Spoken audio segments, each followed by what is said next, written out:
moon's already up. Let's head over to the place we agreed to meet Lauma.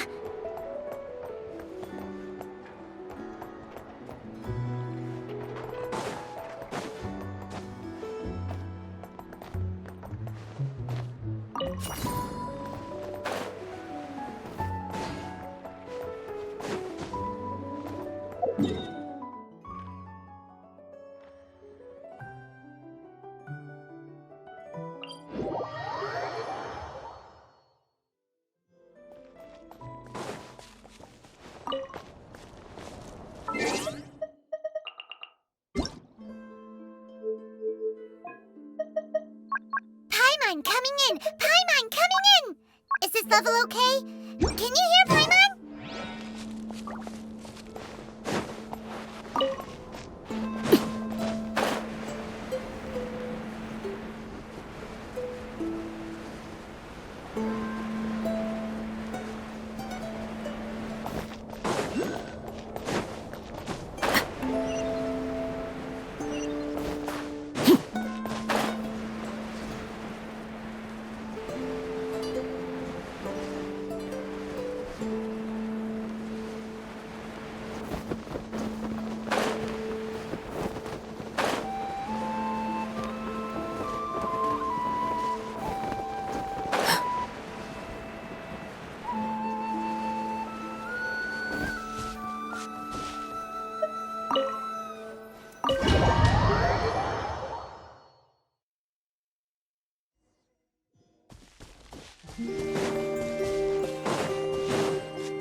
Lauma, we're here! Huh? Lauma, are you praying? I am indeed. For the moment I was born, my people exclaimed, "Behold, eyes like the moonlit tide, antlers like the crescent moon, and blood that glimmers silver as the moon's reflection." From as far back as I can remember, I was revered as the frost moon's emissary and the moontide maiden. The first words I ever learned were prayers to the frost moon. The first gestures, those of our sacred rites. Wow, that must have been tough. Back then, I didn't know any better. It all just seemed so natural. The Frost Moon Scion's bloodline has long since begun to run thin. Nowadays, even those of us with antlers are few and far between, let alone those attuned to the power of Kuvaki.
But I...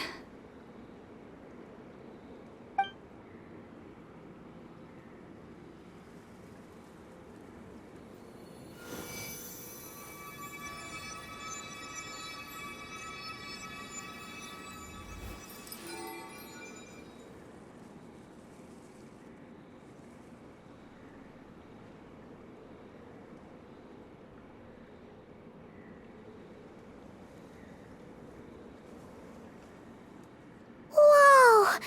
Your antlers are so pretty. They say it's an extraordinarily rare condition. Once in a century, if that. I am unusually sensitive to the moonlight, as well as to the Kuvaki's ebb and flow. As a child, I could barely sleep because of it. Oh no! It was that serious? To others, fluctuations in Kuvaki are something you easily get used to, like a gentle tide lapping away at the shore.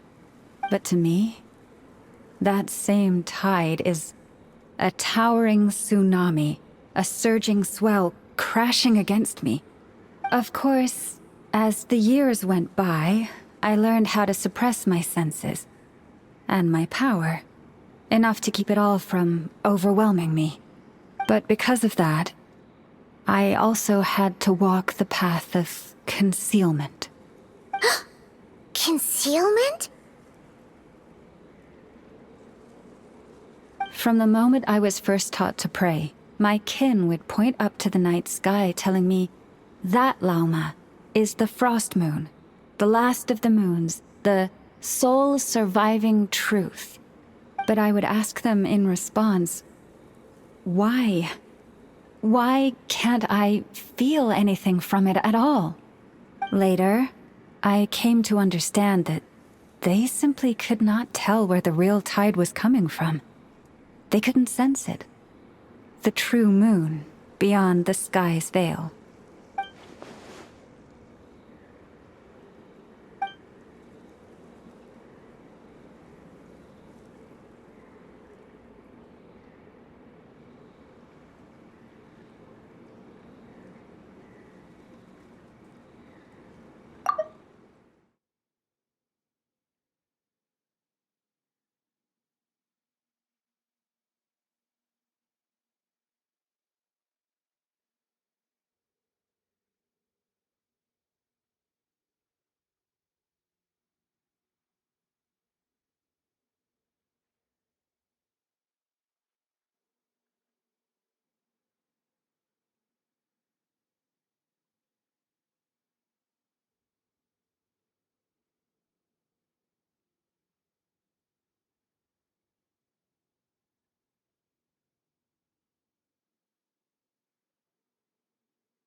The moon is false. I reached that conclusion long ago. But there was no one I could tell. Not a single soul. At least, not until now. Am I the one who's wrong? Is it the moon that is false, or my own senses? I asked myself such questions time and time again.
Thank you. When you called yourself a descender, I had a feeling you might be able to confirm what I had always suspected. And now that you have, it's exactly as I imagined. I feel relieved. Oh, Paimon kinda gets why you couldn't tell anyone now. It's not easy to change people's minds on something they've believed for hundreds of years. That's what I meant by concealment. I knew too much, so I had no choice but to keep my people in the dark. Every prayer I offer feels like a lie to keep myself going.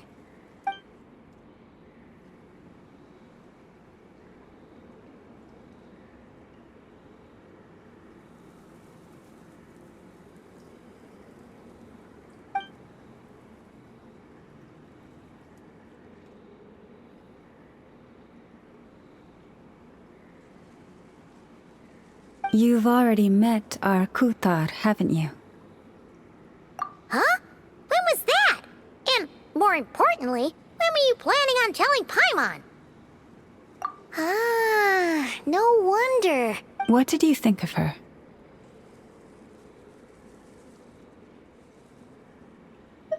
What exactly do you mean by up in the clouds?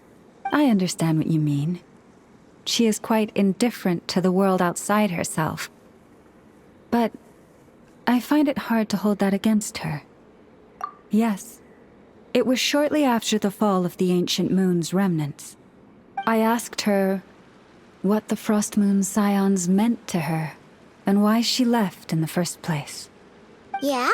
So, why did she? Perhaps it's better if you ask her yourselves. Things tend to get lost in translation when you speak on someone's behalf. What I can say for certain is this. Even when I had no one to confide in, I still had a family. I still had the Frost Moon Scions. But that girl, born beneath the moonlight, perhaps she's never felt she had either. The truth is, though, she might have had it all.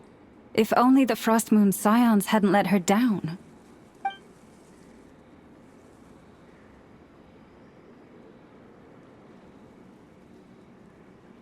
The Frost Moon Scions now walk a path of error. They offer their prayers to a false moon, and to a goddess who can no longer answer them. I want to change all that. But with the Fatui closing in on us day by day, the Frost Moon Scions must stand united, now more than ever. I just need to wait for the right moment. Lady Lauma! Lady Lauma! Cappy? Has Kadena's condition deteriorated again? Traveler, Paimon, we'll have to continue this conversation later. We'll come too!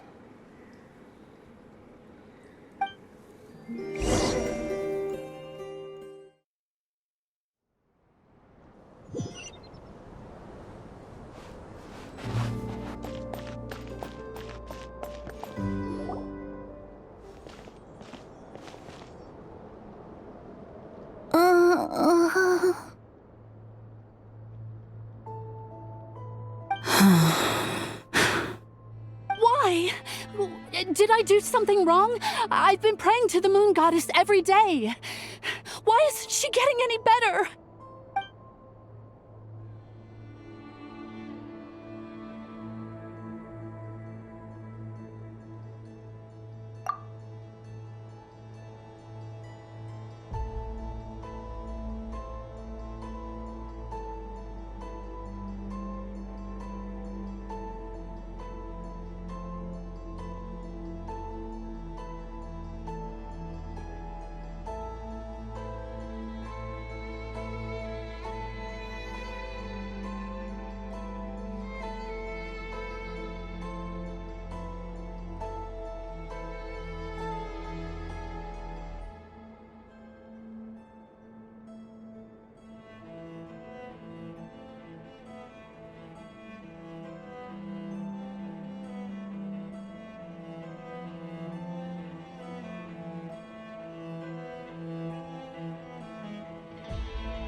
Cappy, I need you to wait outside.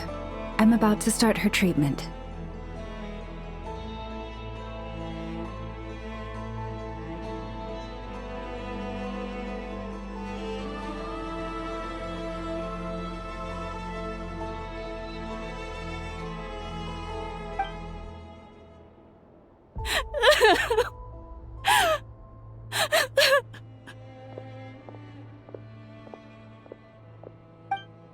Is there anything we can do to help?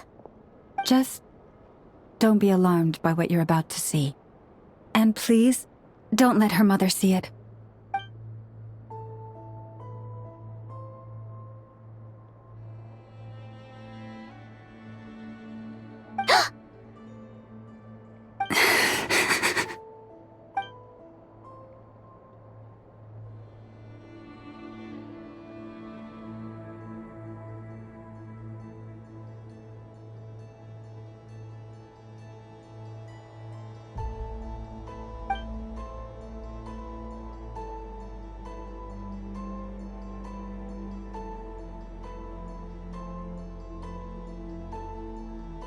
Shh.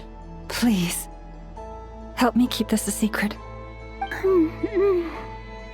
She looks much better now. But, Lauma, was that? A medicine prescribed by a local doctor.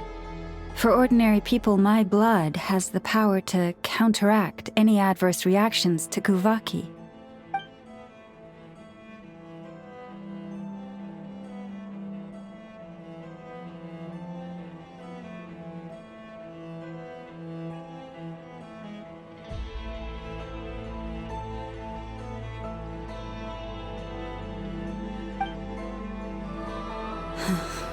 So, now you know another of my little secrets. I had hoped to guide the Scions out of error before Karina's illness reached this stage, but clearly, I was too late.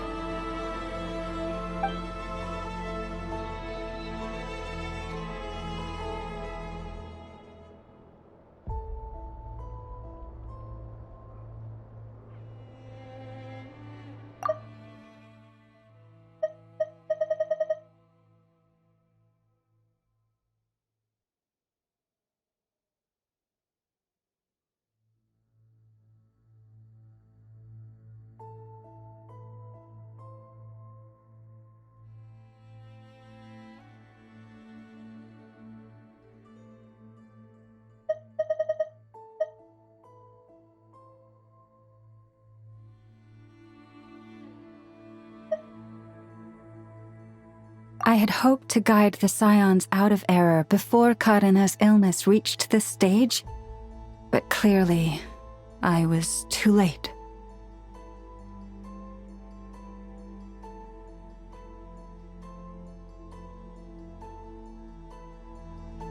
My life is as hidden from sight as the far side of the moon.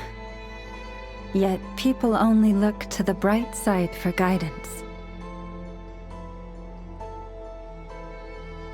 If the day ever came when the two sides were reversed, could they truly accept it?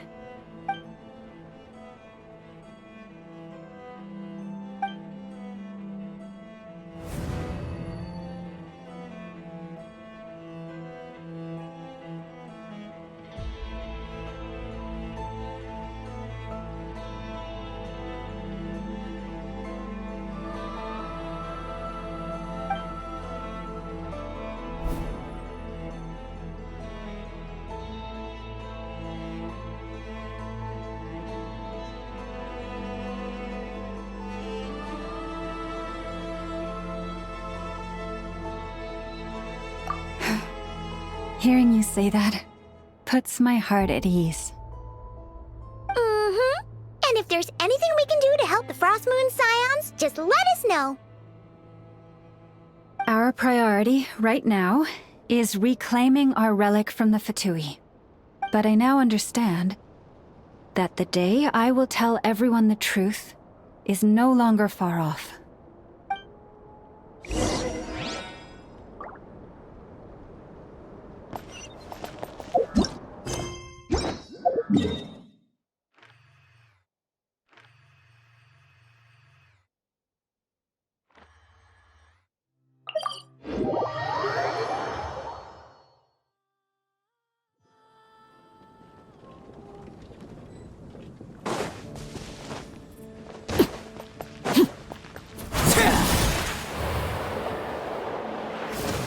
Ad Astra.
Wow!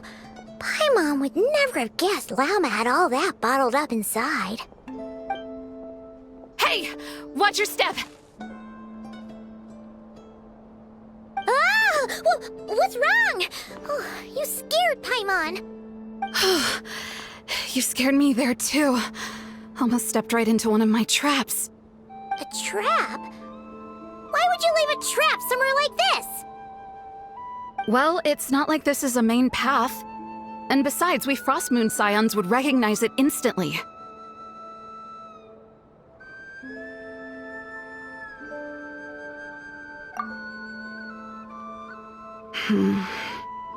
All right.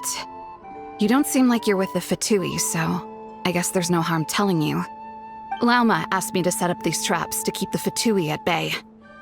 Oh! Come to think of it, their 3-day ultimatum is almost up now. Yes. Hopefully they'll back off when they realize we won't go down without a fight. Oh, you've done a lot for the Frost Moon Scions too, just like Lauma.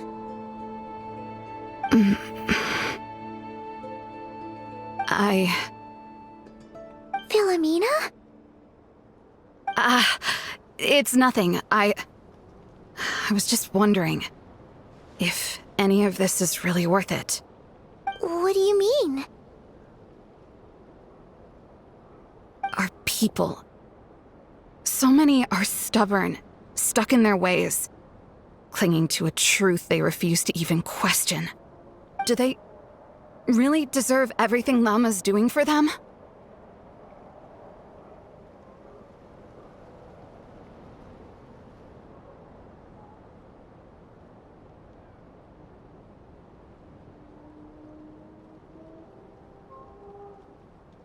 Well, yes, but even so, no. I shouldn't be saying this. Just forget it, okay?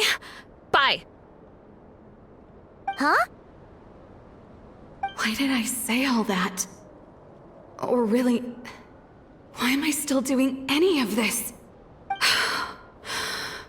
Either way, this will be my final night with the Frost Moon Scions. Wow, she sure took off fast. So, are we heading back to the flagship for a break or what?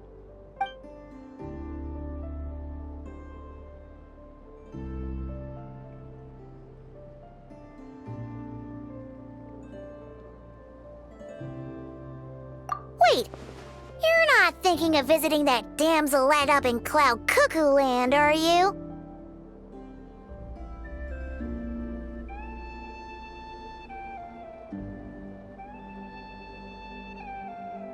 Huh.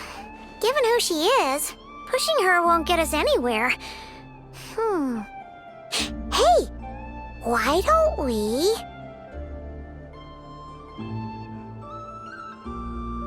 Let's bring her something tasty! If she doesn't want to talk, we'll have to win her over with food.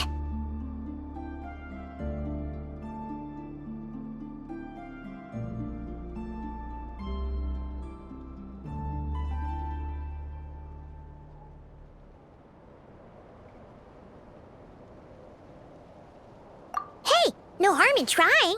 At the very least, it shows we're trying to be friendly. Let's see. How about Ineffa's 9.12 out of 10 berries and fried meat, the Frost Moon Scion's boon of the day, and one of your signature dishes? Your choice. Should be a good mix of meat and veggies. There's bound to be something she likes.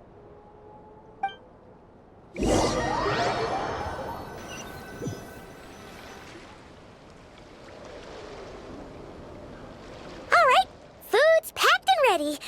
This is the place, right? Why does it feel like we're going to visit a patient? Oh, no. Take this seriously, Paimon.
Fearless.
Remind me, who are you again?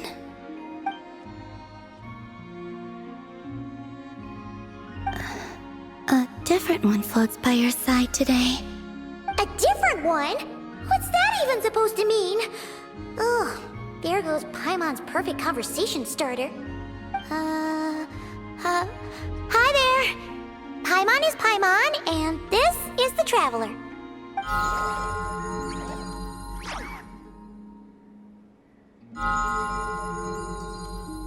Oh, there you are. Between the two, I suppose you're cuter. Wait, what do you mean Paimon's less cute than that floaty thing? Columbina. What is it? What's your favorite kind of food?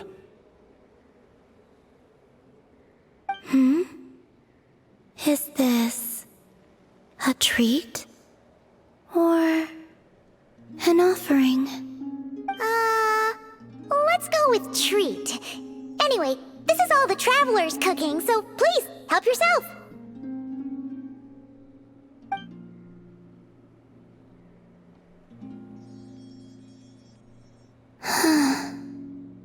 Oh, that wasn't exactly a yes, but she didn't turn it down either. What could she be thinking?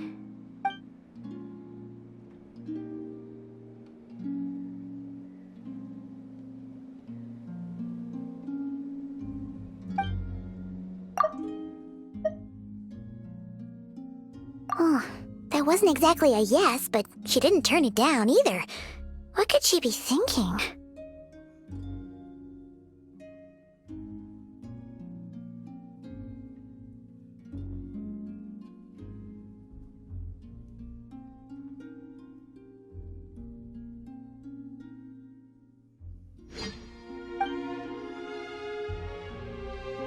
Hey, she's actually playing along! Quick, now's our shot! You know the moon in the sky isn't real, don't you? I know there is only one moon in the sky. It is simply that some can see it, and some cannot. What does it mean to you?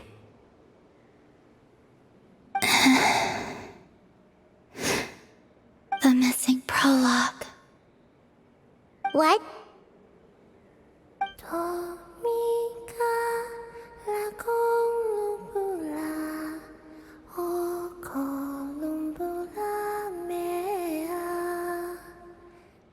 Huh? What does that mean? Isn't she going to explain herself? Can you tell me more about that melody? You were humming it last time, too. It must be important to you.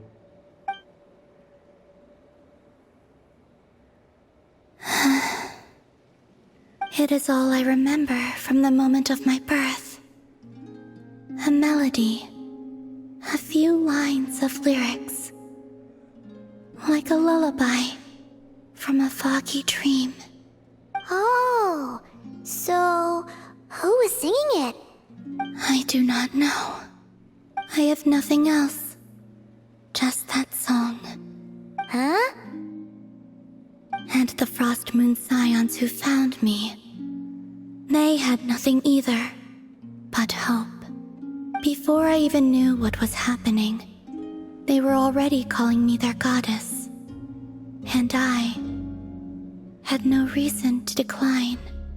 Like two lost infants unknowingly exchanged, I adopted their faith, and in return, they adopted me. But my adoption drops you into the story halfway through. What came before was scribbled onto the wrong pages, never even bound into the book. That sense of something missing only served to nurture their greed and doubt. And thus, I came to realize that this place was never truly my home. Greed and doubt? O Moon Goddess, forge weapons for us, drive out our enemies, and expand our lands. O Moon Goddess, heal our wounds, ease our suffering, grant us strength. They asked for everything, and I obliged. Until the day came when no answer could be given. If mortals can turn to the gods when they are powerless, then who do the gods turn to when they have nothing left to give? You've got Paimon there. In those days, the Frost Moon Scions cared more for faith than for truth.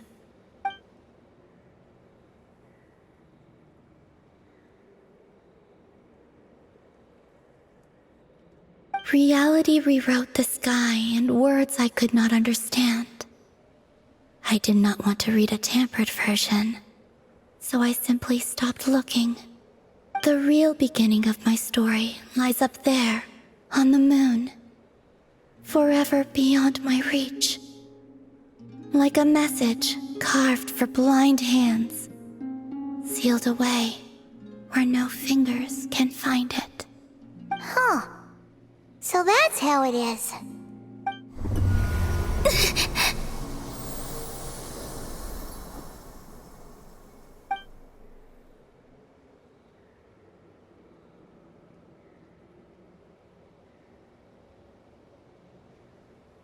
What's wrong?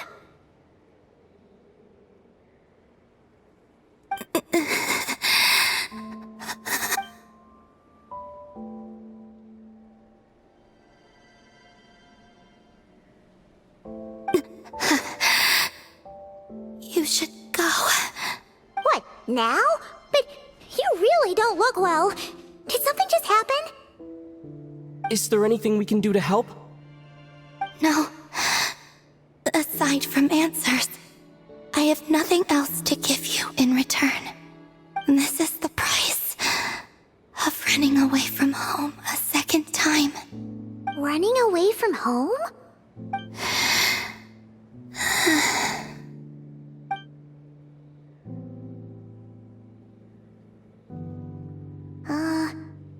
Is she heading towards the food?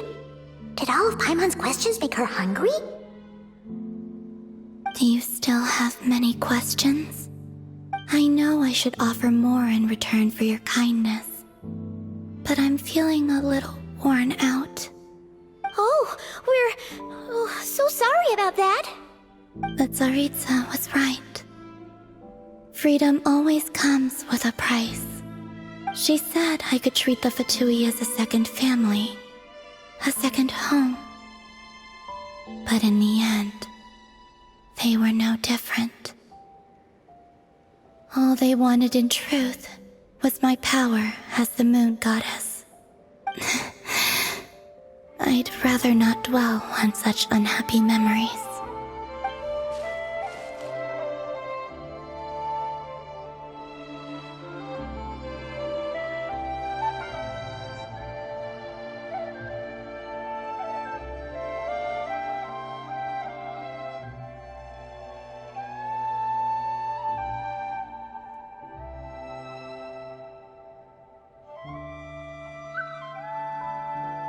I have fulfilled my promise to the Tsaritsa, though it has used up much of my power.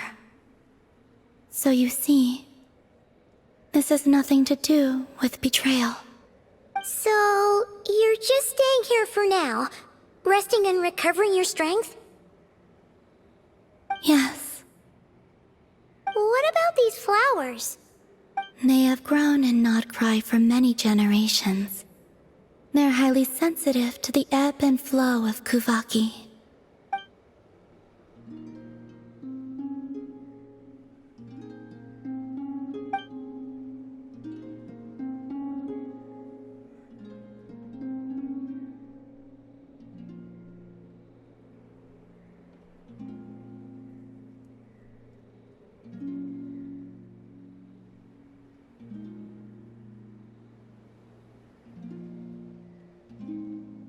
At times, I thought about using that relic the Frost Moon Scions had hidden away. I could sense the power within it. But going out is such a hassle. People might see me, and I promised Lauma I wouldn't show myself to anyone. Besides, I know it's gone now anyway. Really? Lauma asked you to stay in hiding? Uh-oh, she's looking back at the food again. But Paimon's still got some little crumb cookies here. You could have these for dessert if you wanted. Lauma said she wishes to change the Frost Moon Scions, which is why she asked me to stay out of sight. I don't really understand what she meant, and to be honest, it's not something that concerns me. But I wasn't planning to see anyone anyway. If they found their way here themselves, that's hardly my fault.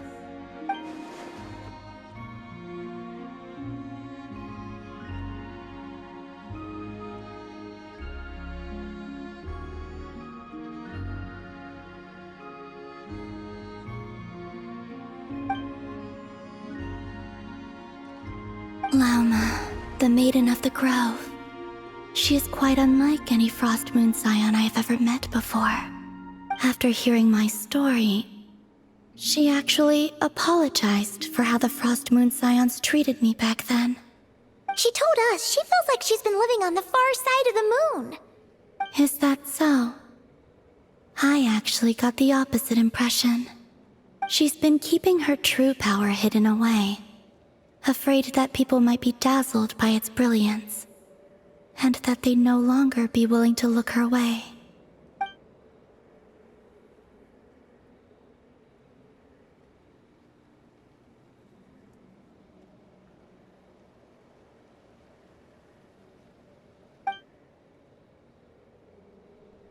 So what do you wish for now?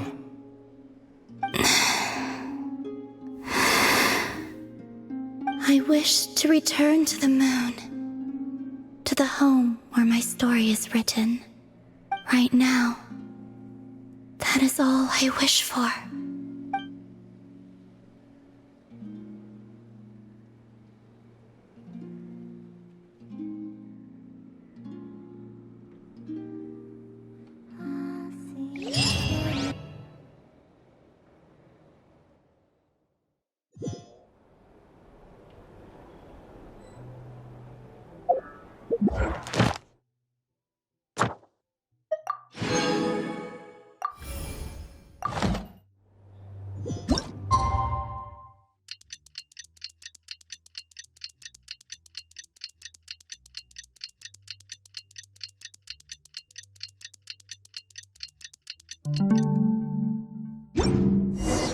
Tonight's the night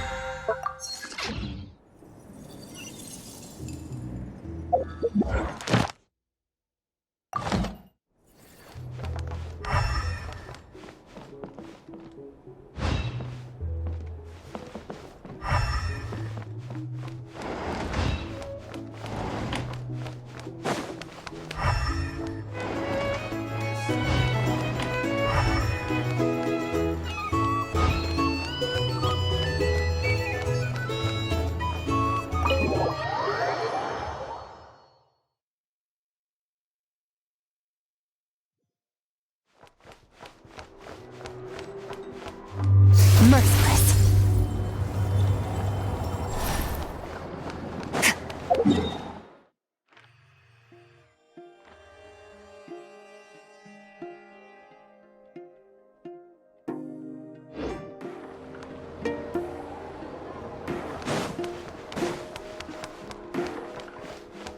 Ad Astra Abyssosk. Thank you for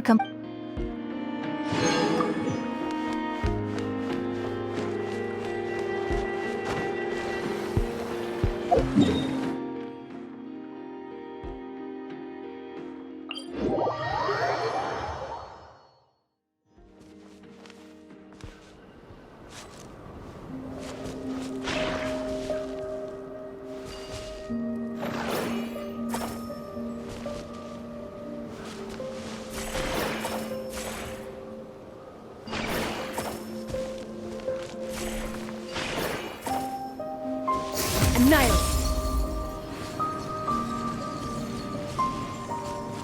Power.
Merciless.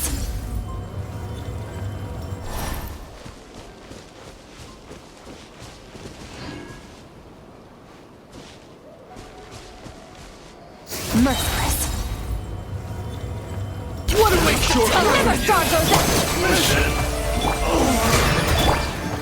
laid bare. Too long. What greater pleasure is there than the unexpected?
What greater pleasure is there than the unexpected?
Strike a pose! Time to shine! Overruled. Extinguished! Power! Yeah!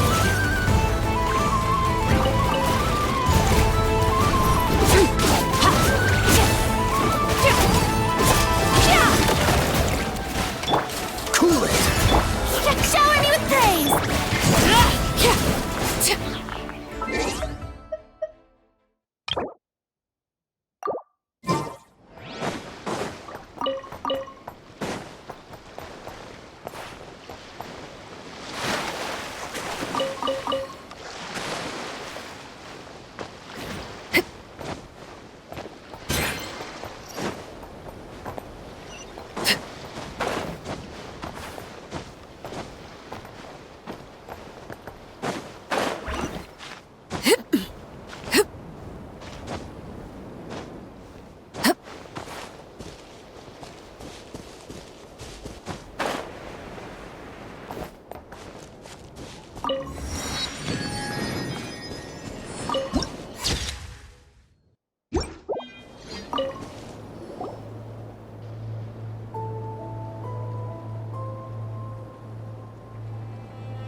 here by yourself, Lauma. Where's Yehoda? I haven't seen her. Seriously? Don't tell Paimon she's ditched us on our first mission together. I don't believe so. Nefer and I have our differences, but that shouldn't interfere with our shared objective. Recovering the relic is my duty. But as far as she's concerned, there's plenty to gain here too. In Nod-Krai, it's common knowledge that the Curatorium has a nose for profit and opportunity. The same way aphids flit from flower to flower in a never-ending quest to make honey. Huh. Sounds like you know her pretty well.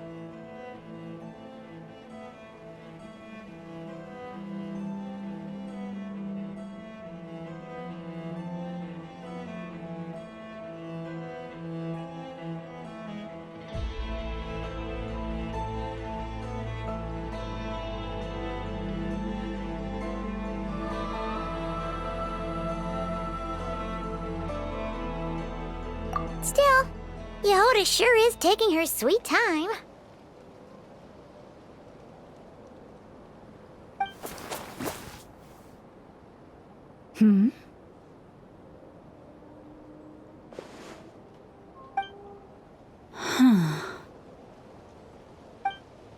I believe we may have misjudged and underestimated Miss Yehoda. Huh? What do you mean? As a former employee of the Curatorium, I'm confident that she possesses both professionalism and integrity in ample measure. Huh? Huh? What was that?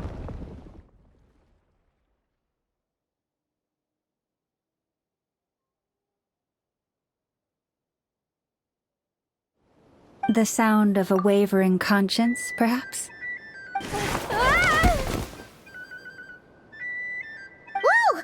Something just fell down. Hello, everybody! What kind of an entrance is that? Wait a second. Have you been hiding nearby this whole time? Yeah. I was just, scouting things out from up high. Darn it. How did Jane Doe even notice me up there?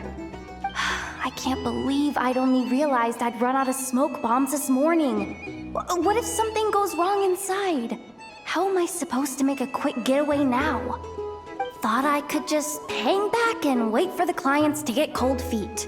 But nope. Turns out they're all completely fearless. Don't they know how scary the Fatui are?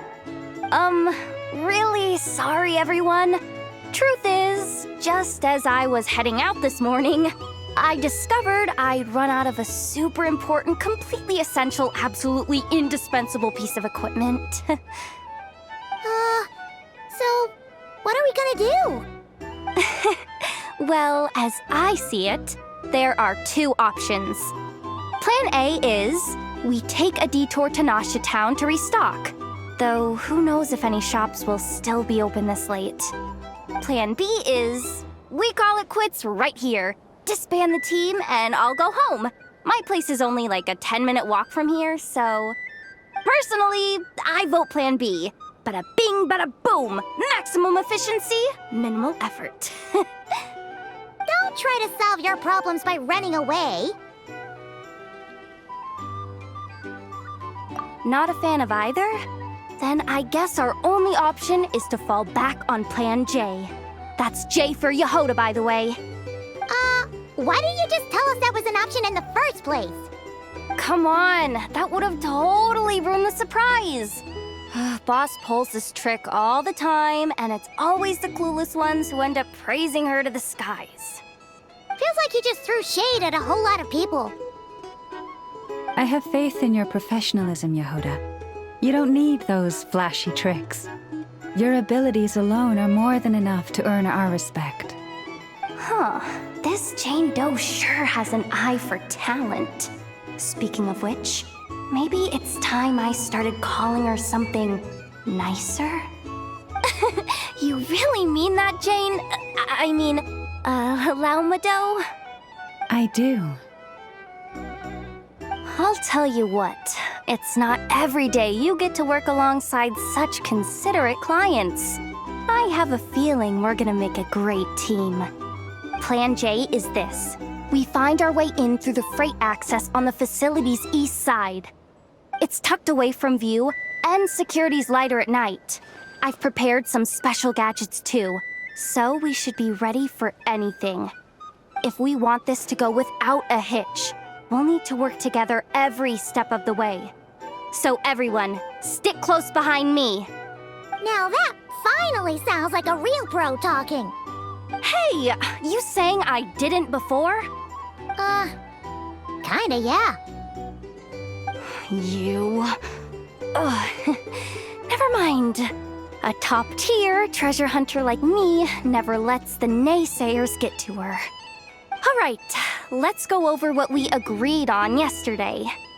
The goal of infiltrating the Kuvaki Experimental Design Bureau is to locate and, if possible, recover the relic that the Fatui stole. We also need to figure out why they built the facility in the first place. I'm worried that they've set their sights on the ancient moon's remnants on Hisi Island too. Well, now that we've got a plan, time to get this show on the road.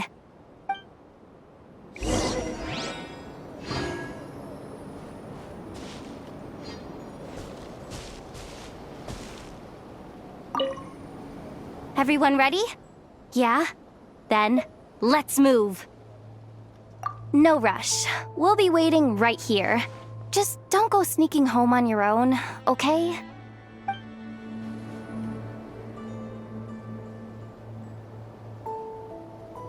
Everyone ready? Yeah? Then, let's move. All right then. Let's get this job done.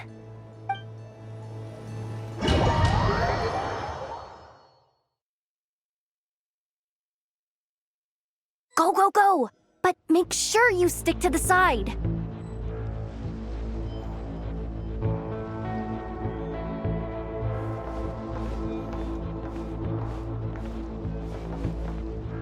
Water jet!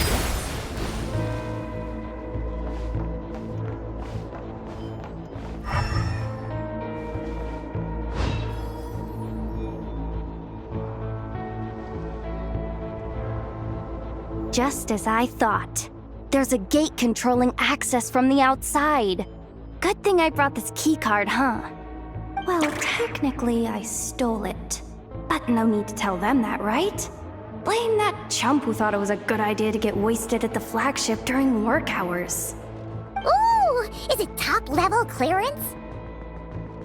Of course, that goes without saying. Let me read it out loud for you.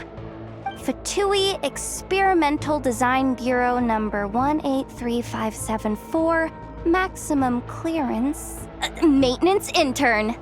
That doesn't sound very top-level to Paimon. Ooh, is it top-level clearance? Well, technically, I stole it. But no need to tell them that, right? Blame that chump who thought it was a good idea to get wasted at the flagship during work hours. Of course, that goes without saying. Let me read it out loud for you. Fatui Experimental Design Bureau number 183574, maximum clearance. Maintenance intern. Never underestimate interns. Even the most legendary of thieves started out as rookie pickpockets, you know?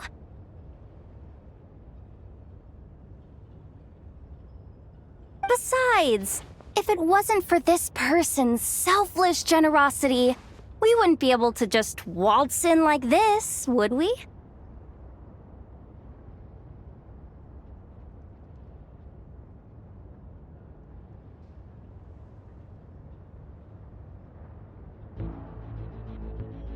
Feels like you're trying really hard to change the subject. Allow me to teach you the first rule of treasure hunting. First and foremost, Use every resource at your disposal.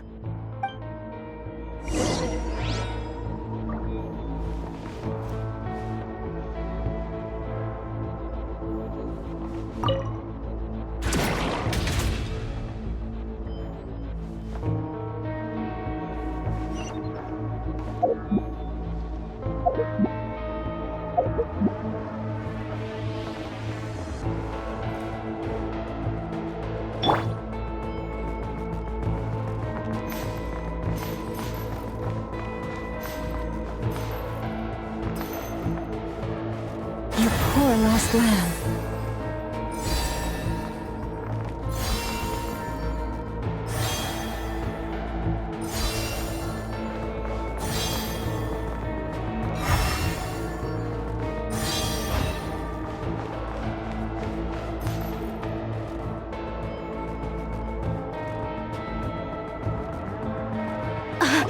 I get it now. It's like a pair of light bulbs just lit up in my head. What did you just get? The blue light, aka Plan A, is telling me to take the path along the left side. It'll be a lot stealthier, but that might mean a bit of a detour. The red light, aka Plan B, is saying, just charge straight in. But that'll mean dealing with, like, a dozen sentry bots already powering up. Although, I might be able to switch them to training mode. Their attacks will be weaker, but we'll still be in for a fight. Can't you just put them in sleep mode? Hey, I told you, I'm just a maintenance intern. Give the new recruits some time and space to blossom, will ya? We're still pretty close to the entrance. Surely they'll call the whole thing off once they see what these bots can do. Anyway, I say we go with Plan B. Either way, I won't be doing any of the fighting, so the shorter route sounds good to me. If we can avoid fighting at this stage, we should. Plan J is to call it a night so we can all make it back to bed before sunrise. After all, the deeper we go, the more dangerous this is gonna get. So we might as well give up while we still can. Okay, here are the bosses. Just don't forget, whatever you do, don't let those recon bots spot you. Let's see. No kidding. Nefa told me about something like this before. I can't believe that dumb robot actually helped me out for once. All you gotta do is this, and the recon bots will be reassigned to another position. That way, when it's time to move forward, the path will be clear. Which reminds me, it's about time I taught you the third rule of treasure hunting. Go with the flow. What about the second one? You skipped that one. Huh? Did I? Oh geez, must have gotten them muddled again. I mean, the second rule is exactly the same as the first. Guess that's what you meant by going with the flow, huh?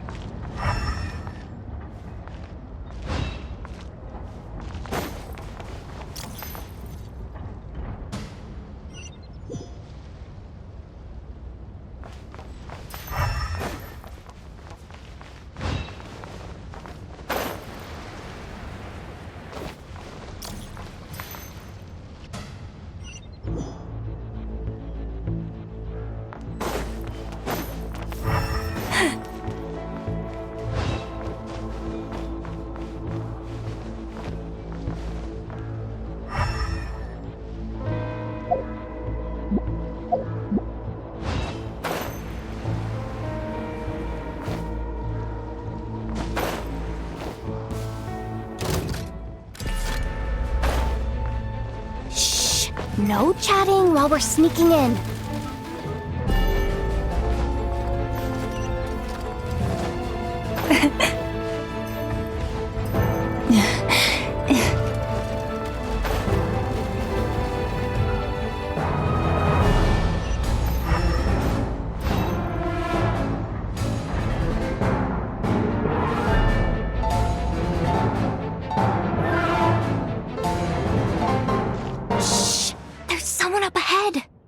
Has the lockdown been initiated? Move it, soldier! The cargo has already been transferred. The lockdown procedure is complete, Commander. That sector is now fully sealed. The night shift. Just our luck. Don't they usually handle deliveries during the daytime? There's not supposed to be anyone here. We've come this far already, and they're really trying their best. If I suggest backing out again, it's not gonna look good. Come on, brain. Think!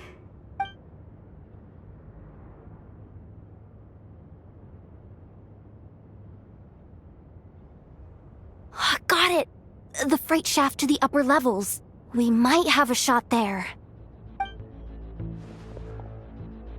Let me see. Huh?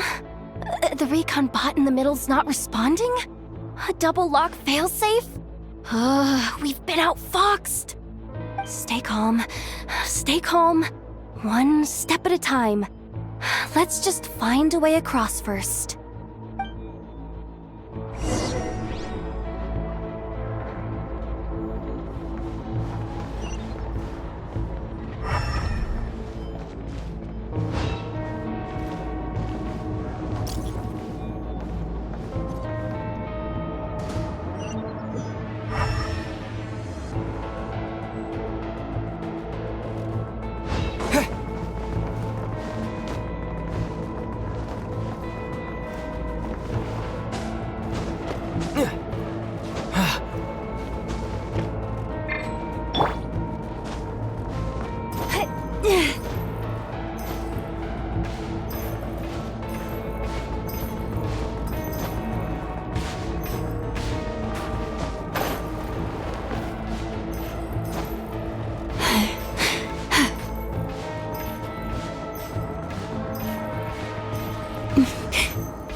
Here too.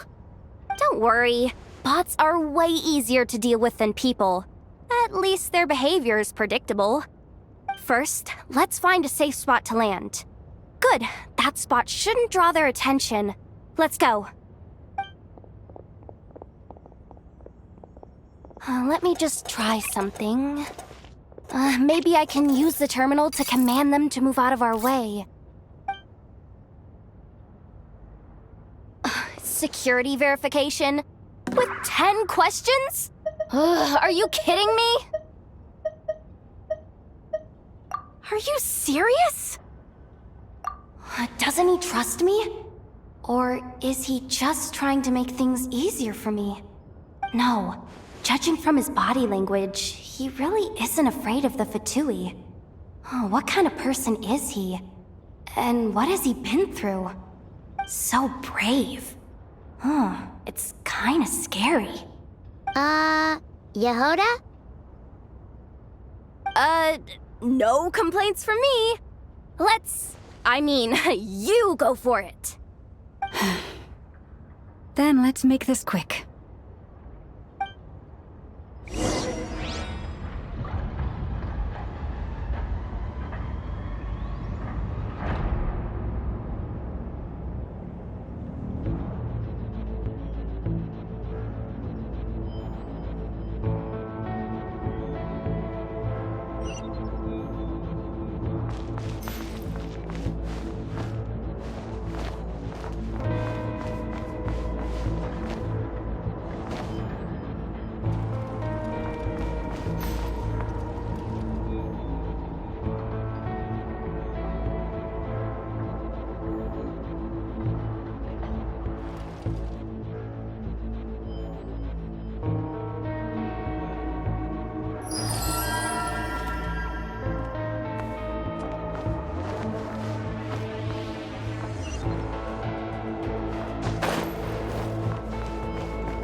Forest, protect us.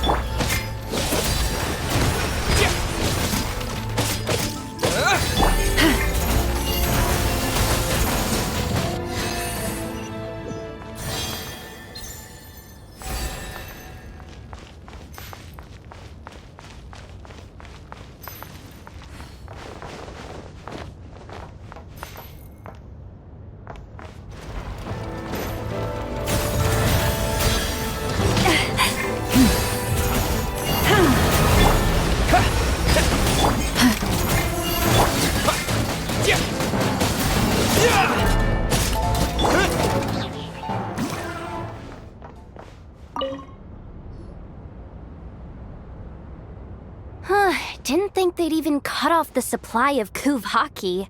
They're being really cautious. If we can somehow divert some emergency power into the system, we might be able to force boot this thing. What do you mean by force boot? How do I explain this? It's like dumping a whole bucket of water into an empty pool, so that the little ducky gets to swim around again. You should probably just ask Aino instead. So, we just need to find that bucket of water, right? Huh. Paimon thought your explanation was great. Kinda adorable. In a childish sort of way. Hey, you could have just skipped that last part. Here, bucket, bucket, bucket. Where are you hiding? Judging from the concentration of Kuvaki, over there.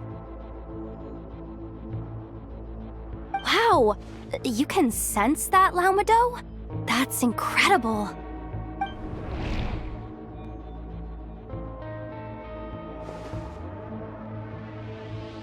Let's move the recon bots above them out of the way first.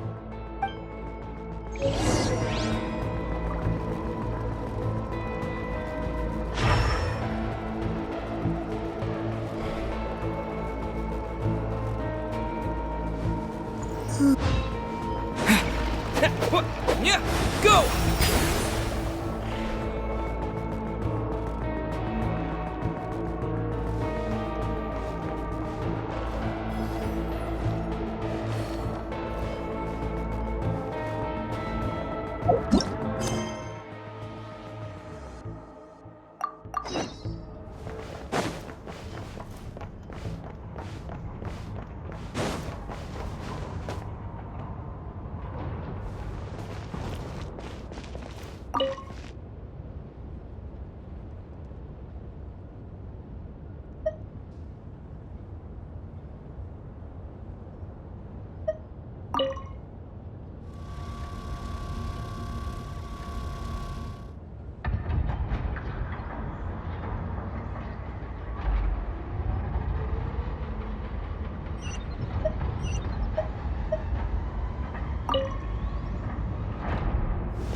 All right, that should keep the alarm from going off.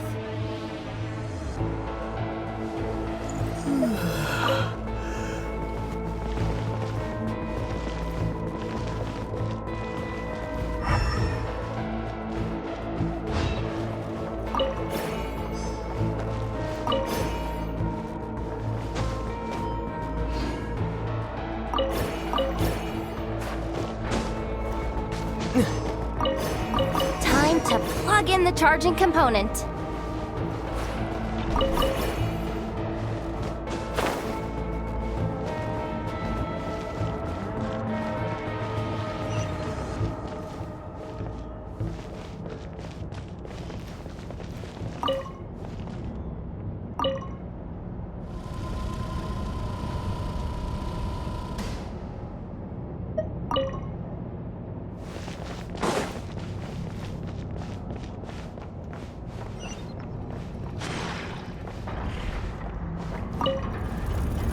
Up and running at last. Let's hope nothing else goes wrong. Please, everyone, step inside. Oh, it's so dark in here. Well, it is a cargo crate after all. No point in being picky about lighting at this point. Ah! Something sharp and pointy just poked me in the back! Sorry. That was probably just my antlers. It's pretty cramped in here, so I had to crouch down. Oh, having antlers must be inconvenient at times like these.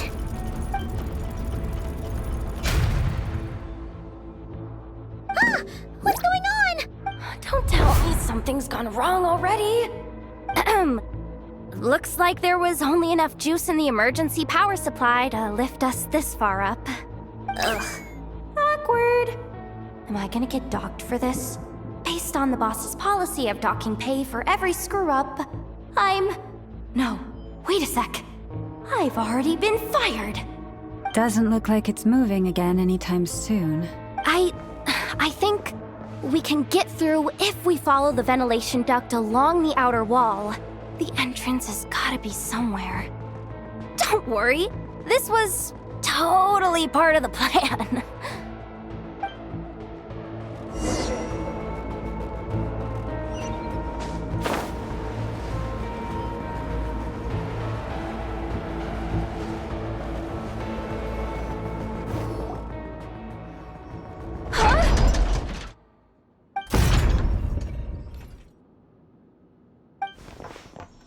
Yehoda? How'd you end up outside? Looks like she slipped out at the very last second, just before the gate shut. Impressive reflexes, I must say. Though I'd expect nothing less from a former employee of the Curatorium. I'm so sorry. That was pure survival instinct. I didn't mean to ditch you. Anyway, you guys just stay where you are. I'll figure something out.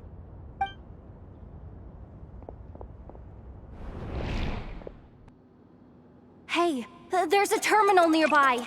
Hang tight! Can you hear me now? The duct security protocol has been triggered. The gate must have dropped when it detected a living presence. Wait, so we're trapped in here? I'm checking what I can do from this end. Watch out for the laser up ahead. What laser?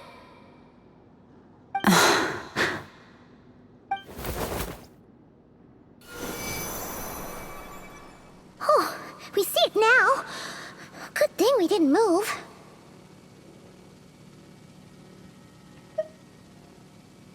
Got it. I think I understand the situation. Hang in there. Just one moment. This is killing me, but I think I've got it. I can try adjusting the direction of the Kuvaki flow inside the duct. If I've got this right, you might just be able to dodge the lasers by utilizing the Kuvaki's pull in reverse. Oh, Paimon thinks she gets what you mean. But I can't see where you are from here, so I'll need your constant input. Just tell me what to do. I'll follow your lead.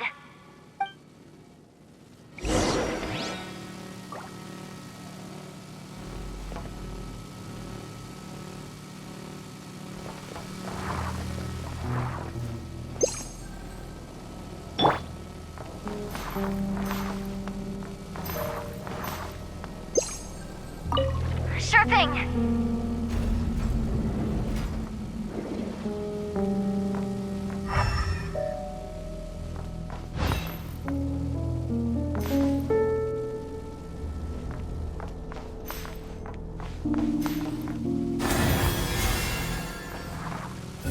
So, wanna grab dinner after our shift?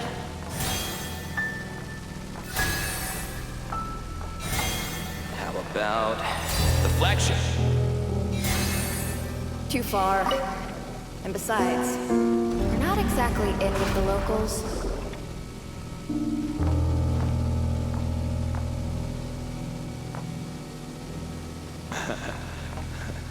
Then how about the staff cafeteria?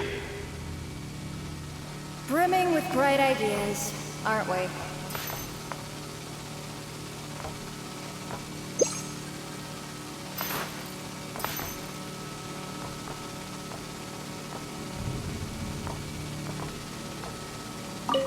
Okay.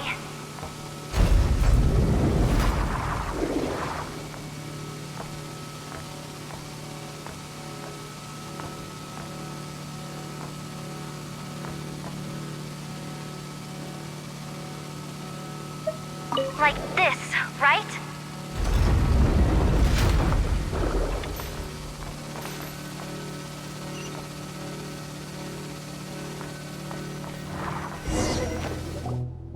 Oh, we made it to the other side.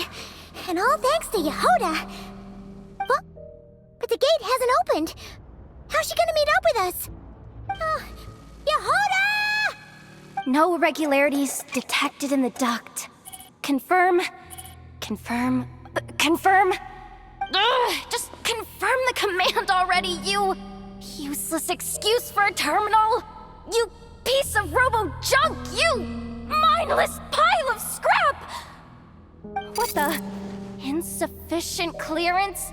Of course, I don't have the clearance! You oversized... Ow! Go with the flow, Yehoda. Go with the flow. If the others make progress, that's great. But you can't bank on it. You've never been one to depend on others. So it's about time you stepped up to the challenge. Deep breaths. Stay calm. My priority right now is getting my hands on a high-level access card. That way, I can override the security protocol. Senior maintenance staff. Only they can access the core sector. But hey, there's always someone careless enough to hide a spare key under the flower pot by the door. Which means there's a good chance there's a duplicate lying around somewhere in the control room.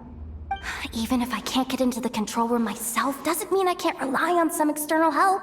If I can take control of one of those guard bots, maybe I can use it to search for the access card. This is crazy, Yehoda! You're all alone. You've got nothing. And yet, you're charging ahead like fear's a foreign concept. Maybe that's exactly why. 'Cause I've got nothing left to lose! Confirm! Am I a genius? Whoa, this feed's super clear. Oh, this is gonna be a piece of cake. Wait a second. Oh, this thing's not a guard bot. It's a janitor bot.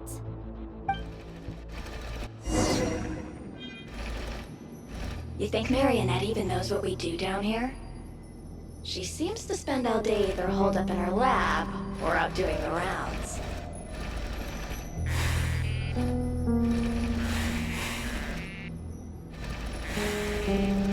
Still a mess over there. Go clean it up.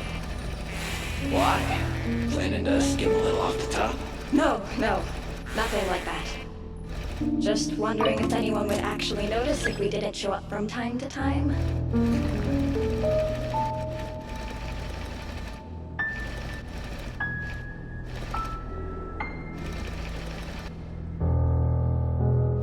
Let me see.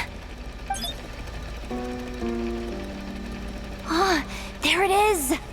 Hey, Why'd you stop? You haven't finished sweeping that corner. But, I can see the card from here. Guess I have no choice but to swallow my pride and stay in character for now. Sweep up the crumbs by my feet. Yeah, good luck with that. What are you gonna do when they ask for a progress report?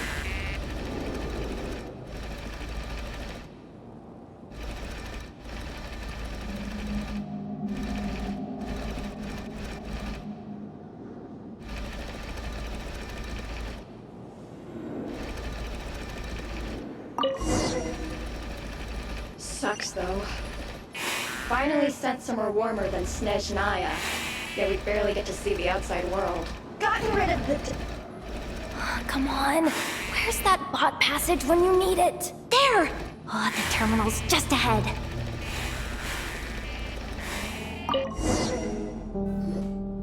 But will Yehoda be okay? Paimon? She said she'd use every resource at her disposal, so let's have some faith in her ability. Besides, when it comes to surviving in Nod-Krai, she probably knows more than any of us. So, they really do believe in me. But how long are we gonna have to stay here? Paimon doesn't want to get caught by the Fatui either. Does Paimon mean the two Fatui in that room?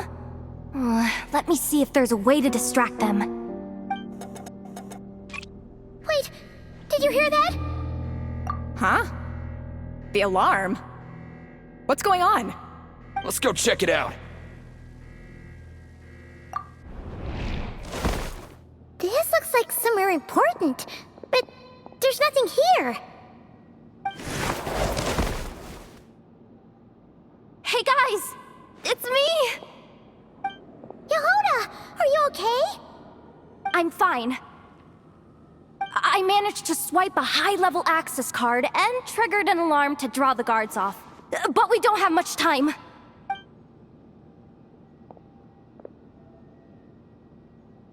Alright, looks like we can control the elevator. Come on, hop in. Let's take it further down.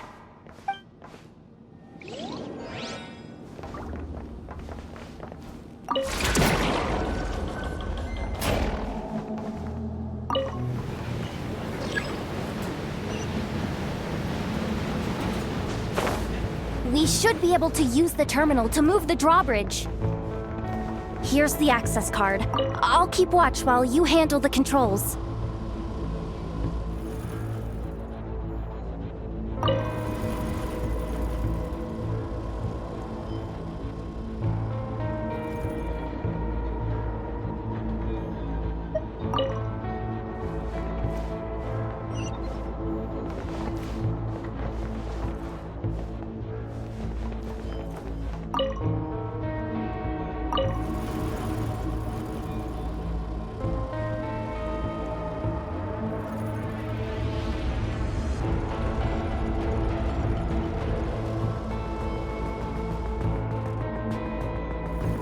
All done. Let's keep moving.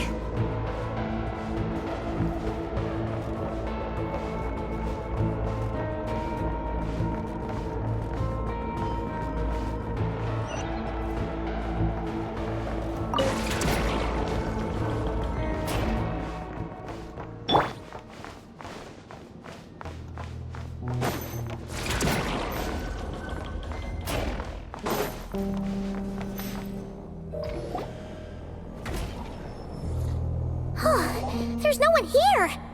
That's good news for us. Let's head inside.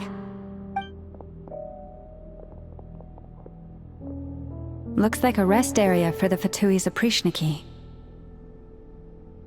Huh? The terminal's still on?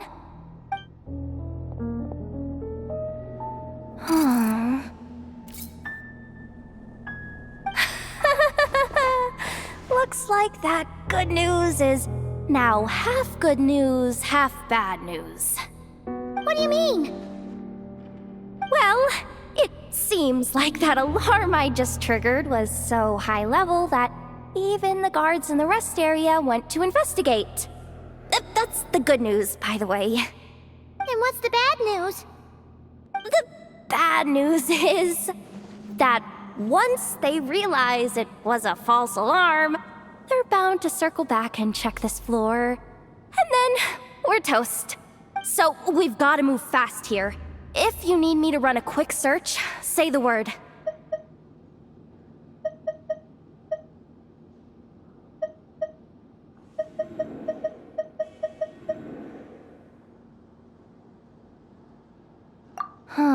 Analysis of Kuvaki extracted from the moon marrow suggests that its energy core bears some close relation to the power of the former Three Moon Sisters. It is suspected that there is a link between the Frost Moon Scion's hidden relic and the shattered remnants of the Eternal Moon. Come on, none of this is important right now. Just tell us where you hid the darn thing.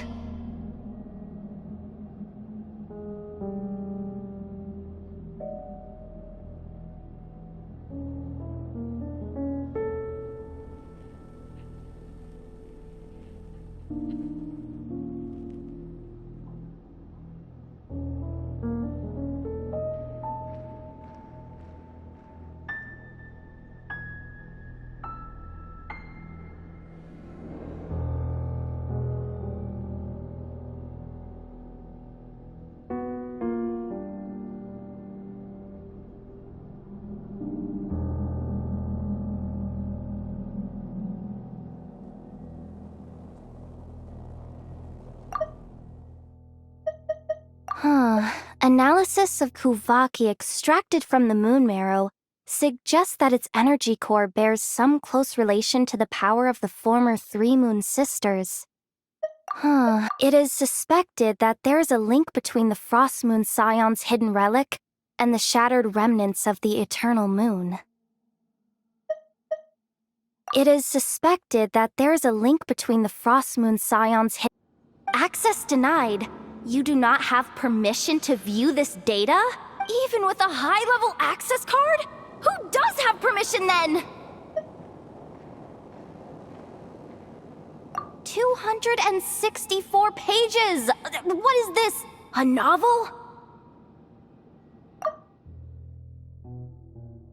Can we just skip to the end? I'm flipping through it as we speak. Kuvaki, a weapon. Seems like the Fatui and Snezhnaya are trying to harness the power of the Light Realm to build some kind of weapon, the target of which is...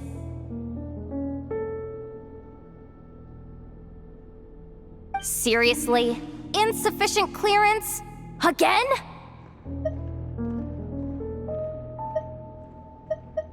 Looks like that's about all our current clearance gives us access to. Based on what we know so far, it seems like the rest must be hidden inside that massive hollow beneath us. I could sense something beneath the water down there. Something unsettling. If they've gotten their hands on the moon marrow, odds are it's hidden down there too. And here I thought we were almost done. But nope, we're going deeper and deeper into the danger zone. Chin up, Yehoda. Once this job's done, you're buying yourself the biggest Nod-Krai and hot dog in town. Deal's a deal.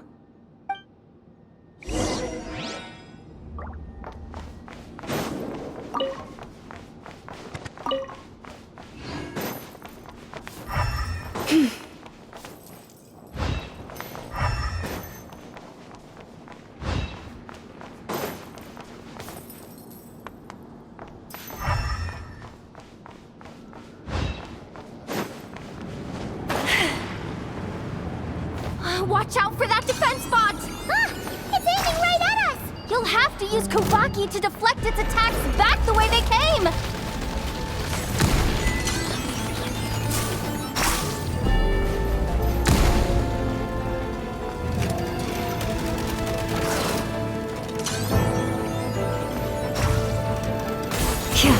Leave this place.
There!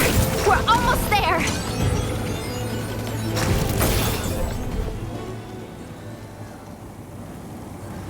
It's finally down. Quick, let's hurry down to the lower level before we're spotted.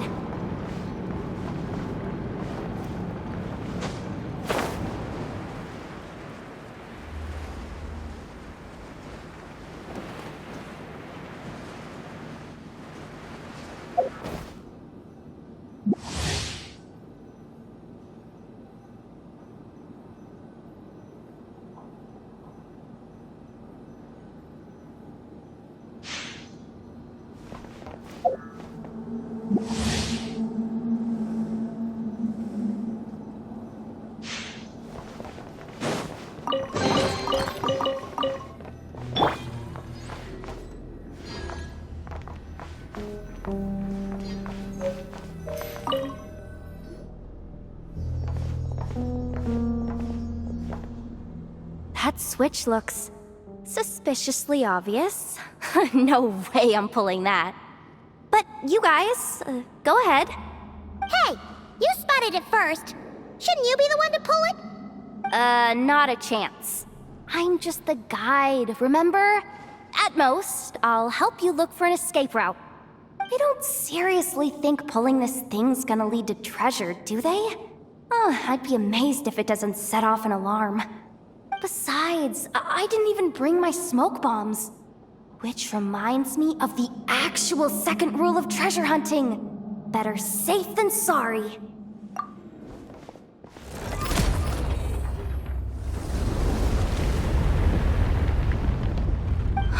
The ground, it's shaking.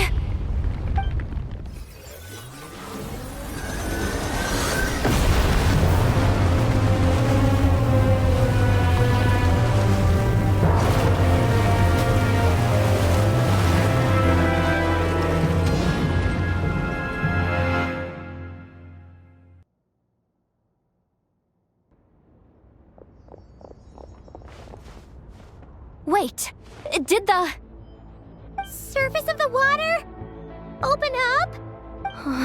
This is bad. This is really bad.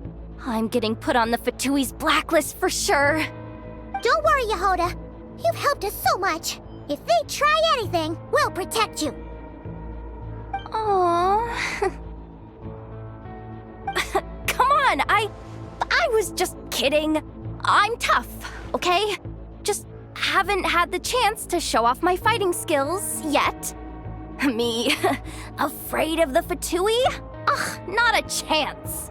I suspect the relic is hidden down below. Yehoda, your commission ends here. I am truly grateful for everything you've done for us. You don't need to put yourself in any further danger. I'm coming with you. This has nothing to do with the commission or the danger or whatever. This has already gotten way out of hand, so I'm coming too. End of story.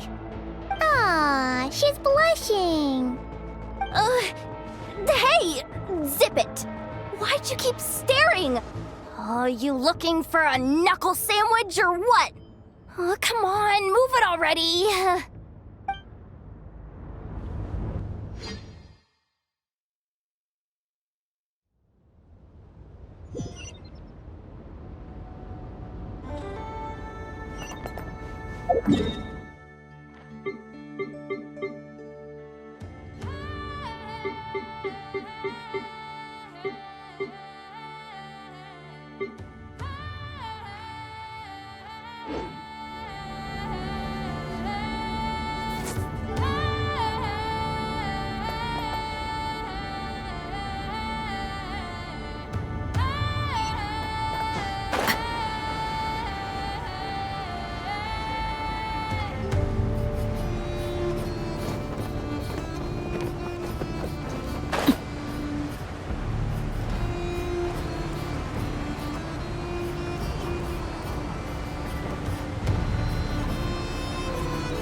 deep down here.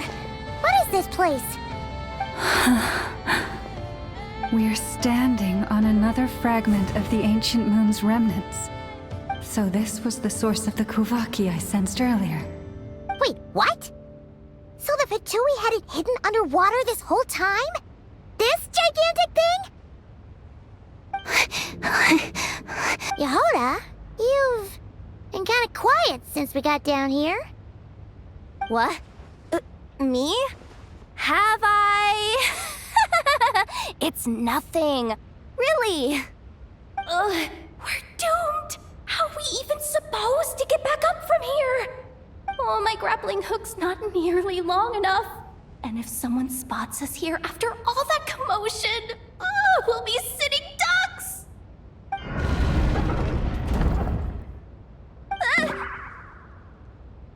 Oh no! That door's opening! Please don't say it's the Fatui!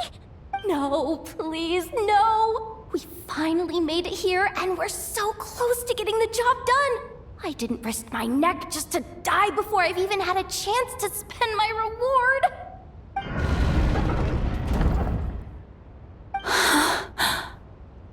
What happened? Why did the underwater barrier open? How could this be? Huh? Lauma? And... you guys... Wilhelmina? What's going on here? Looks like... there's no point trying to hide it anymore. What are you talking about? I thought you might come, but I didn't expect to see you here so soon. Forget it. The Moon Marrow isn't here. You... joined the Fatui? Yes. When? The day I could no longer bear to live a lie. At first, the Fatui wouldn't accept me. But then, one of their harbingers noticed me and... said she'd give me a chance.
Lost them again. That harbinger told me to follow the blonde traveler who might visit the Frostmoon Scions. Easier said than done, though. The animals are on alert at night. If they see me, Llama will catch wind of what I'm doing sooner or later.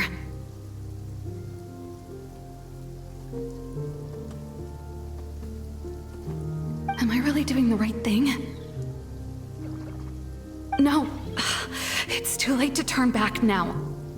The empty prayers, the stubborn displays of faith like Cappy's today.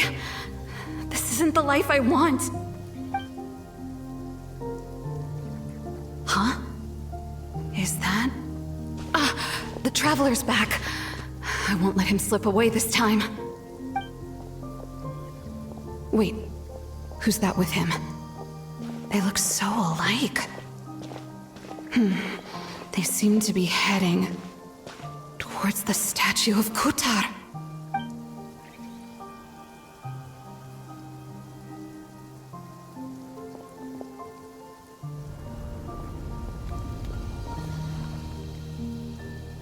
They've opened the secret chamber? But wasn't it meant to be sealed? Wait a second. The Moon Marrow! Surely they're not after the Moon Marrow. I'd better go report this straight to... Hold on. If they do actually make it to the final room, then maybe I'll be able to get my hands on the relic. The one thing the Fatui have been after this whole time. If someone's going to take it, it might as well be me. This could be my ticket to joining them.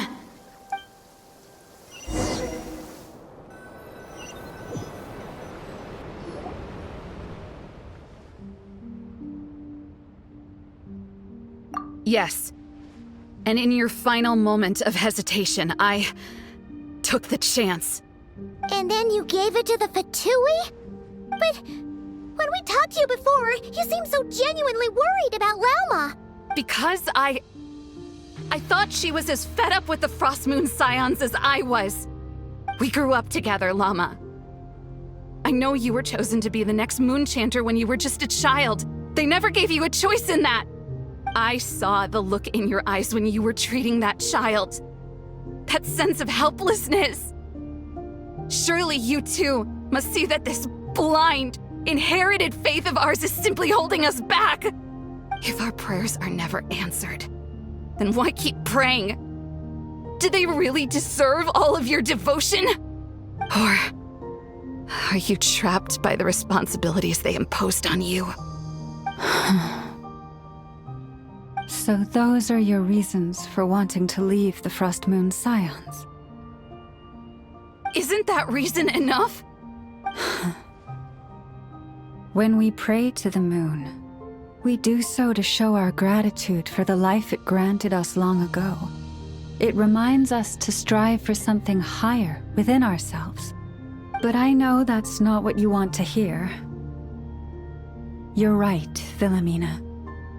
I have indeed kept secrets from you.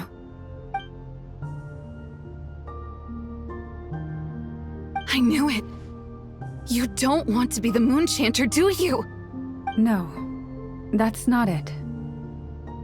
I'm talking about the fact that the moon in the sky isn't real.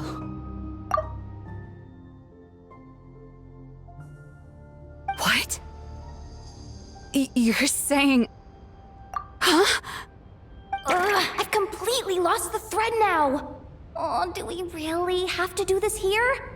What if a Harbinger shows up? Oh, I'm not cut out for fighting big bosses! The pain you sensed in me was the pain of hiding this truth. If what you're saying is true, then you already knew that the Frost Moon Scions wouldn't believe any of this. Why didn't you just leave like I did? You don't understand, do you? That's the difference between us, Philomena. I care about the Frost Moon Scions. They're family to me. It hurts because I care. And that's why I chose to hide the truth. But now I understand that was a mistake. My family deserves to know the truth. I shouldn't have tried to hold it all together with empty prayers. Are you trying to say that I only ever cared about myself? There's nothing wrong with that in itself. No one would have tried to stop you from leaving. But you did not have to stab us in the back like this. We've been spotted! I knew it. I just knew it. What now? If a Harbinger shows up, I'm out of here. No darned relic is worth dying over. Looks like I misjudged you, Llama. I didn't think you had it in you to stand up to your fate. Turns out, you are a great Moon Chanter after all. But you were right about one thing. I haven't considered Hisi Island my home for a long time now. Bosses, time to go. I will change the Frost Moon Scions, Philomena, as soon as the new moon rises. Then I guess I won't be around to see it. Say, Lauma, What happens to those who betray the Frost Moon Scions? May their antlers be shorn with silver blades, and let them be cast into the long night of unknowing.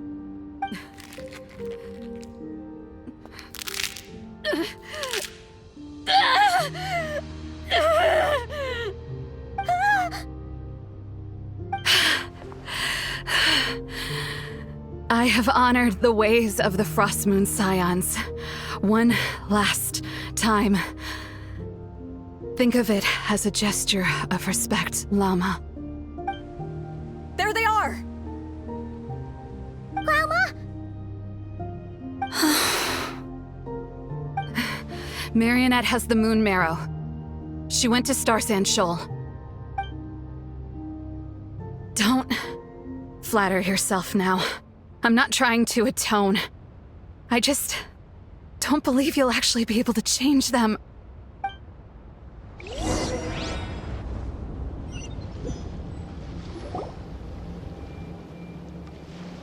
An alarm coming from the Experimental Design Bureau. Interesting. Hey, wrap things up and get yourselves ready. Looks like we might be having some guests. Yes, milady. Perfect timing. This job's been boring me to death. Time to test some hypotheses.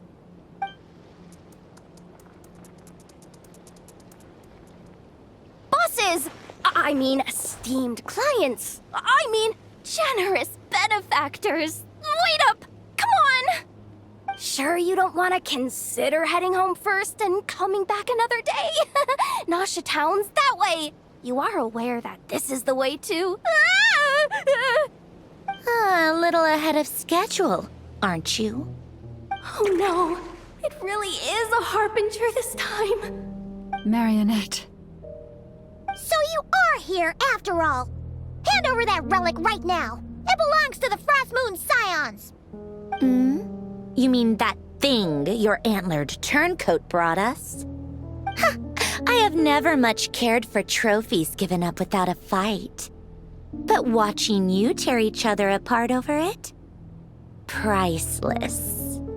I'm not in the mood for warnings today. Ooh, how frightening. Had I a Trimble function, I'd have rattled off at least a dozen screws by now. Or perhaps I've just set my sense of humor parameter too high. Were you trying to be funny just now? You don't honestly believe you're a match for me, do you? Go on then. Let's serve our guests a little appetizer.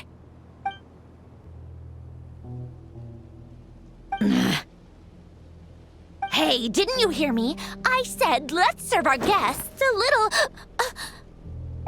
What's going on? Oh no. Watch out! It's the Wild Hunt!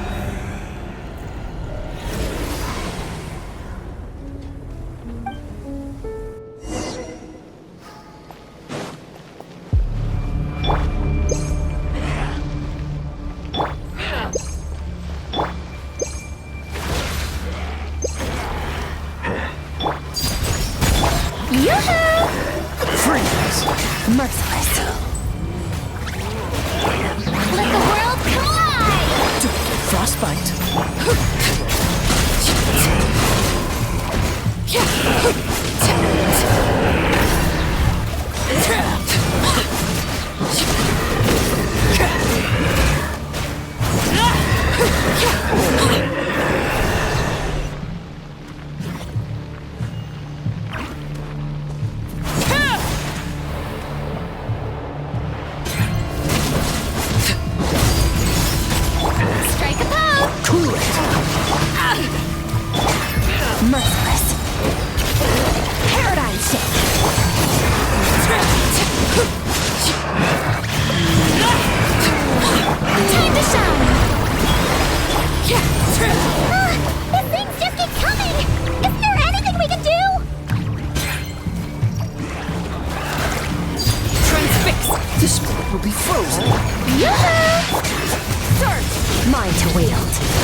Lightkeeper's handbook says. Careful! It's not over yet!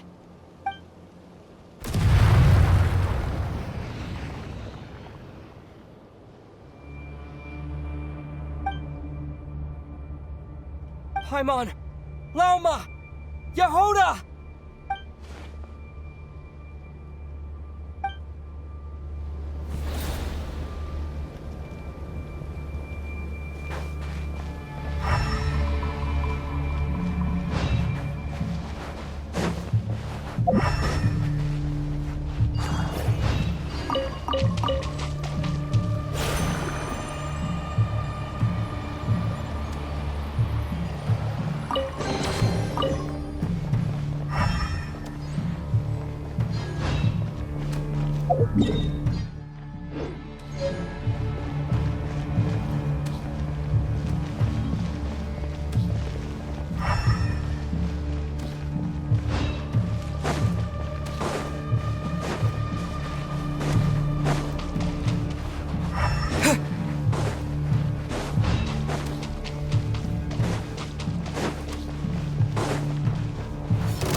Wait, what was that?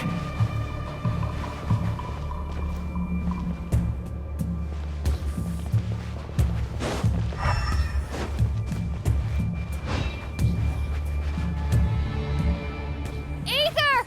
Over here! Lumine! Quick, grab my hand.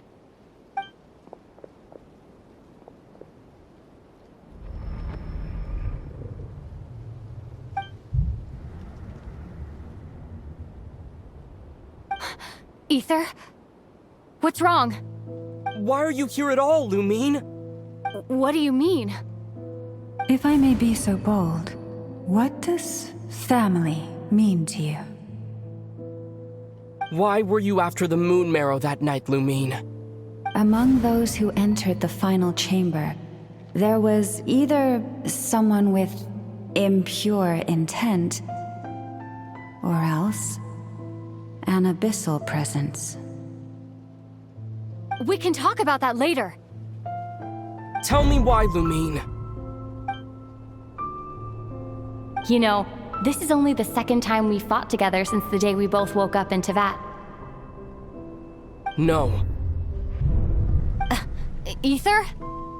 But when I found you, you were still in hibernation. Even the key to the chamber was still secure on your person. We didn't wake up together. What are you talking about? We don't have time for this, Ether. Look at me, Ether. Don't you want to explore this world with me?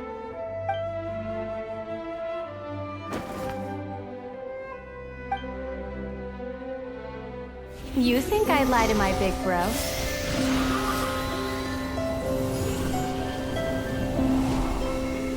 What a letdown.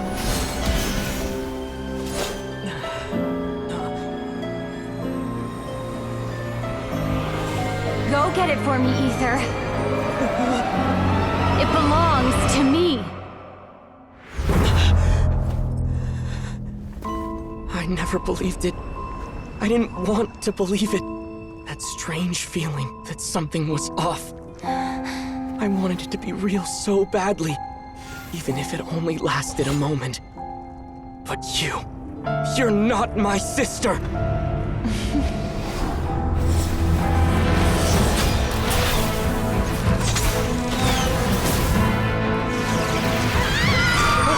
Goddess, please save us! Why is this happening to us?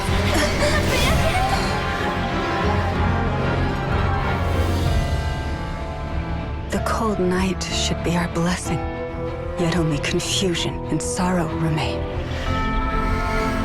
The truth may yet lie beyond the sky, but must we become lost because of it? Standing before you, as a scion of Hyperborea and the Frost Moon's emissary, I say this.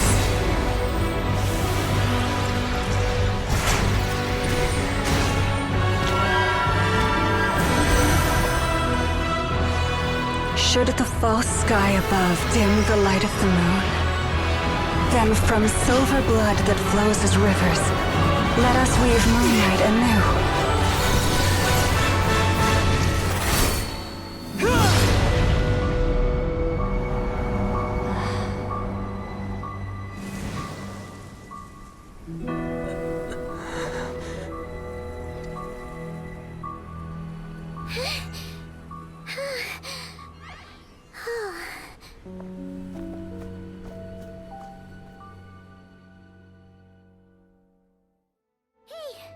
Is everyone okay? Think I saw my life flash before my eyes there. Oh, good thing Laumado was there to save the day. Are you all right, traveler?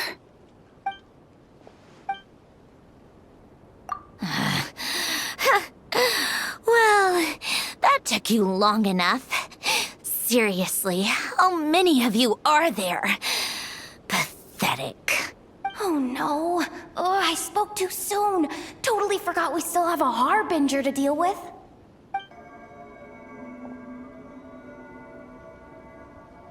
Hey, is that the moon marrow? It was hidden inside that big robot of hers all along. But that robot... That's Polonia to you, not just some robot.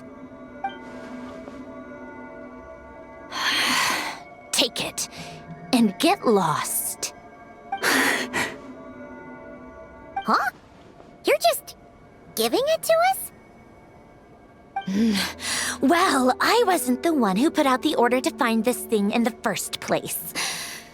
So if someone wants it, they can help themselves. Maybe even choke on it. See if I care.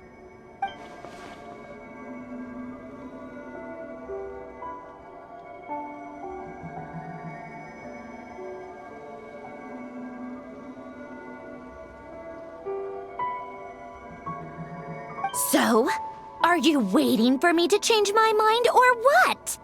I'd be more than happy to pick up where we just left off. But I should warn you, I'm in a bad mood right now. Let's go.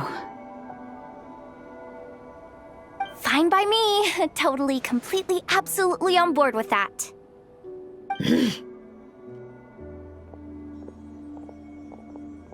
It's finally over. If that doesn't make the most thrilling commission of the year, I don't know what will. Looks like the Fatui are all gone now. Lauma?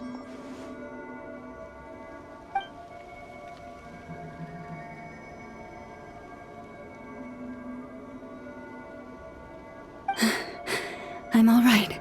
It's just been so long since I truly felt the power of the moon. I thought I sensed the wild hunt nearby. Don't tell me you've already taken care of it. Hey, it's Flint's! Hey, he's that Ratnik.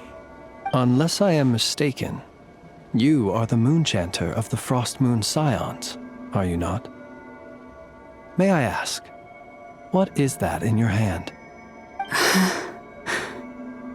Please, don't get me wrong. I've been tracking the wild hunt lately, and I've come to suspect that its actions aren't as aimless as they might seem. When I saw what you were holding, I could not help but start...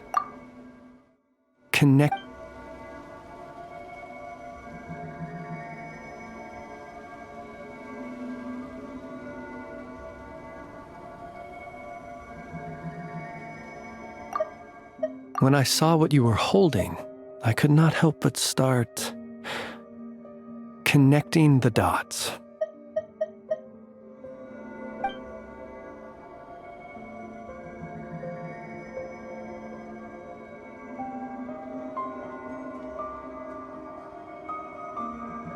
You better be extra careful, Flint.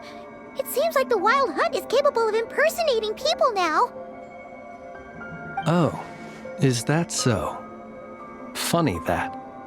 I just showed up completely out of the blue, yet you seem to have no problems trusting me. I apologize. I shouldn't be making jokes like that right now.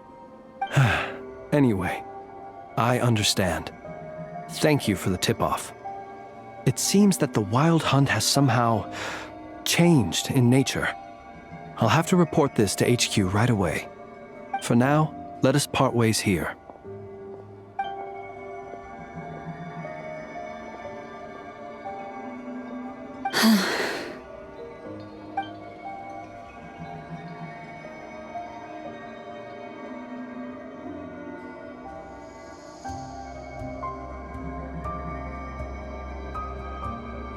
That little joke of his just now sure scared the bejeebies out of Paimon.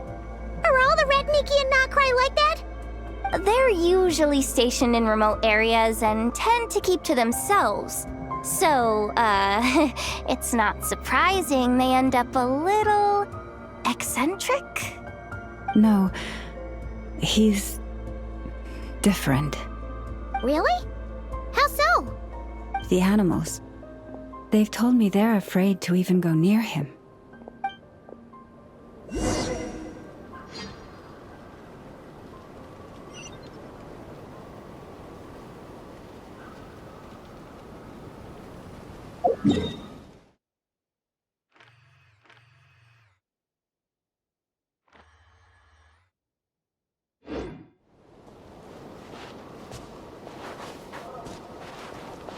Now it's your turn!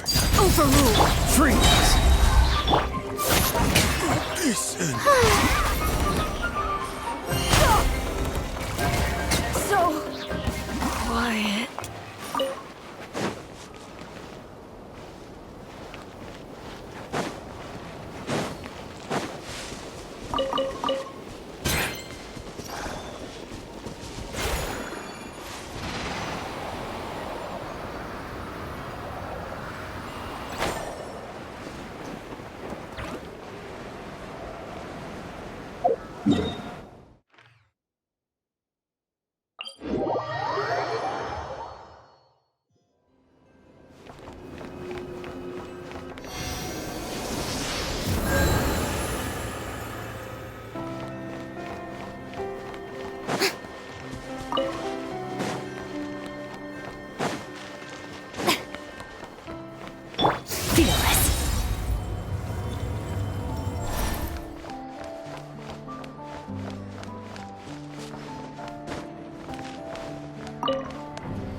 Merciless.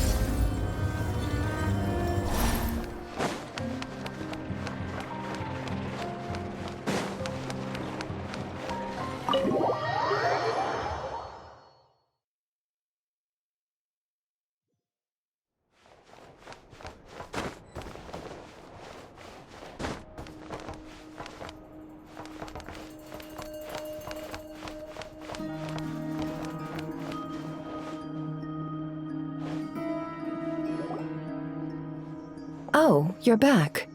I just made you all a pot of tea. Better drink it while it's hot. Boss Neff, you wouldn't believe how scary our day has been! Seriously, I am never, ever taking random jobs like that ever again! You hear me?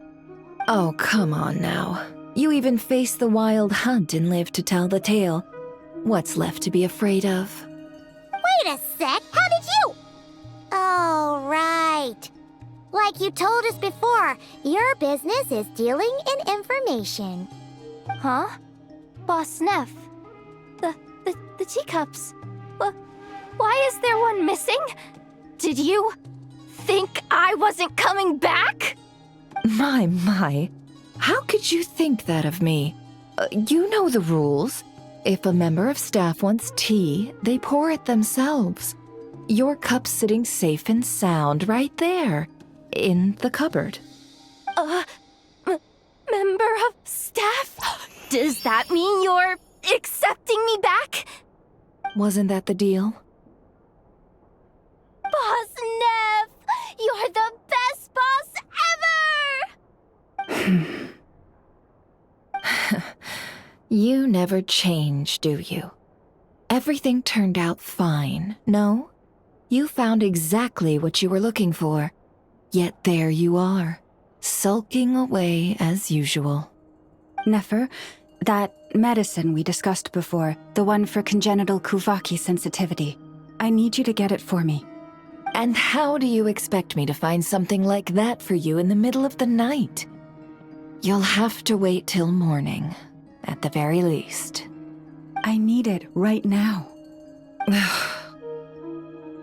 All right. I'll see what I can do. But you know urgent means extra charge, right? Thank you. You know what? You do seem a little different. In a good way? Or a bad way? Who can say? I'll take it either way, so long as you don't start making a habit of asking me for ridiculous favors.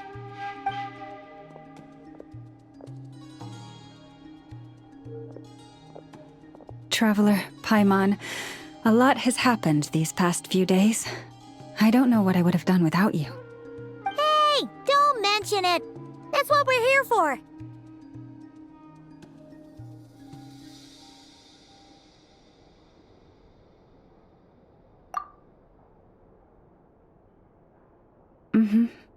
You're right.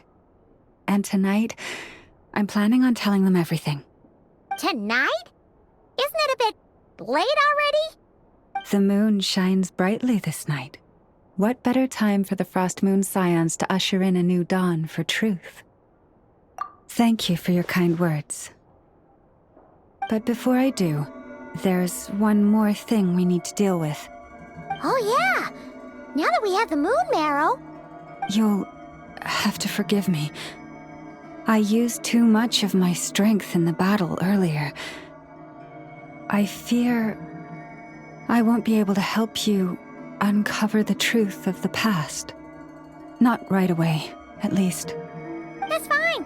We're gonna be in Nod-Krai for a while anyway, so there's no rush, right? Thank you. But there's another problem. How to keep the moon marrow safe now? Huh? Can't we just return it to your secret chamber? The seal has been broken.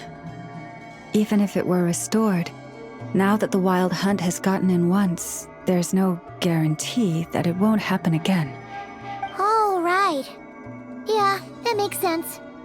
Back when the Frost Moon Scion's bloodline still ran strong, in special circumstances, a moon chanter could act as a vessel, safeguarding the relic within their own body. But it is a grueling trial of will and endurance. The moon chanter who did this only lasted 2 days. As for me, I might be able to last 5, at most. Hold on. You'd be using your body as a vessel? Yes. You can think of it like dropping a red-hot ball of iron into a bucket of water. How long the water lasts depends entirely on the bucket's size.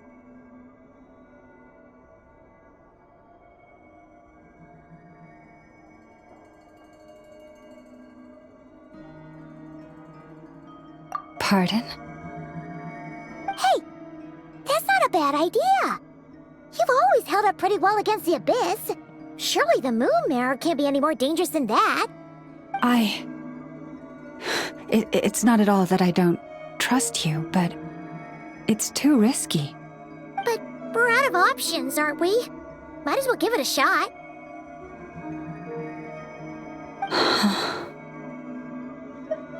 All right. Well, I'll be right by your side. If anything feels off, please tell me immediately.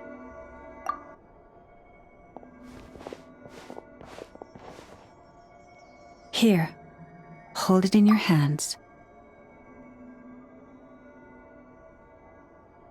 Feel its power.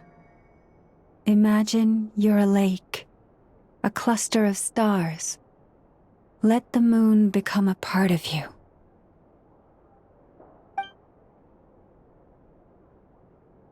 Whoa! It went into your body! How is that? Are you feeling any discomfort?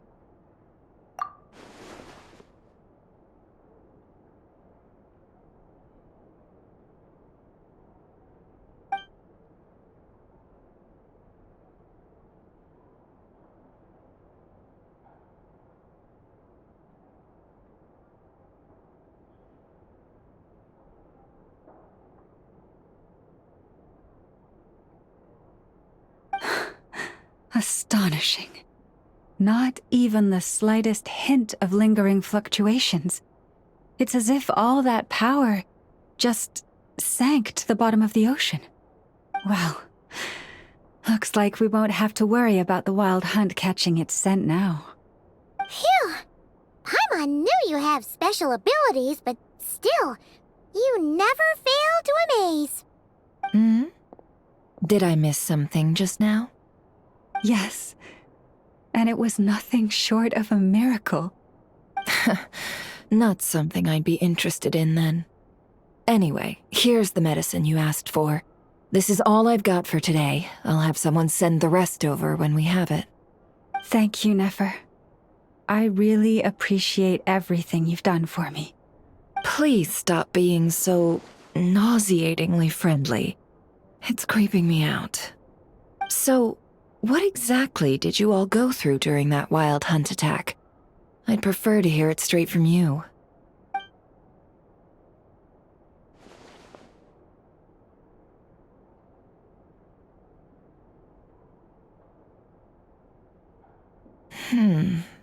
A phantom that can mimic the appearance of others.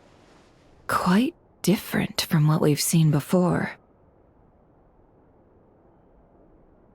Yeah, and both times it appeared, its goal was pretty clear. It seems like it was after the moon marrow. And on both occasions, it was accompanied by the wild hunt, too. It appears there must be some close connection between the two. I must say, I don't often see you look this serious, Nefer. Too late in the day for thinking, that's all. We'll pick this up again later. You all feel free to keep chatting, though. Just don't forget to lock up when you leave. On that note, Traveler, please keep the moon marrow stored within your body for the time being. We'll take it back off your hands as soon as the wild hunt's been taken care of. Once and for all. Of course.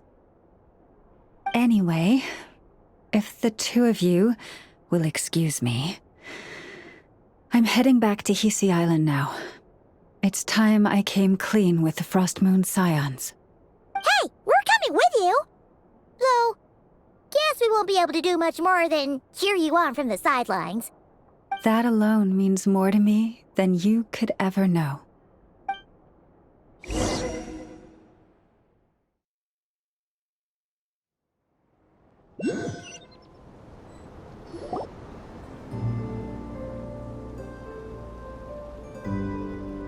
What's going on? I'm not sure. It seems like the Moon Chanter has something important to tell us. I heard the relic's already been retrieved. That's our Lady Lauma, all right.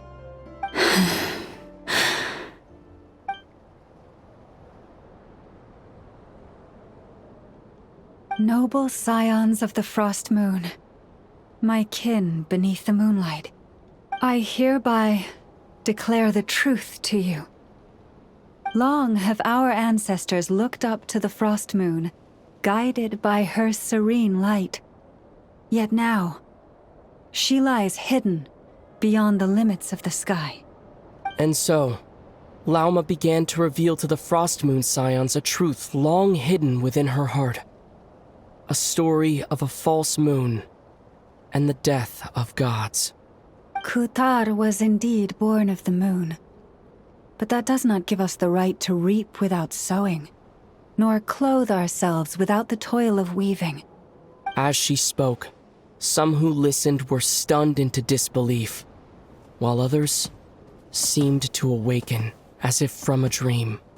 From this day forth, the road shall be paved with truth, and we shall pave it ourselves.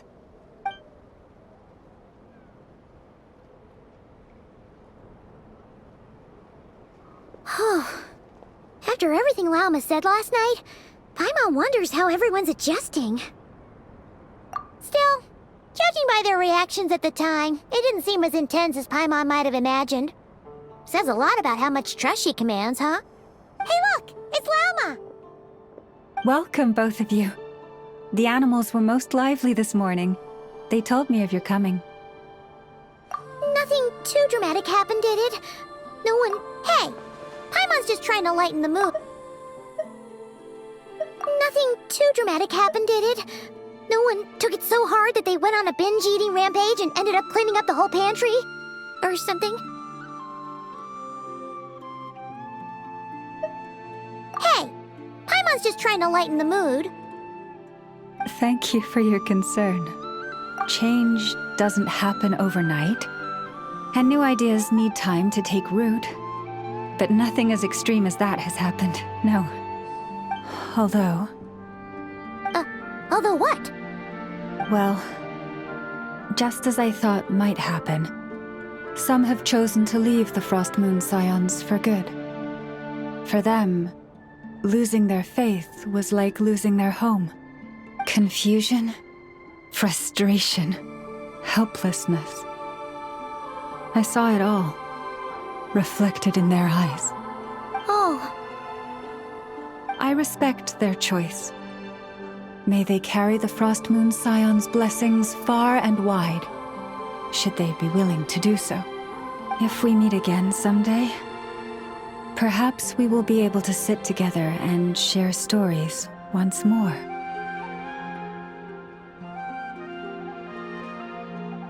Others sought me out afterward, though, and thanked me profusely for sharing the truth with our people. They said they used to see me as distant, even somewhat unapproachable, whereas now I seemed much closer to them. Like a friend, or even a family member. Sounds like a win overall! Paimon thinks you did the right thing, Lauma. Thank you. Though, I wanted to ask, do I really come across as distant? Well, maybe just a little. To people who don't know you, you are kind of tall, especially if you consider the antlers. I see. That's a bit of a hard one. My antlers tend to grow under the moonlight, so I can't quite help it. It brings me comfort to hear you say that. By the way, how has your body been adjusting to the moon marrow? I'm glad to hear it. I've also suggested to Nefer that we meet within the next few days. We need to figure out how to counter this new manifestation of the Wild Hunt. But for now, let's just relax. I want to enjoy this feeling a little longer of finally living on the bright side of the moon.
The abyss is like the world's shadow. It's always there, and it will never perish.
The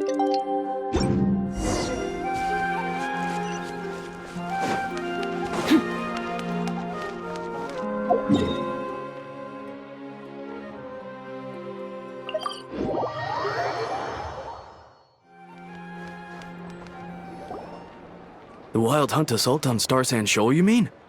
Huge wave. First I've ever seen of that size. Good thing it was so brief. No, I mean there's been another to the north of Nasha Town. What? How many does that make in the last couple of days now? What are the Lightkeepers playing at?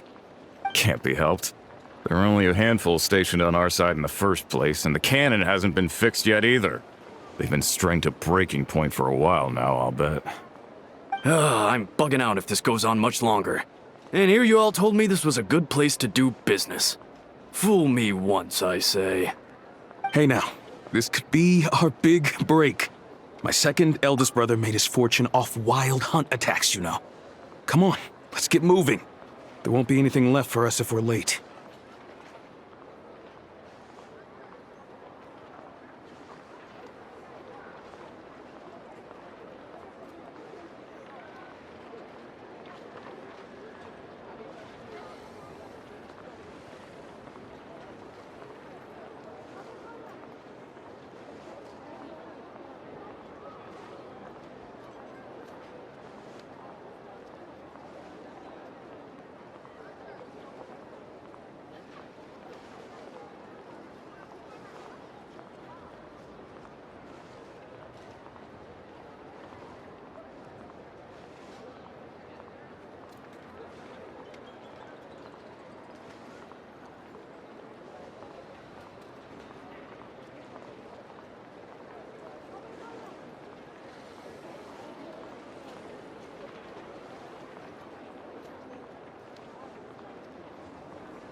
Left for us to scavenge. I did hear about an overturned cargo vehicle over there. Hey.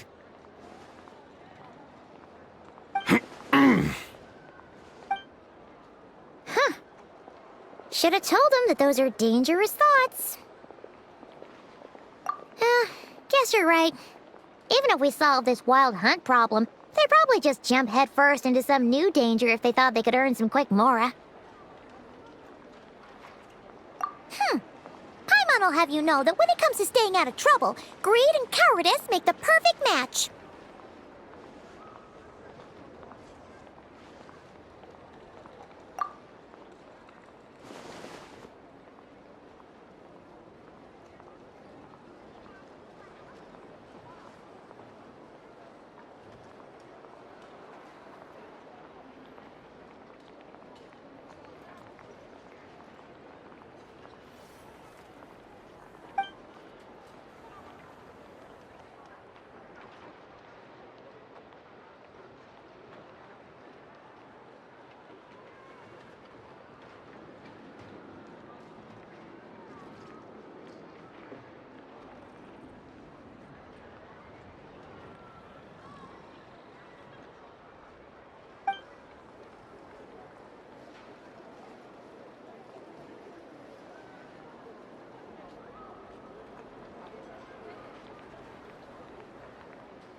Here in Nashatown!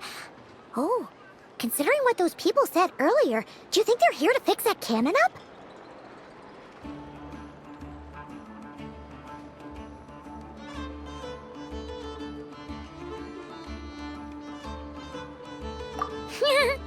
Dying to know something, aren't you? You totally zoned out just now.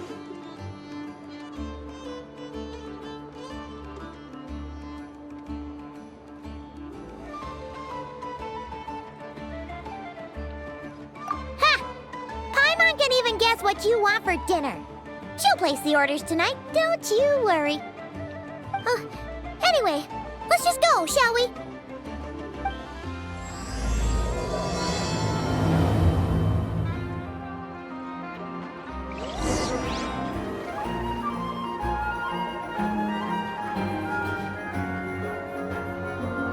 Merciless. Familiar faces identified. Our good friends, the Traveler and Paimon. Whoa, free manual labor detected. Those evaluations could not be more different.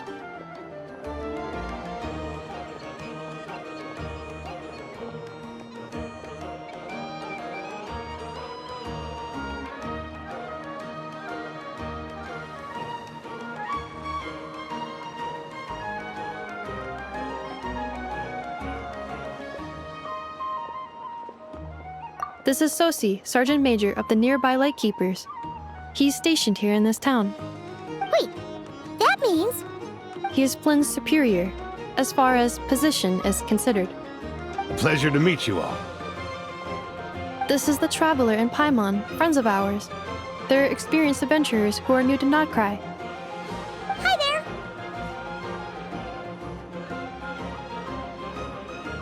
there! Indeed. The sooner we can get it firing again, the quicker we can ease our current predicament. 2 more wild hunt incursions have come sweeping in at different locations after the last one at Star Sand Shoal. And our manpower is already stretched as it is. This is more than we can handle. Hasn't Flint's gone back to your HQ to ask for reinforcements? When will they arrive? Huh. Has he now? Yeah. That's what he said he was gonna do anyway. He hasn't contacted me about that yet. As per standing orders, he should be leading a team to root out the wild hunt. But I haven't received any reports for a while now. Well, he does act outside the remit of his orders sometimes. I'm a superior, yes, but I wouldn't say I have much control over his actions. So, he made the call for backup on his own initiative? Hard to say. Contacting HQ is a tricky business. I should know, I've tried. They either refuse my requests outright or end up dragging their feet. And all the while, we're the ones who have to deal with the Wild Hunt, which, by the way, can strike anywhere in Nod-Krai without warning, sweeping across vast swaths of land. This has been a real test of our endurance, to say the least. We need to send our personnel where they're needed most. A single missive will not do much to change HQ's attitude, I fear. Flynn's understands this well enough, I'm sure.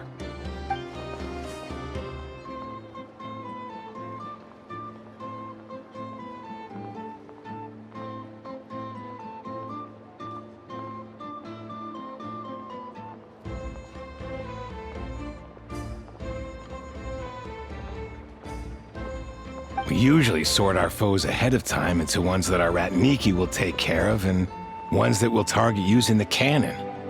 I finished the preliminary dispatch work already, but this cannon... Okay. Hurry up, I know. Fix this, I know. You fix it if you're in such a hurry. That, or bring me some snacks. This is tiring work over here. Could you at least tell me how long we'll be delayed? We're way past our scheduled firing time. Well, that's your fault for firing too often recently. Machines get overworked too, you know. You could try thinking about their feelings for once, maybe. Sorry, what? A machine's feelings? In layman's terms, this refers to wear and tear. As such, a machine is more liable to fail the unhappier it becomes.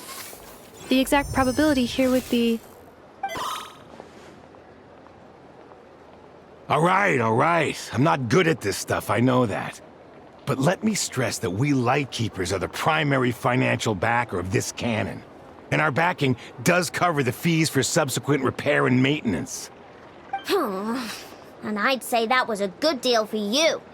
You should thank the Krumkake craft shop. That means me, by the way, for making you such a huge and powerful weapon for such a measly price. Do you even know how much it would have cost you if you bought all the parts legit and fresh off the assembly line? Reminder, your future snack budget will have to be halved without the long-term commission payment, I know. Calculating a viable and cheaper option. Lavender melon candy. What? No! Absolutely not! Let me think, all right? It should take maybe 3 more hours?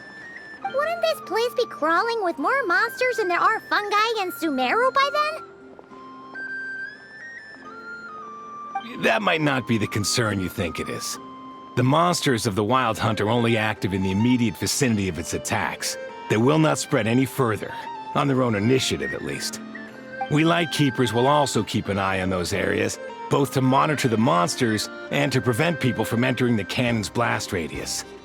That said, I'm afraid I can't wait 3 hours before dispatching manpower to the locations that the cannon won't be firing on. And here's where my need for manual labor comes in. There are some checks I haven't finished yet, but with your help, I can get the repairs done sooner. Wait, but we don't know a thing about this stuff. How much help will we be? You'll be fine, trust me. Just take this. Oh, and this. Whoa! This book is so heavy! And what is this? You can use Beep Boop Pizza to run diagnostics on the cannon. It'll tell you what to do. And this book will help you understand Beep Boop Pizza. This cannon was built using more than 50 components from different factories and manufacturers.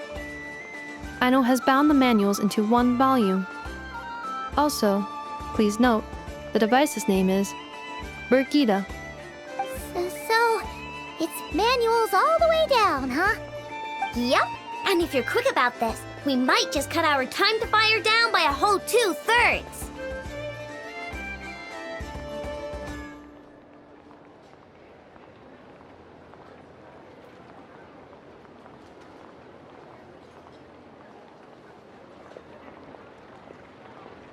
I'll go with you.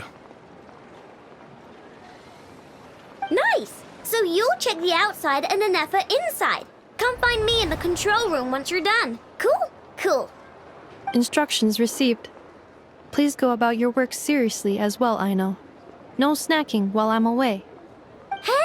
A little snacking will also improve my efficiency by 2/3.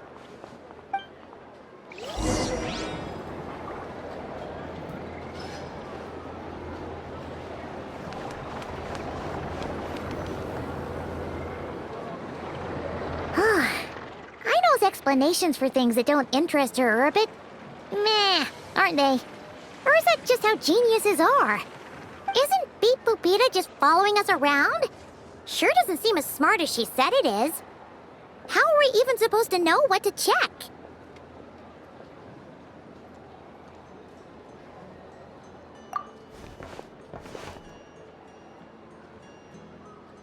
I've watched an Effa perform routine repairs before. It seems some sort of maintenance port must first be found, and then this small robot will automatically interface with it. Ah, so you're in the know. Nice. What does that port look like? Now that I'm not so sure of. Let's search around together and see what the robot reacts to. Works for Paimon. Is this it? Probably not. Or this one? Oh, ew! Stinks of machine oil!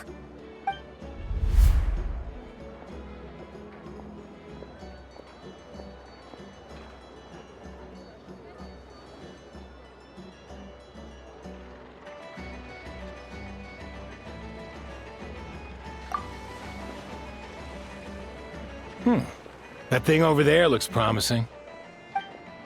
Where? Oh, yeah! It does! Let's try it out! Whoa! It's flying! Does that mean we got it right? So, what do we do now?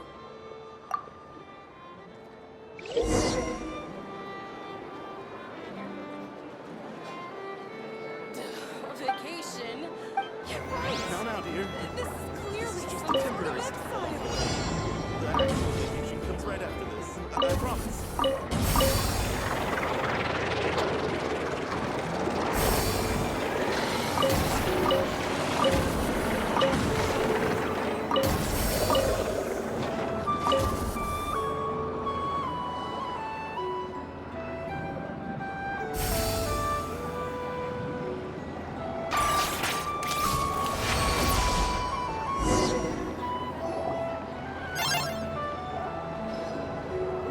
Wow, what do you know? I know what's right. We got this working without understanding a thing Beep Boopita said. Still, it's impressive how you figured things out right away.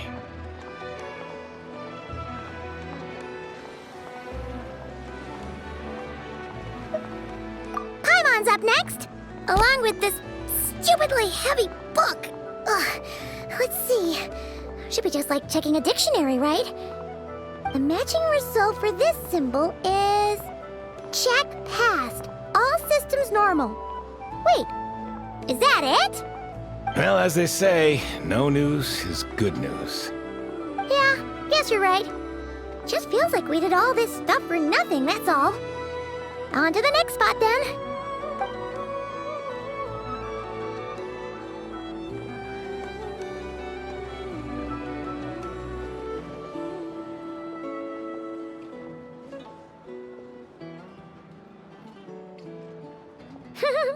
Paimon's getting the hang of this now. It's this thing, right? And this time... Huh? Why are you angry? Oh, huh. Looks like its expressions are also prompts of a kind.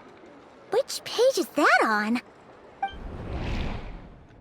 Oh, we need to take note of the order in which its eye colors change.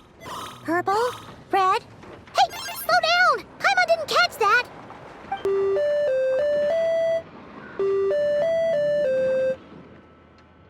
What?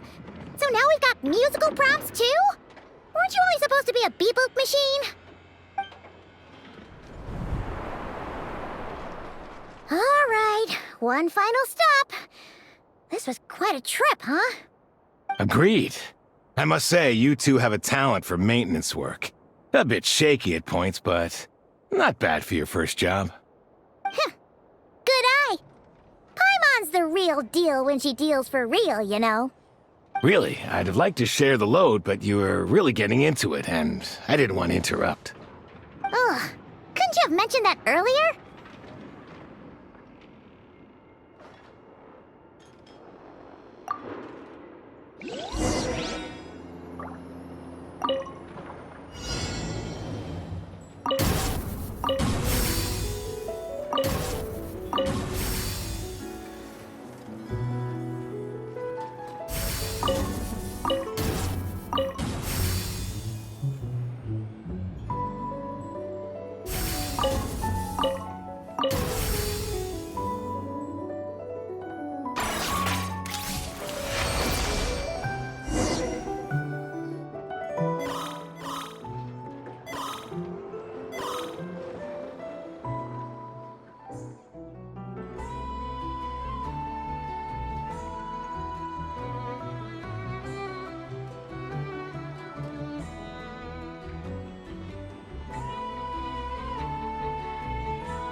A pictorial prompt this time. Don't worry, Paimon's just about gotten the hang of which prompts are listed where.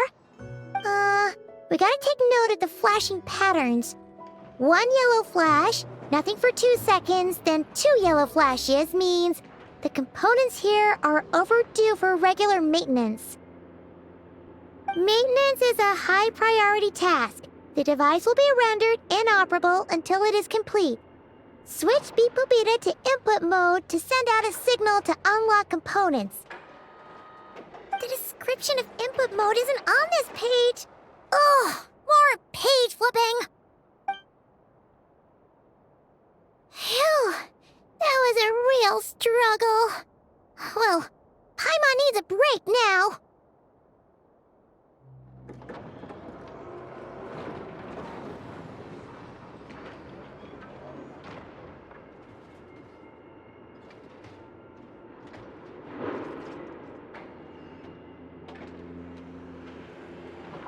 Yeah, good work indeed.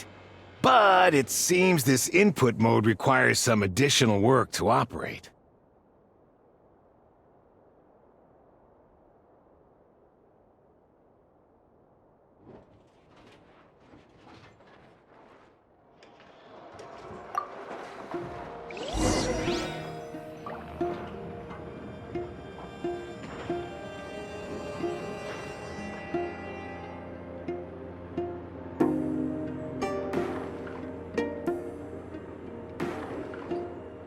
Where do we come from?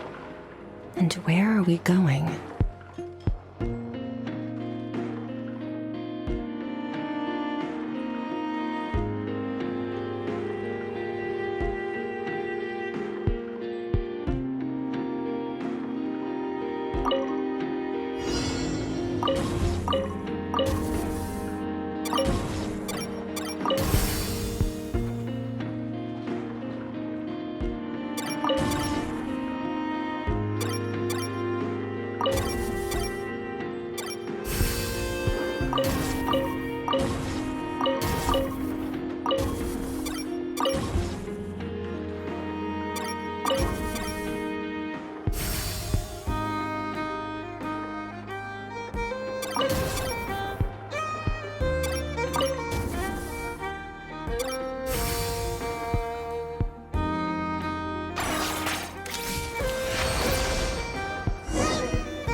Well, looks like we're all good. We can remove this thing now. No clue, frankly. But whatever. I got a feeling we've all given up trying to figure this cannon out. I'll go get the replacement component. We should be done once we pop it in here. What do you think? Maintenance work's easier than running errands, wouldn't you say? That's for sure. We're counting on you, Sosie.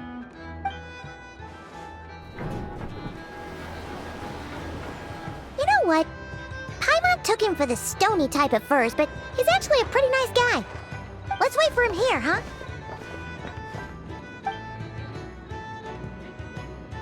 Are your tasks complete? Yep. Sosie's gone to get the replacement component. We'll be done here once we put it on. Allow me to check against the recorded data. Yes. This component is approaching its replacement deadline. The cannon will generate immense recoil when fired. If this is not controlled, the firing platform will become misaligned. This part is designed to anchor the cannon and ensure accuracy when aiming. Huh. So, if the cannon isn't fixed in place, will it start spinning around like some kind of massive firework? A novel analogy, but an apt one. The large-scale damage that might follow would be undesirable by anybody's standards. This component is currently easily damaged. The materials are not up to par, and there are still some design flaws. But Aino and I are working to improve it. Estimated waiting time remaining: 7 minutes. Would you like a crumb kake? Yeah! Dessert's just the best after a hard day's work. Certainly. It will be ready shortly. Observation. Freshly baked crumb kake results in the most efficient improvements upon human happiness indices. As such, I activated an internal heater before starting repairs. Thanks for the treat. Aino's lucky to have you.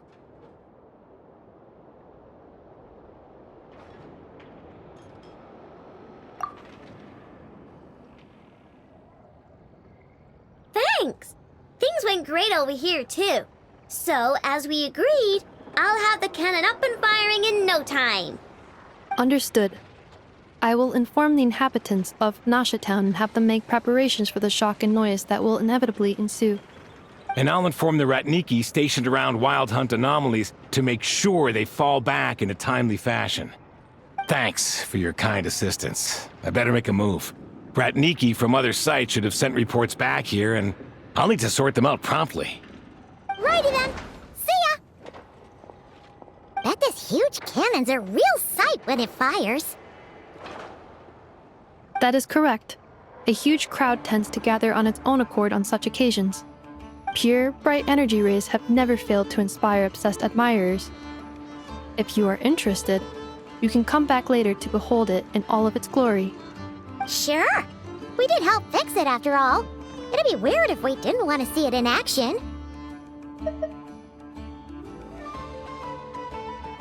Oh yeah. Wonder where that strange phantom went. Never mind what it's doing. Let's try our luck at the flagship. See you later, guys. Just be sure not to miss my masterpiece in action.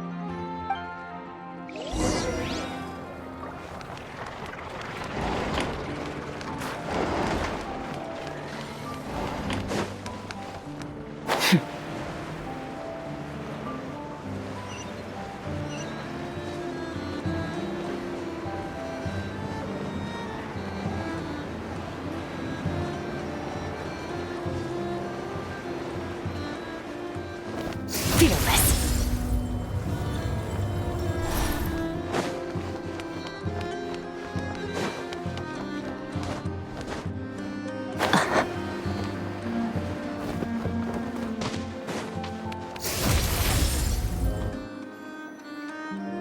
Is it just Paimon, or are there more people here now? Oh, just as well, since we're sniffing for intel and all.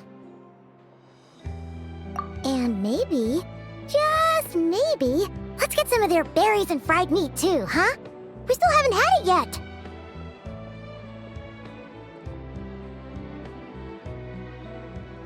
Oh, come on.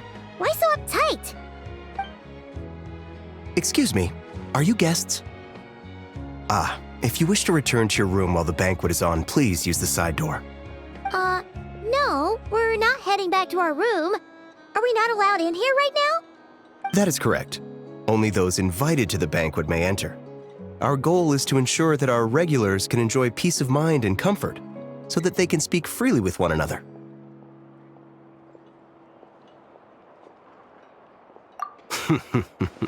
Familiar with our ways already, I see. But here in Nod-Krai, channels hold equal value to Mora. I am but a lowly employee, so you'll have to forgive my inability to help in this matter. It's fine. Can't be easy being you. Looks like we'll have to switch channels then. Never, right? The Curatorium does seem to already have an amazing intel network up and running.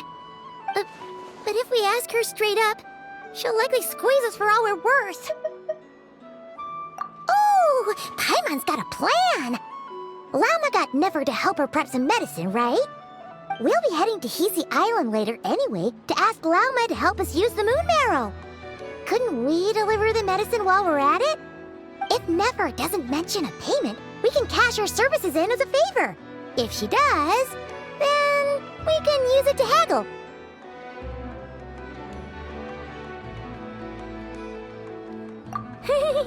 The thought of Mora made it worth the effort of thinking up. Come on, let's go!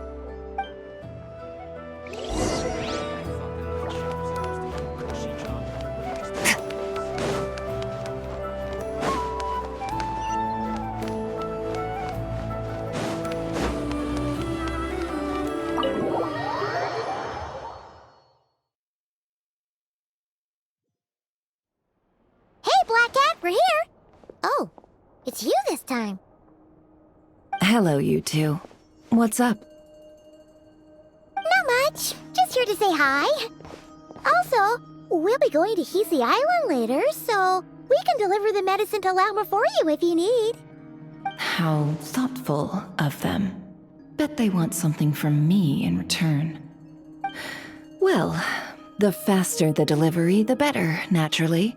And we're lacking free hands right now, so that would be a great help. Yehoda's gone to get the medicine, and she should be back any moment now. If you have nothing else to do, feel free to wait here.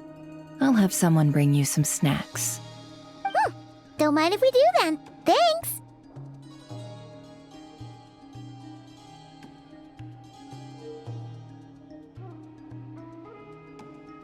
Oh yes, I'm sure you've all heard about what's going on. Nasha Town's in turmoil, and right now everyone wants intel. Whether it's to strike it rich, save their lives, or escape whatever predicament they've found themselves in. Ah, so you're busy making Mora. How nice. It's not all good news, I'm afraid. We're stretched so thin that our clients have taken to competing for our services via auction. The price for taking priority slots has all but skyrocketed. In other words, we've had to suspend free intel handouts for now.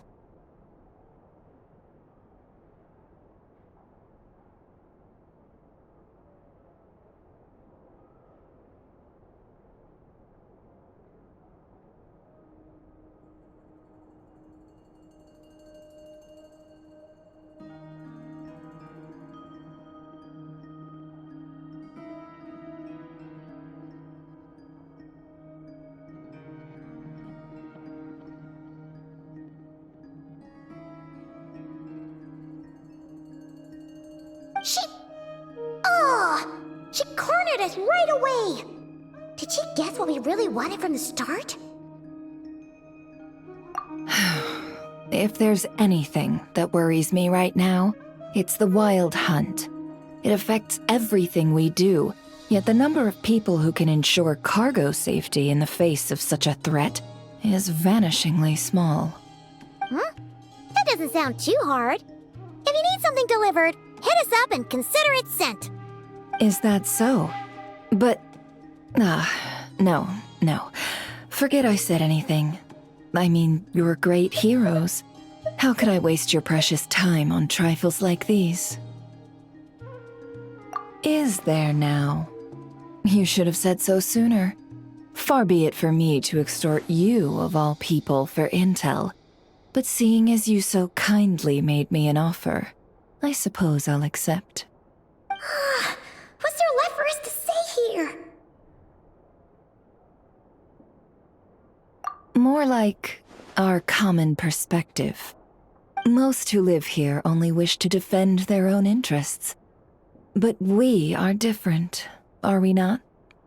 We both seek to resolve the chaos that the Wild Hunt has caused. Huh. Or like make a profit off the Wild Hunt. Paimon doesn't believe a word she says. Dissatisfied, are we? The number of commissions over at the Adventurers Guild spikes during tumultuous times, too. Would you call taking those jobs for Mora a sin? Well, that's... We might squeeze some advantage out of chaos, but equally, chaos could uproot everything we've built at any time. Such is the threat of the Wild Hunt today. And what business would there be left should it end in some great slaughter, or put to flight many who call Nashatown their home? And as I understand, the two of you are here in Nod-Krai to follow a trail of clues yourselves, no? Well, yeah. In that case, we should keep Nod-Krai the paradise people say it is. At least, until our respective goals have been accomplished. You must understand, no force exists here that would inspire unconditional unity amongst all parties. After that incident with Lauma, I'm inclined to believe you. Your selflessness is admirable, to be sure, and rare around these parts. Though it's rare for a reason, kid. Just a shame that our mysterious phantom has hidden itself well. Between that and its ability to shift shapes, it will no doubt be a most slippery customer. Really, I'd be all too glad to pass on any additional intel I gain. We make a good team, after all, don't you think? You front and center, me behind the curtain. That does make sense. Sorry, Nefer. Paimon took you for someone who only cares about profit.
A well-placed only, indeed, Paimon. Nothing is wholly divorced from profit of some kind.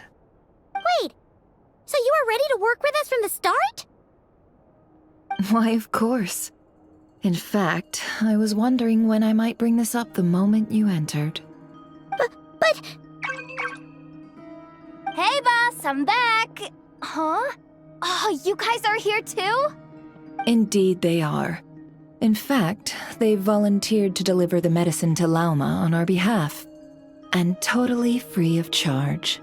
Such kind souls, aren't they? Really? Great! Oh, in that case, guess I'll be clocking out now. Got a few more places for you to visit right here, dear. Huh? Haven't I already worked a few days' worth of overtime already? Well, guess the extra more is pretty nice. Well, we better get this medicine delivered pronto.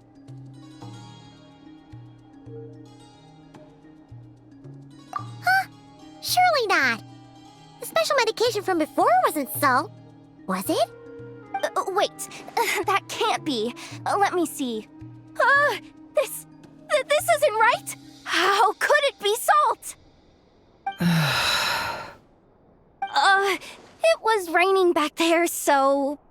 had it have happened while I was resting at the store?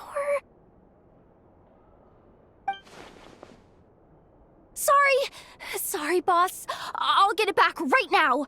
Trust me, I'm super fast. Hey! Slow down! You might get hurt! Well then, any plans? If not, what say we go into town and ask around about the wild hunt? We were thinking of doing that, but we didn't get much out of it. The townspeople are a bit wary of us, and we can't get into the flagship right now. Ah, yes, the banquet is on today. Perfect timing. That's where we'll go. Huh? Can you get us an invitation? Oh, come now. What are we, sticklers for the rules?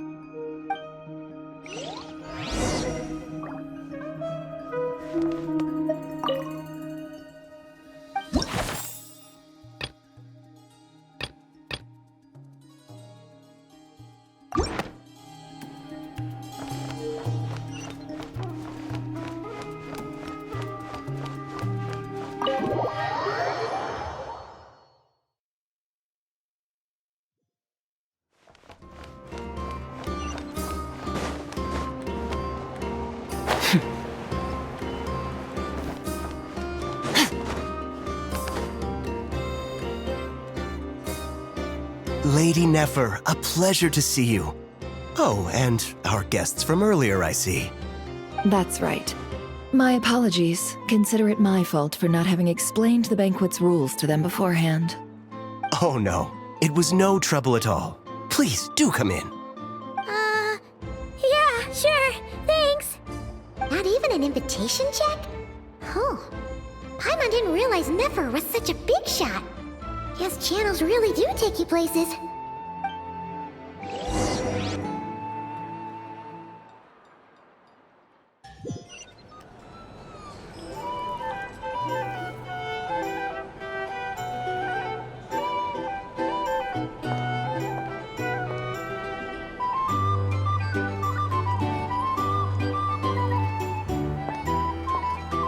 Finally! Now, what do we...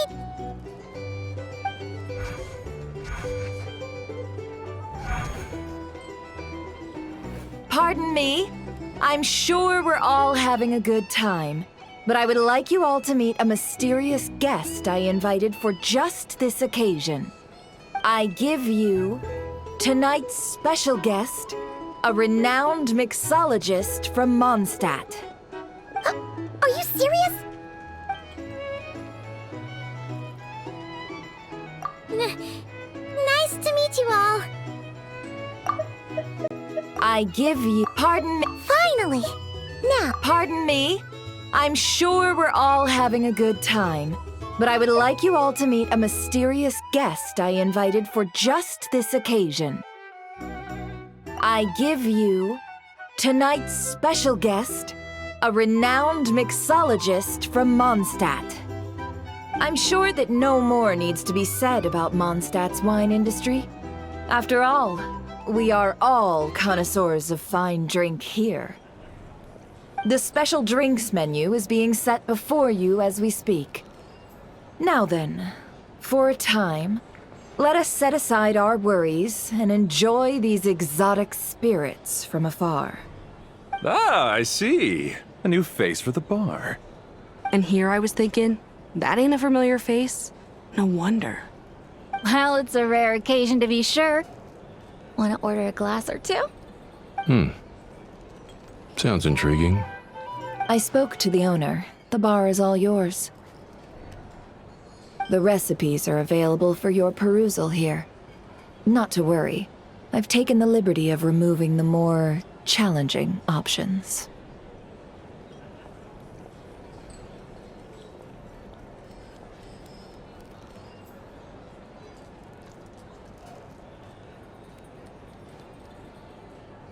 How'd you set this all up so quickly? Well, as long as you know what both sides need, negotiations are essentially just a process of confirming the deal. No one would turn a beneficial offer down now, would they? The flagship already had plans to invite a professional mixologist from Mondstadt anyway. So consider this a trial run, with the list of drinks brought out in advance. Demyon will assist you. Serving guests with drinks will be the perfect opportunity for you. Of course, every guest will have their quirks, so you'll have to be careful not to arouse their suspicions. Got it. We'll give it a try. In the meantime, I'll go mingle with some of the guests who pique my interest. There'll be a little event during the banquet's second half, by the way. See you then.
Hello.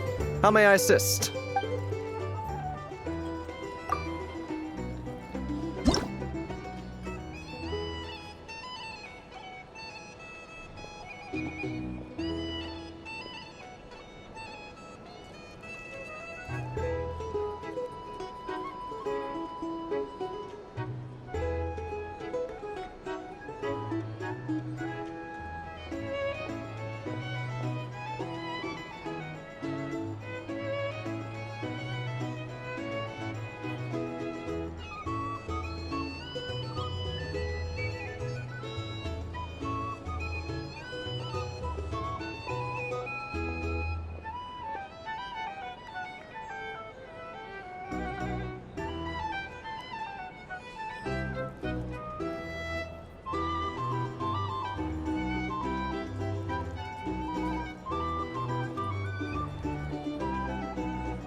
Good work!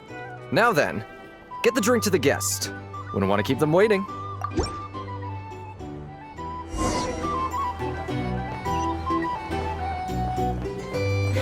Ever consider returning to Snezhnaya? Or rather killing myself with Friday? No thanks.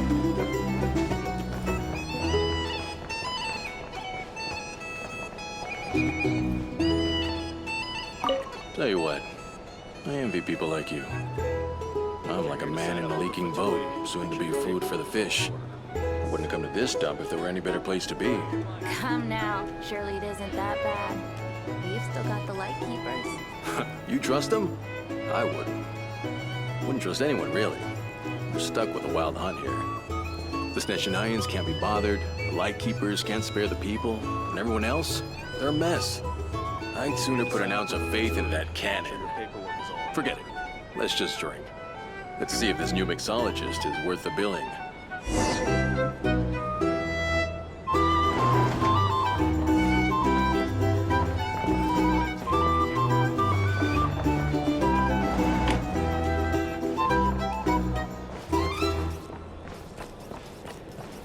Hello. How may I assist?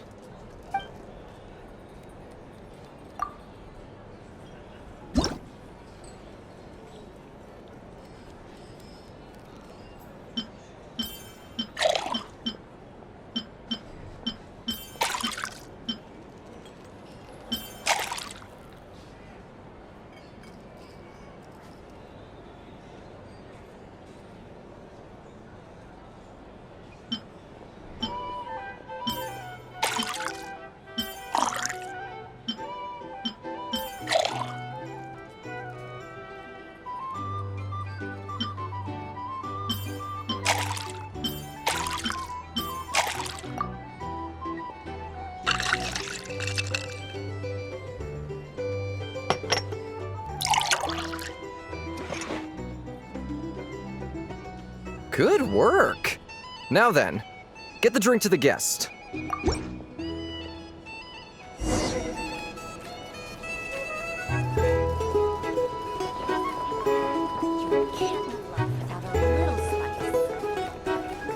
lose money at this rate. Doubt the Sneshanians will stand by. Just leave it over there. These are bounties. Bet you some people are just waiting for this place to fall further into chaos. You've got a plan for that, then? Hard to say. But what I can say is that the situation in Mashatown will get out of hand if that cannon isn't fired soon. That gun's a symbol. The most solid proof that ordinary folks like us can stand up against the Wild Hunt.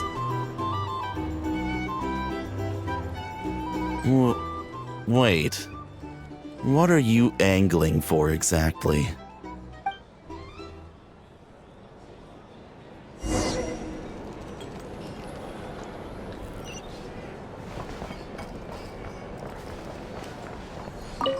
Well, what if that was nothing but an illusion? What if, let's say, the cannon was never meant to be fired? For our sakes, at least. Surely this town is still of value to those who control it. Of course, of course. I mean, that's all it is. Value. For us, though, there's no place but Mashatown. And we're putting its life and ours in their hands. I get what you mean. Let's just see how this plays out first. Seems like they're all talking about the cannon already.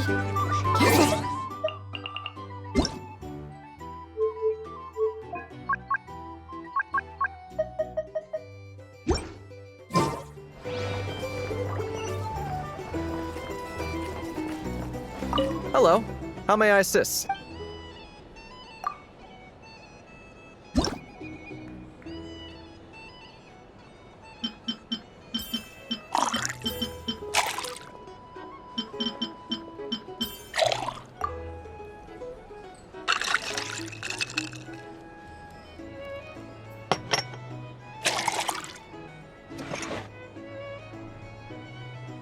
Good work. Now then, get the drink to the guest. Wouldn't want to keep them waiting.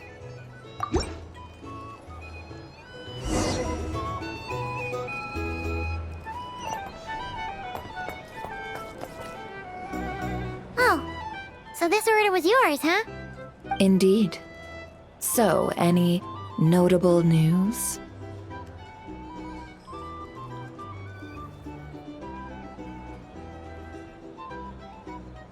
Ah, you two must be Nefer's friends. A pleasure to meet you.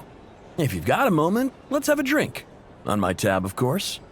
Paimon doesn't recall there being any other orders right now. Sure then, we can take a break. Then come, sit. Dimyon, 2 wild berry trails, if you would. Without alcohol, much obliged. Hints is the name. I help out at the Rossum workshop in town. They usually put me in charge of making and repairing simple machines. Paimon's name is Paimon. Pleased to meet you. Ah, yes, I've heard. Lots of knights over there in Mondstadt. I imagine your title's an impressive one back home, huh? We were just messing with you there. Anyway, help me keep an eye out, all right? Valuable intel will be suitably compensated. Oh, come on. Is that how it is between us? I mean, I wouldn't even have this job if it hadn't been for your help back then. So, you've known each other a long time? That's right. I came to Nod-Krai with nothing at all. Would have starved on the streets if I hadn't met Nefer. She lent me money to study a craft, and even introduced me to Aino and the Voynich Guild, which is how I slowly carved out a living for myself. That's a huge favor. Huh. So Nefer can be a nice person sometimes, huh?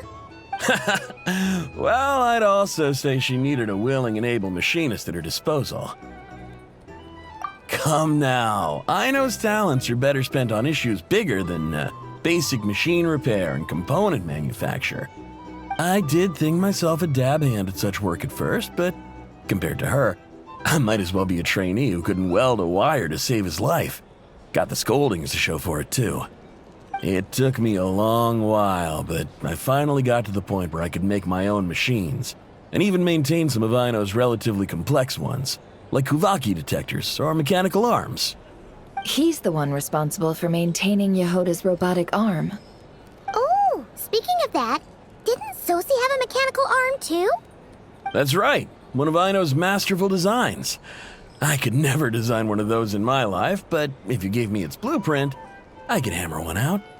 Nowadays, I've got regular customers, which makes for a decent keep. Even got a kid, if you can believe it. I wouldn't have, had you told me my future when I first arrived here. On the flip side, being a family man means I can't just flee this place whenever I feel like it, so I'm afraid I'm counting on you to help solve this wild hunt crisis. All the more reason to be proactive and do your part. Wringing our hands in despair does us no good in times of crisis. Oh, wait. Just another question that's been bothering me. Have you heard anything about people seeing illusions within Wild Hunt anomalies? People they know, perhaps? I have heard of humanoid shapes being sighted, but familiar faces? No. Most would think they'd lost their wits from fright if they started hallucinating. After all, no ordinary person could survive an assault from those monsters. Does this have anything to do with our current wild hunt crisis? Perhaps. Perhaps not. All right, I get it. I'll keep my ear to the ground for you, and naturally, my lips will stay tightly sealed. Then we'll take our leave. Enjoy your drinks. He's a social man. You can often find him here chatting with friends, and he's had contact with all manner of clients. Since he's never heard of the Wild Hunt exhibiting the power to imitate familiar faces, might it be safe to assume that our Phantom wants to keep that a secret? Huh. That does sound worth noting. How about we go talk to a few more people? A good idea. And one our upcoming activity will facilitate. Let me show you how it's done.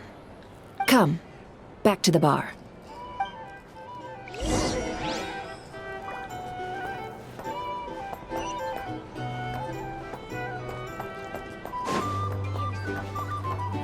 Can't live life without a little spice.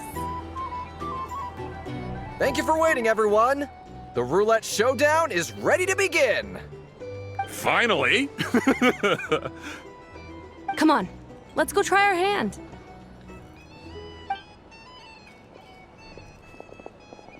Joining us, new guy?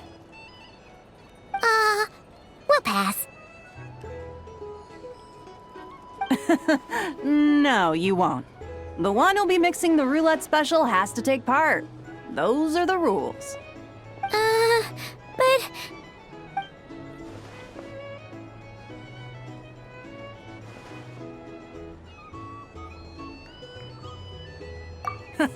That's more like it. Since we have a new friend with us today, let me go over the rules in brief. The wheel before you is divided into an inner and outer circle. Participants must take turns to spin the pointer of the inner circle. Whatever beverage it stops at, our lucky contestant will drink. The drinks are divided into juice, tea, and alcohol, with that last further divided into 3 levels by intensity. Spin your way to a non-alcoholic beverage, and you'll score no points. Otherwise, you get 1 to 3 based on alcohol content. During a round of drinking, one participant may choose another with less points than them and pose a question, which the other party must then answer. This sounds like it might favor those who score higher, but push your luck and you might not recall any answers you were given the next day. Defeats the purpose, wouldn't you say?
And that's why the person mixing the drinks has to take part. You know, just in case they decide to pour heavy, then sit back and watch the show. Not that our newcomer looks like the drinking type.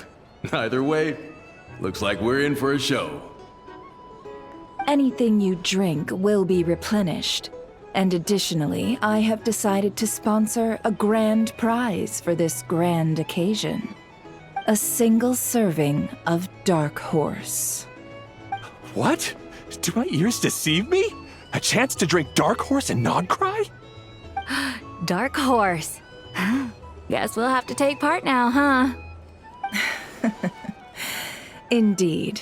The Dark Horse could be yours to enjoy, so long as your luck holds. And so long as you can remember its taste the day after.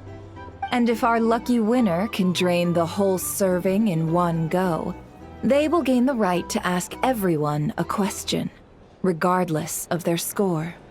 High risk, high reward. That's gotta be some strong alcohol. Now, if there are no other questions, let us begin. Allow me to get the ball rolling. Intensity 3. Looks like I'll have to put my back into it today.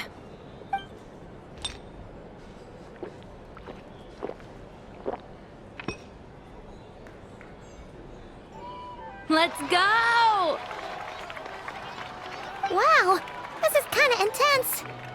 Oh, my turn, my turn. All right, man, fess up. You've been making a killing lately. Where's it all been coming from? Hey, bro. I heard you met up with some big shot from the Voynich Guild. Mind introducing me sometime? Ugh. A normal drink, huh? Must be my lucky day. We've reached the final round of the roulette showdown. Let's see who gets the last laugh. I gotta say, you monsters really know your alcohol. These recipes are super good. Teach me, would ya?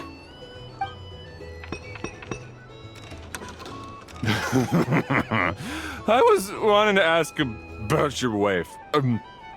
Your wife.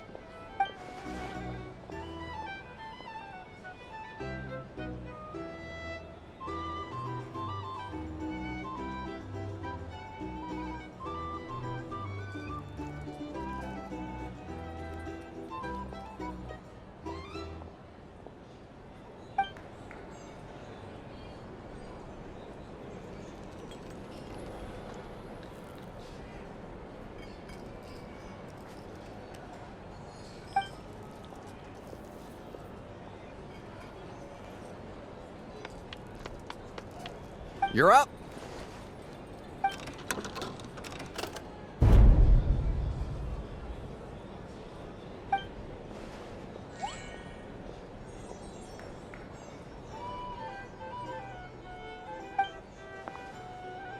Whoa! New face here just drew the dark horse.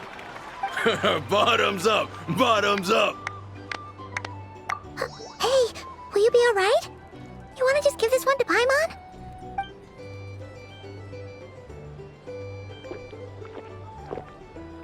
Whoa! He actually downed it in one gulp. Nice job! No wonder you Mondstadters have such a reputation. Me? Well, what do you think? Monsters, of course. Absolutely. If there was something else, I didn't stop to see it. Just took off as fast as I could. Oh, and guess who showed up just as I'd gotten out of there? Those good-for-nothing Rat-Niki, that's who. If my luck had been just a little worse, they'd have found nothing but my corpse. Or whatever was left of it anyway. Either way, there's nothing in there you'd want to see.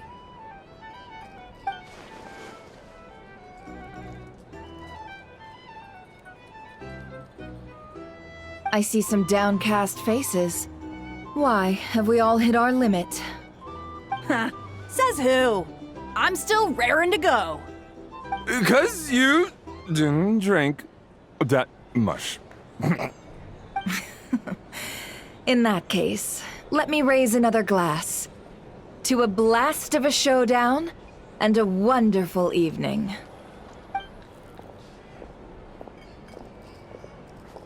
Hello, sir. Lady Nefer has ordered a fresh round of drinks. Could you deliver it to her? If you want to negotiate prices, you'll find a full market.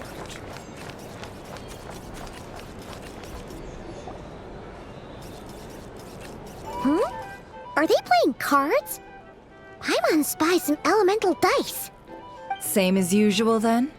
One die, 100,000 mora. I'm not here to do business with you.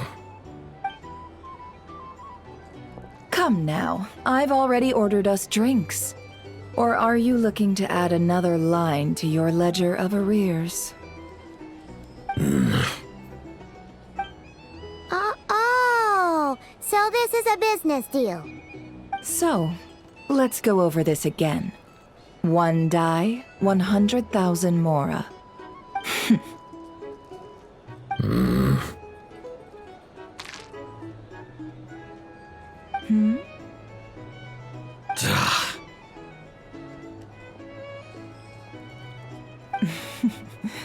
Then we have a deal. Come, you two. Take a seat as well.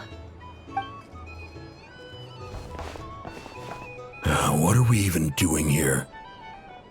I can give you 3 things. The features of the Wild Hunt, the exact locations where it has appeared, and the intel we've received from the Lightkeepers. The Wild Hunt is in fact a phenomenon linked to abyssal power. Fog and monsters follow in its wake, posing a lethal danger to ordinary people.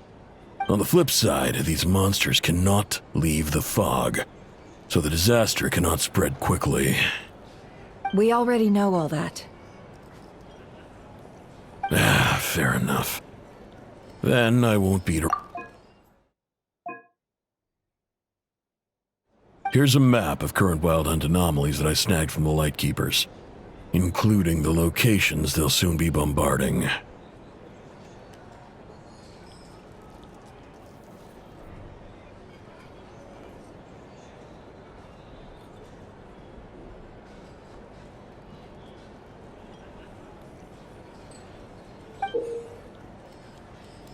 That's a lot. We've never seen anything like this either. That's why everyone's so worked up. That's not enough. 4 dice. Cool it, all right? I'm not done. Now, the Lightkeepers don't want you to know this, but weirdly enough, more Wild Hunt sites have disappeared than their involvement would indicate. Isn't that normal? They're not the only ones fighting the Wild Hunt after all. Adventurers do that too, and maybe some just go poof by themselves. I'd agree. And really, we've always had a small, stable discrepancy between reported anti-Wild Hunt ops and anomalies cleared. That variance has become a gulf lately. What could that even mean? I've got 2 theories. One, that some new force is clearing the Wild Hunt out in secret. Or 2, that some Ratniki are not reporting the work they do on purpose. The odds of the former happening is low. Not many organizations can even engage the Wild Hunt. Never mind keep those operations a secret. If you're interested, I'd recommend following the latter train of thought. Paimon doesn't really get it. What would anyone gain from doing that? Now that's what I call interesting intel. No wonder you've been doing well for yourself lately. Even if you've mostly just been reselling my intel. Please, stop. This is all I've got for you. Oh, stop that. Why, people might start thinking me a bully. Let me give you an opportunity instead. Out of respect for your independent intelligence gathering. An answer to a simple question for 50,000 off your debt. Have you heard of people seeing familiar faces within a Wild Hunt anomaly? Or experiencing something akin to, say, an illusion? No, nothing like that. Nothing at all but ghostly shadows. Nothing at all, Not even for 50,000 Mora? Either you don't take your debt seriously, or you're confident you can pay it off. Hey! No means no, all right? This is about my dignity as an intel broker. Mora doesn't factor in here at all. Okay. Well, that puts me at ease. You really are the same as ever. And you've learned quite well. Go on then. I'll swing by again. Sometime soon, perhaps. Ugh. So, you're his creditor? Indeed I am. He's resold my intel quite a few times now, pocketing the difference afterwards. Rather dishonest dealing, if I may say so. As luck would have it, he would only purchase information from me when he was just about done negotiating with his buyer. So I arranged a little something just for him. A painful lesson, you might call it. Ooh, that sounds brutal. Oh, I was downright beneficent in charging for that betrayal. It was more about the message, really. In any case, I believe that's all we'll get here. Let's go through what we've learned outside.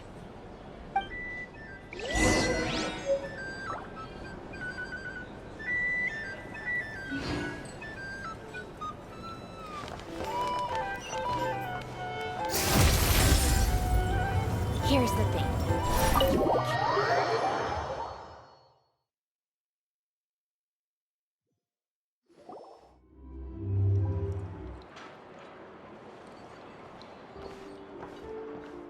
Most of our intel seems quite dispersed, so let's try piecing it all together. Well, first, no one else has seen that weird phantom, apart from our encounter on Star Sand Shoal. Indeed. And we have that from multiple accounts, so each statement corroborates the others. What in Teyvat could that phantom be planning? Agreed. Instances of the wild hunt afflicting Nod-Krai in general have increased in frequency, but the phenomenon itself hasn't changed much. What you encountered must have been something special, with our mastermind concealing themselves within, in order to target the moon marrow. In which case, two questions arise. Who is this mastermind, and why would they want the moon marrow?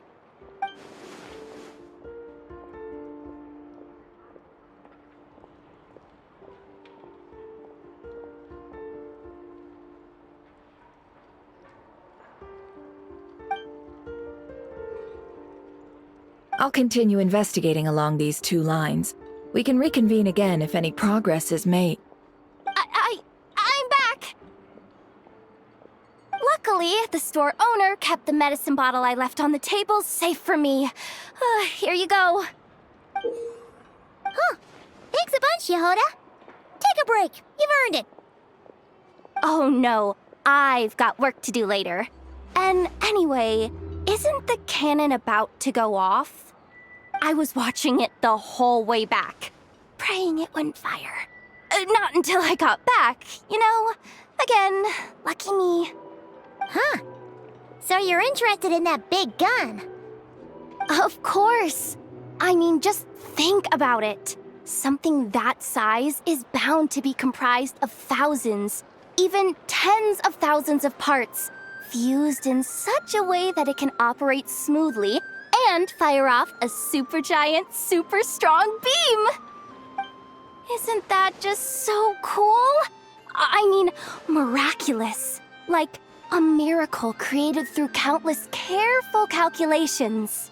It has been a while since the last time it fired. Go on, feel free to go watch. Work can wait for a while. Thanks, boss. Anyway, y'all wanna come? It'll be worth the while and worth your wait. I swear.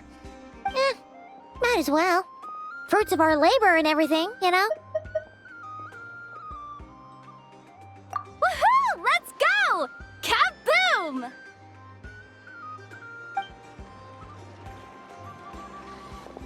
Wow! What a crowd! People seem pretty excited, too. Just goes to show how big a deal this cannon is, huh? Oh, for sure. One shot, one kill, problem solved. Simple and practical. Just the way we like it. And even if that wasn't how it worked, just listen to how it roars. If that isn't power, I don't know what is. If only I had that kind of strength. Hey, don't think like that. Your skills and smarts have been a big help to us, too. Really? They think that? Oh, I'll do my best the next time we work together. For sure.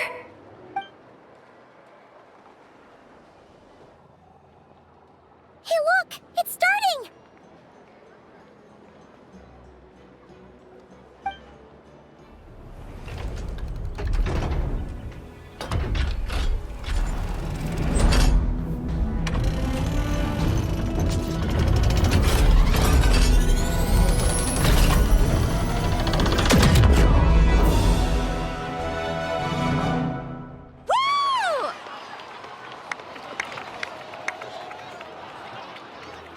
Nice one! Finally, all fixed up. Nothing to fear now. Awesome! Felt that one in my bones. Whew. That sure was powerful. And pretty dazzling, too. Guess that's why everyone's been counting on this thing. Surely the wild hunt doesn't stand a chance. I feel so alive right now! Overtime? Ha! It's gonna be a piece of cake! You know, Paimon's been wondering, if you're so interested in machines, why don't you go work for Aino? That's what we call drawing a line between your work and your hobbies. I've got some mechanical talents, sure, but this job I have now, no one can do it but me. Not even Aino or her silly robots. Anyway, gotta go. See you later. Says the person who got salt and medicine mixed up. Looks like the crowd's breaking up as well. Let's head over to Hisi Island. Best not keep Lama waiting.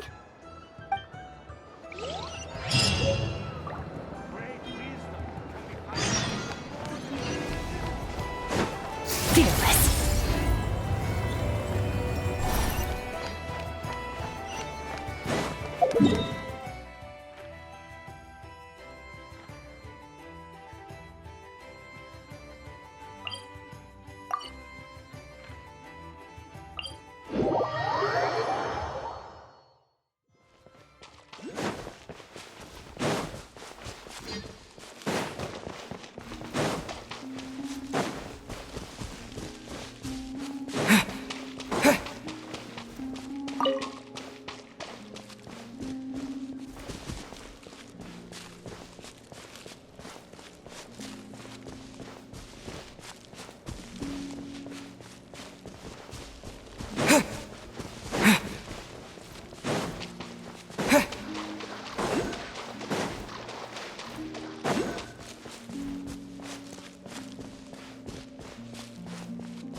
Let's see now.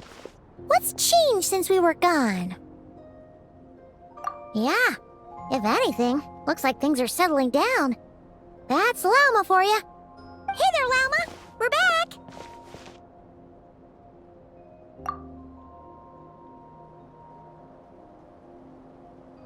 The cleanup work has been much more complicated than I expected. Solving problems that have built up over time is a tall order, to say the least.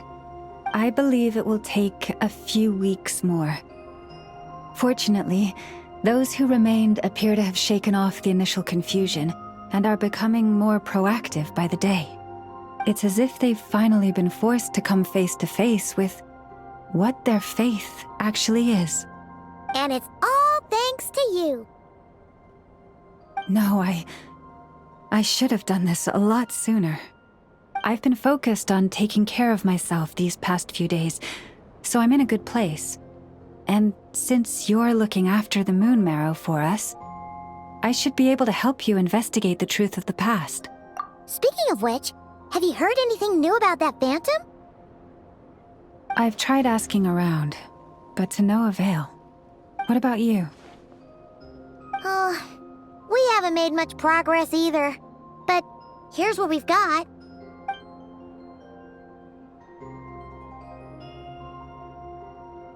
I think I've got the gist of it. Sounds like you've got your work cut out for you too. Don't forget to take good care of yourselves. In any case, please, come this way.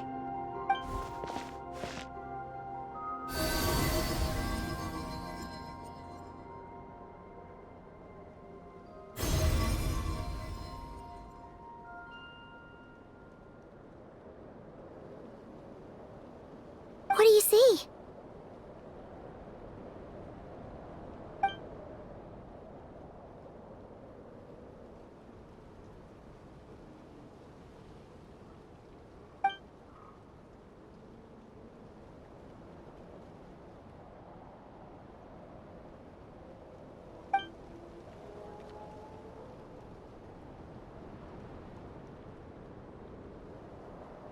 What?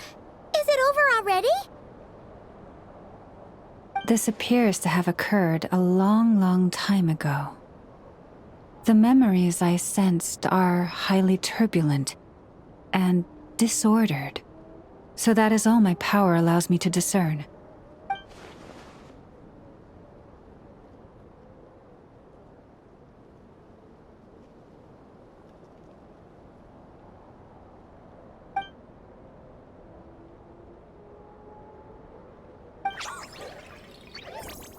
Huh?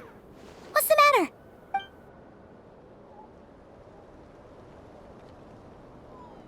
The flowers changed color.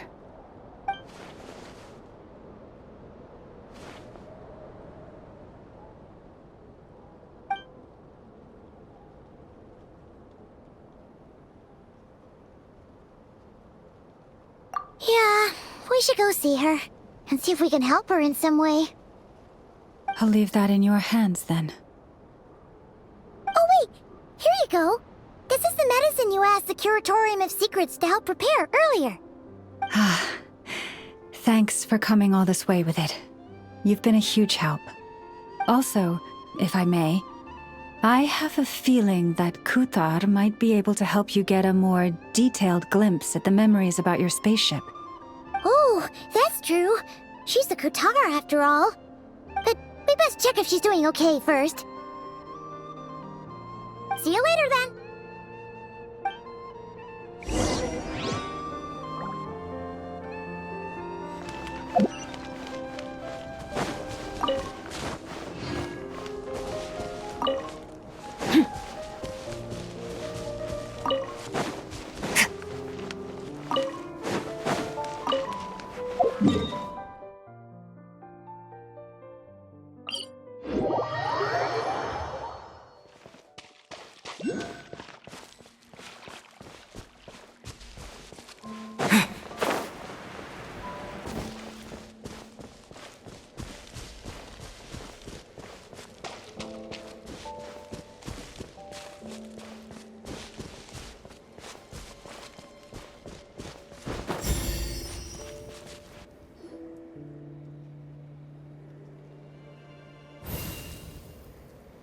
Oh, she doesn't look so good.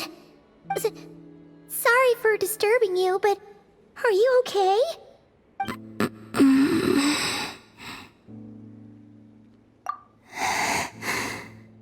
Dizzy. It's like I'm returning to the moon. Wait, it's not that bad, is it?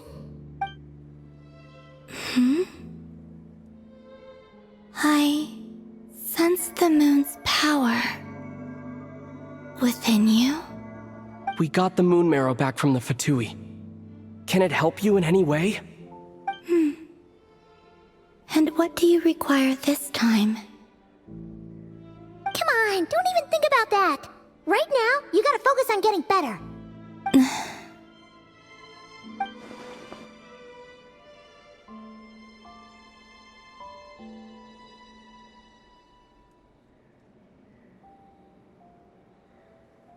I might need your assistance in the future. Oh. Very well. Give me your hand.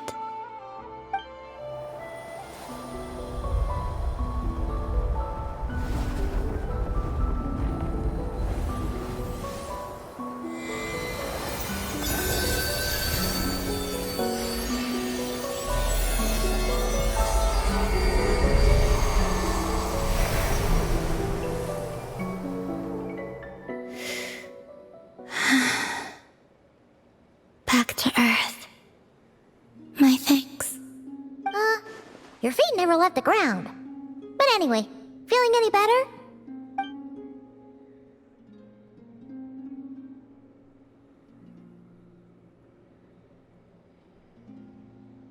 Significantly. The moon within your body, it is as silent as a reflection in the water. Fascinating. I merely drew forth a ray of its light from the water. Enough to keep me tethered to the ground for now. I think I sense some other changes as well. That is the moon goddess's favor. All things I come into contact with will bear this mark. It is harmless and will fade over time. Speaking of which, do you want to be the Moon Marrow's custodian now that you've got your power back? It's supposed to be something that belongs to a god in any case, right? It is the remains of Arya, goddess of the eternal moon. So it does have to do with... Wait, what? Did you not know this already? It's supposed to be something that belongs to a god in any case, right? Speaking of which, do you want to be the Moon Marrow's custodian now that you've got your power back? It's supposed to be something that belongs to a god in any case, right? It's supposed to be something that belongs to a god in any case, right? It is the remains of Arya, goddess of the eternal moon. So it does have to do with... Wait, what? Speaking of which... It is harmless and will fade over time. That is the moon goddess's favor. All things I come into contact with will bear this mark.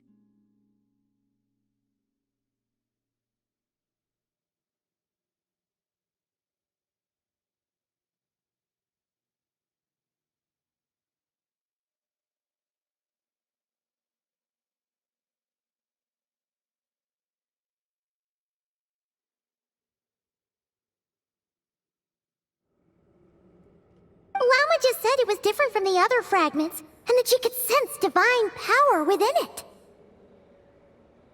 And she is correct.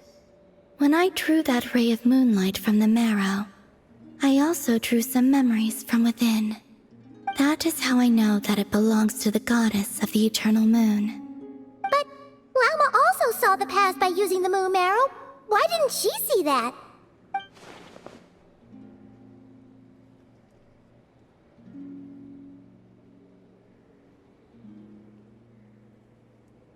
There were once 3 moons in the sky, each belonging to a goddess who ruled over it. But after the War of Funerary Flame, all 3 lay slain, and 2 of the 3 moons were shattered during the conflict. After Arya's death, her power coalesced into this moon marrow. The iridescent moon's remains have never been found. And while the Frost Moon's goddess died herself, her moon was never broken.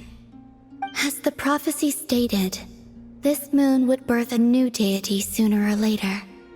The entity the Frost Moon Scions call the Kutar.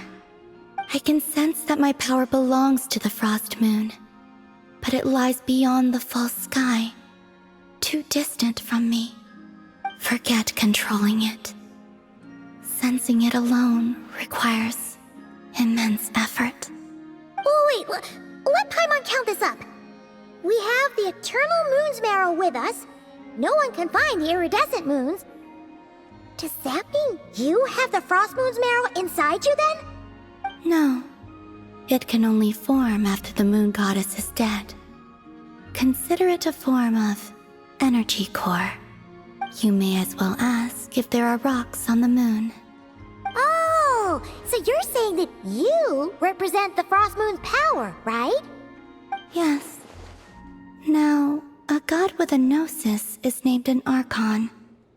Since you bear the moon marrow, does that make you a moon goddess?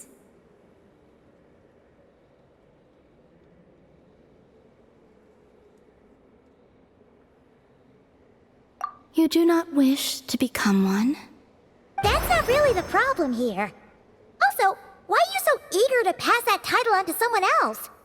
Anyway, never mind this becoming a moon goddess stuff for now. We're asking if we should return this moon marrow to you. I do not desire it. That's not really the problem. Yes. Now, a god with a gnosis is named an Archon.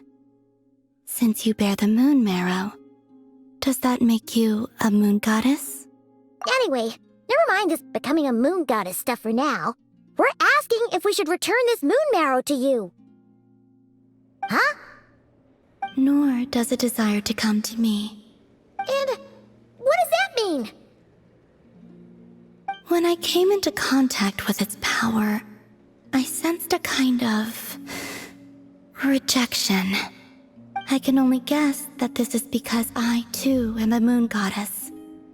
2 moons will not rise at the same time, let alone consume one another.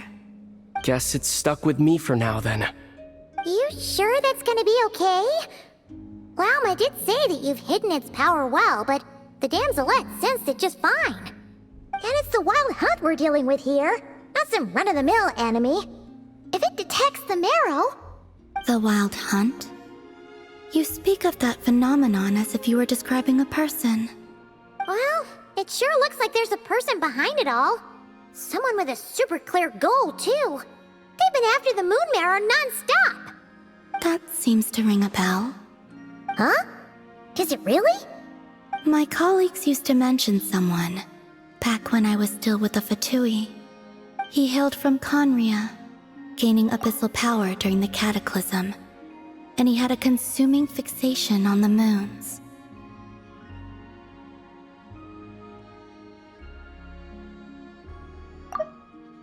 My colleagues used to mention someone, back when I was still with the Fatui. He hailed from Conria, gaining abyssal power during the cataclysm, and he had a consuming fixation on the moons. Conria? Well, we don't know if the phantom we saw has anything to do with that, but the details kind of match. What was his name? I only know what others called him. The Rehir of Solnari.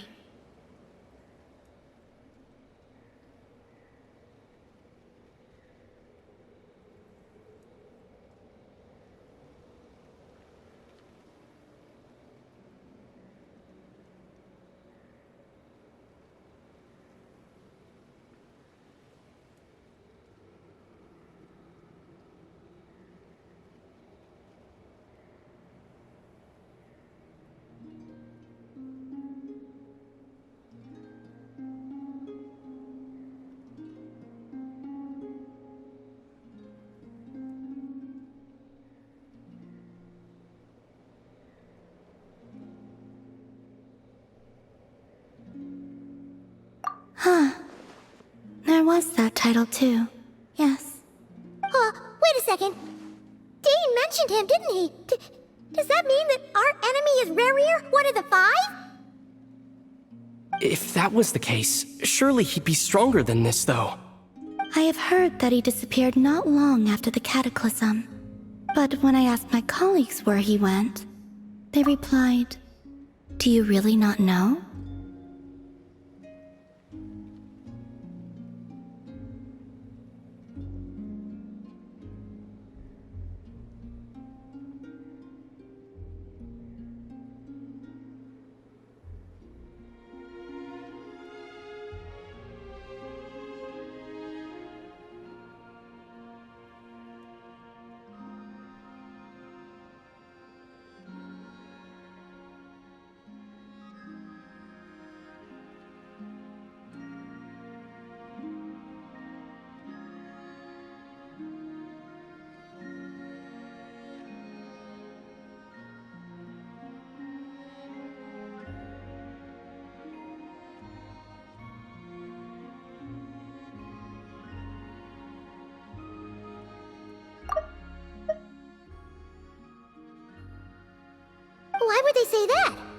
The tale of his final fate has it that he fell into the moon's reflection, from which there can be no return. Wait, hold up, pause. There's just too much information. I felt the same. They seemed to think that I should be the one who would know everything about the moons. But as I said, my prologue lies beyond the false skies. I do not even remember my name. Oh. Either way, following his departure, the wild hunt situation worsened drastically, and it has since become a byword for abyssal disaster. The present phenomenon may have inherited the same title, but it far surpasses its past incarnation in both scale and lethality. Oh, to think that we're up against one of the infamous 5 sinners. That's way too much for us to handle. That incident on Star Sand Shoal must have been luck then. Or maybe he wasn't giving it his all. And even then, he still defeated Marionette.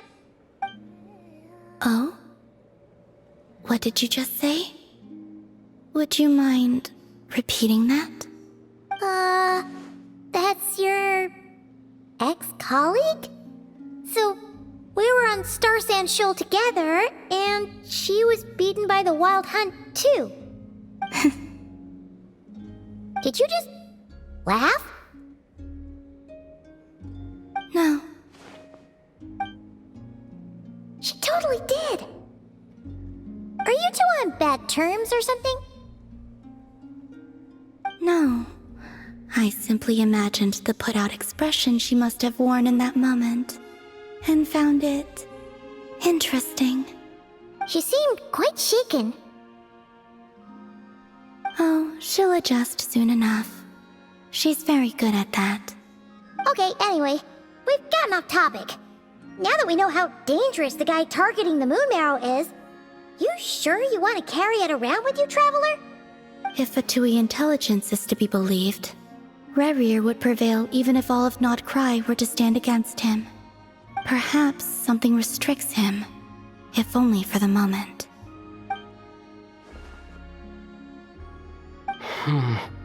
Before I decide, there's a favor I'd like to ask you, Columbina.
What do you need? Before I decide, there's a favor I'd like to ask you, Columbina. First landed.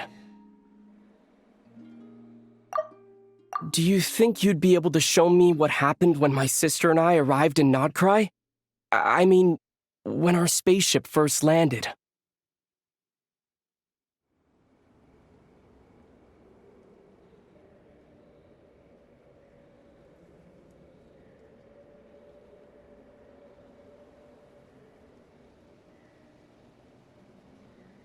Sure. That was quick. As I said, this to me is but a single ray of moonlight. Nothing to it. Give me your hand, and ready yourself.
Where is this? Ether, come on, we have to leave this place. What? Hey, are you okay? Our spaceship. A long, long time passed after we landed. No one left the ship during that time, but Lumine found me from outside of it somehow. Huh? How would that even be possible? I don't know. The secrets within memories are like cookie crumbs. Take a bite, and they go everywhere.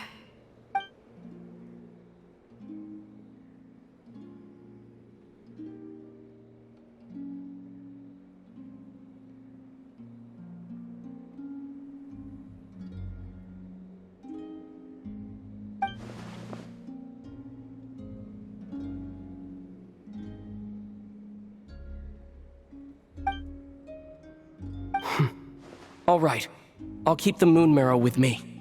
Well, if you say so. Paimon can't stop you, but still. Ooh. Will you need my help? I could help you conceal the marrow. You could? Oh, that'd be great.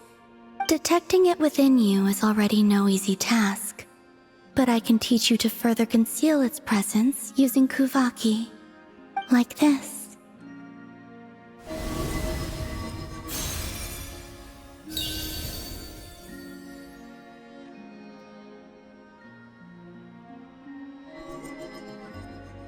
Ooh, looks like a shield.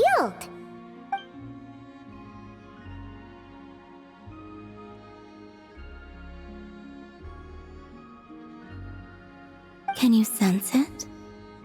Now, try to maintain it. You learn quickly.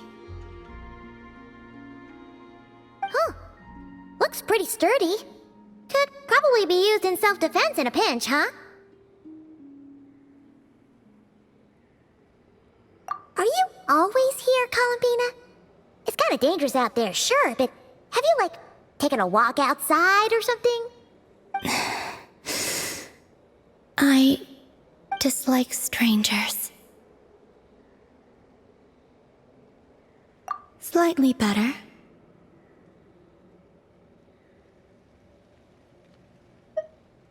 Yeah, the Frost Moon Scions have changed since you last saw them. Who knows? You might actually like them. I will consider it. She seems kind of tired. Either way, thanks for agreeing to help us. It wasn't much. The flowers here. They like guests like you.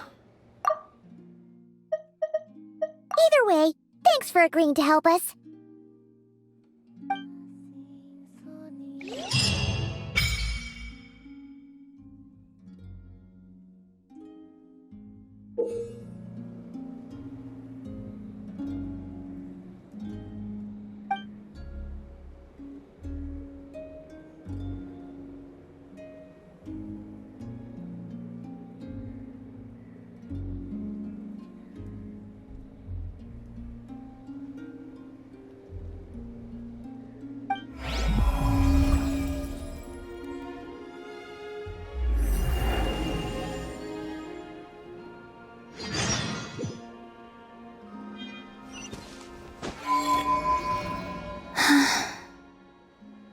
Best let her rest.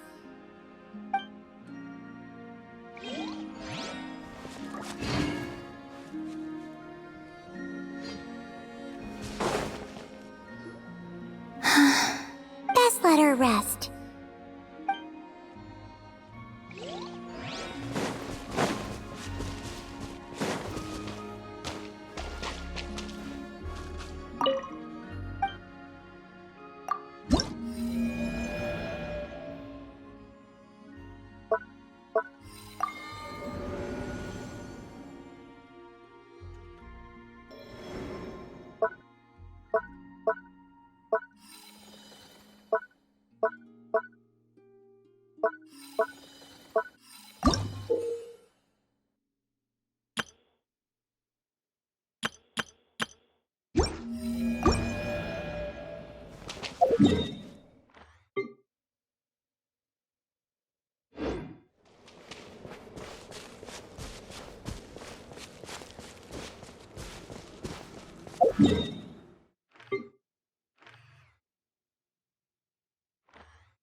The Raker of Solnari. I've never heard that name before.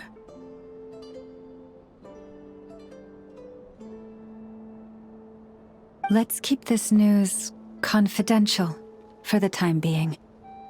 It would only cause even more panic amongst the people of Nod-Krai.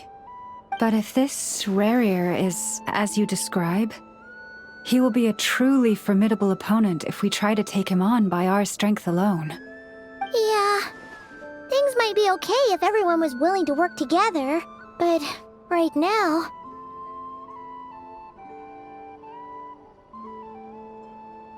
Exactly. Whatever the case, Let's start by telling those we can get to join up about the crisis. As it happens, we have our own reasons to protect Nod-Krai. But even if we didn't, we'd never leave people in the lurch. That ain't our style. Thank you. The Frost Moon Scions will stand with you to prevent this crisis as best we can. In addition, I believe that the relationships between the various factions in this land are not cast in stone. The winds of change are blowing, and we Scions have nowhere to run.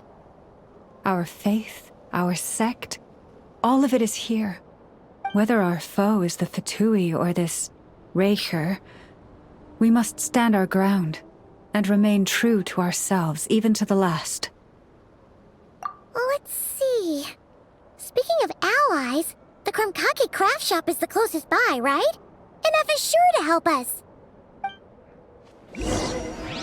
Come, children. It's time to offer up your prayers to the Moon Goddess. There we go. Another task done and dusted.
Friendly approach detected. We meet again. Listen! We've got updates on the wild hunt situation.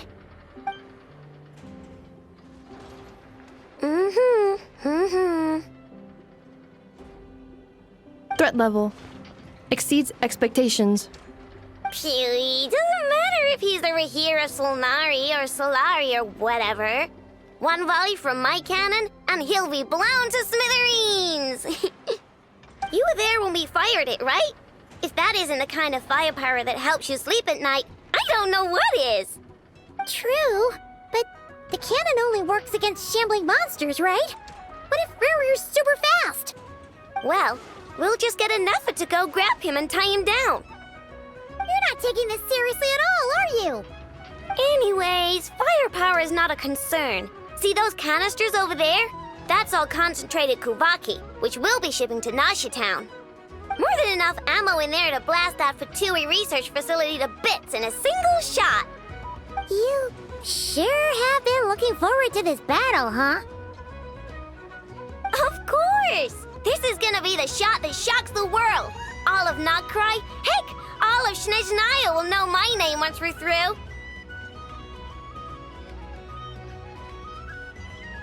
Sure. Travel safe. I know. There remains intel left unshared. Oh, right. Yeah. Since you're investigating the wild hunt, something pretty weird's happened in Nasha Town. Should probably watch out for that once you're back. Remember that Sosi guy? The Ratnik in charge of firing the cannon? He's been found dead in their organization's offices. Wait, what? Didn't we just see him like half a day ago? Remember that Sosi guy? The Ratnik in charge of firing the cannon? He's been found dead in their organization's offices.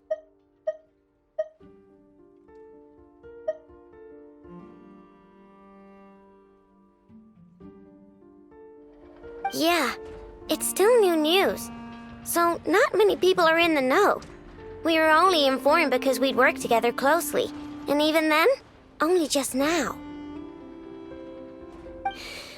I'll send Anafa over to Nashi Town with some flowers later. Oh, he seemed like a good guy. Didn't put on any airs despite being a superior officer either. The data concurs. This gentleman appears to have been one of the most accomplished amongst the Lightkeeper's sergeant majors. His character has also received commendation. Most would have lacked the motivation to fatally attack him. Oh, that makes it even worse.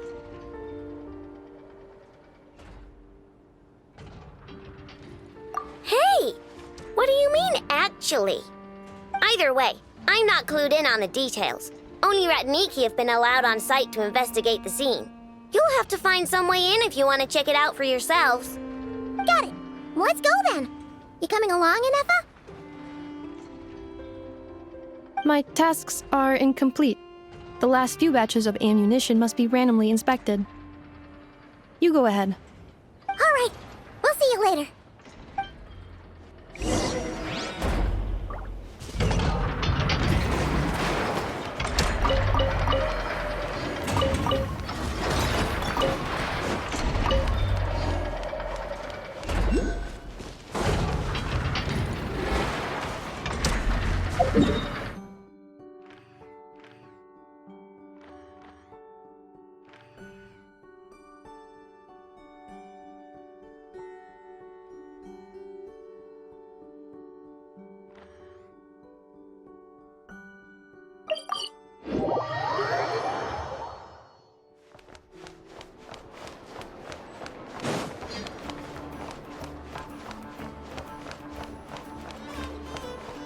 Merciless.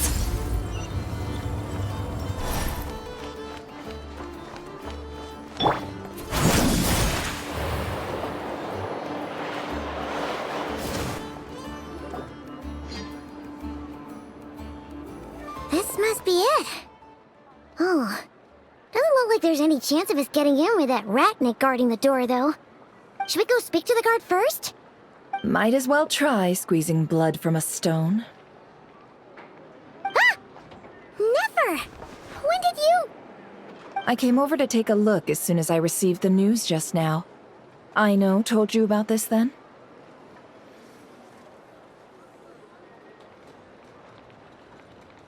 Before we start, shall we see if we've made the same guess?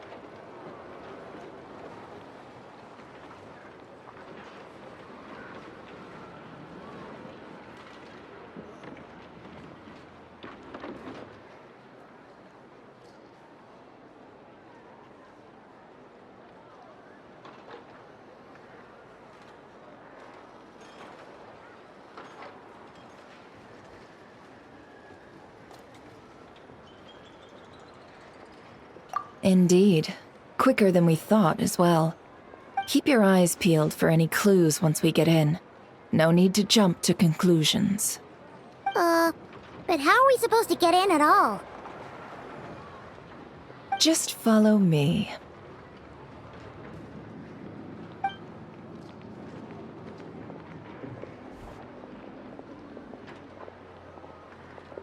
I'm sorry, but we're not open to guests right now. Sorry about that. They're here to investigate. All of them? The paperwork checks out. All right then. Enter.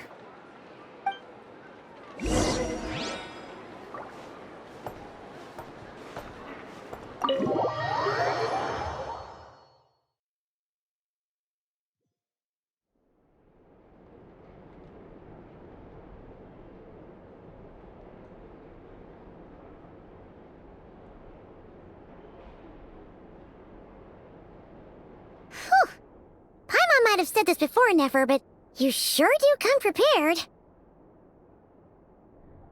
Shishich, my old friend. Fill us in, if you would. Greetings. If you would allow me. The murder happened not long ago. The Sergeant Major was killed by a single piercing strike from a polearm. We have performed a preliminary sweep of the crime scene to facilitate investigation. No obvious signs of a violent struggle. No damaged doors or windows. The culprit must have used some other means to enter the room unopposed before performing the deed. Entering unopposed? So, do you think there's a chance that the culprit would usually have right of entry?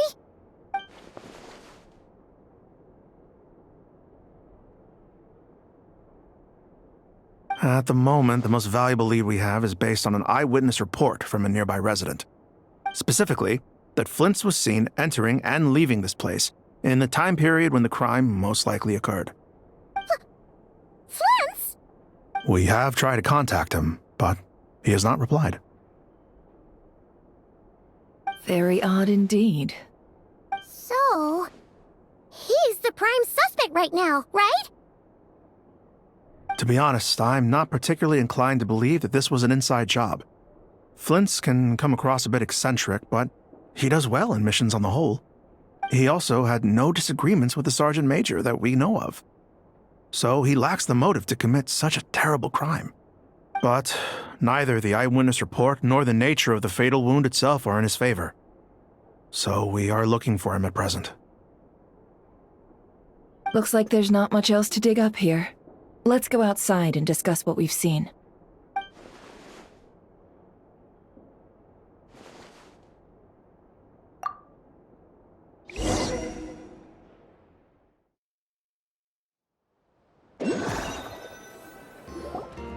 So, the evidence points to Flint's, and he just so happens to have disappeared without a trace. A sticky situation indeed. We know that this Flint's could have been Rerir in disguise, but we lack the evidence to prove this to anyone else. Furthermore, Flint's has left us with many questions, all of which will require a reasonable explanation. Yeah! He said he would report back to headquarters, but it seems he hasn't gone at all. What could he be doing?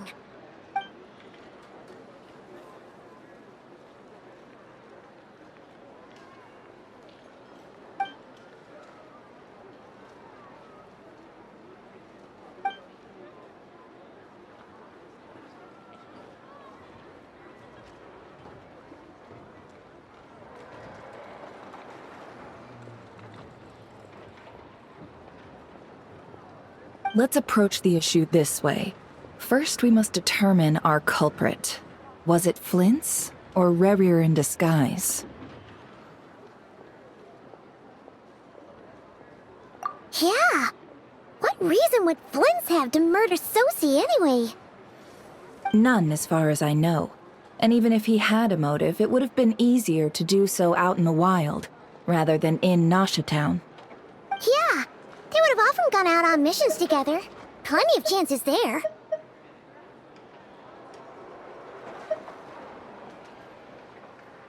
Yes, but there's one thing worth noting here. Remember the intel we got back at the tavern? No one has ever seen a phantom that can take the form of other humans within the Wild Hunt. This means that he has been hesitant to abuse this ability, or allow it to become common knowledge. Likely so that he could act in secret under other guises. But no matter what, borrowing identities comes with risks, right? What if you bump into the person you're imitating along the way? Precisely. In other words, his goal must have been worth the risk, similar to how he came in disguise to obtain the moon marrow. He likely knew then that the real Flint's would not appear and get in his way during this time. We'd have to ask Flint's ourselves, I'm afraid. But we shouldn't jump to any conclusions here. We can't discount the possibility that he might actually be the murderer himself. Not yet, at least. And there are other, less likely scenarios. For instance, Rerir may have already killed Flint's long ago, and been living as him for some time now. Yes, that is our ticket to a breakthrough. Then we've got to find him before the Lightkeepers do, or we might never see him again. Steady now. Our friend should be back soon. We've tracked him down to a beach north of Nasha Town. The Wild Hunt is present too, so we're putting a force together. I'll have you know that this is top secret information I'm leaking here. Don't worry, you'll receive a top-class reward in return. The beach is all yours. I'll stay and slow the Lightkeepers down. Things might go south if you bump into one another. Oh, right. Before we go, should we reveal Rarier's secret? Since he's trying to keep it all hush-hush, why don't we just pull the curtains on his little trick? That'll teach him to sneak around pretending to be other people. Hey, why are you laughing? Oh, I was just imagining how satisfying that would feel. But I'm afraid this revelation would only stir up more chaos. Setting aside the matter of evidence, some may trust Flint's on our account, whereas others would suspect him on account of his behavior. Tossing him into a swirling tumult of public opinion like that might just give Rarier more opportunities to capitalize on. And think about it. Once people learn that he can masquerade as those they trust, would they continue to welcome friends into their homes with such open hearts? Unease grips the hearts of those in Nasha Town already. We should avoid throwing more fuel onto the fire.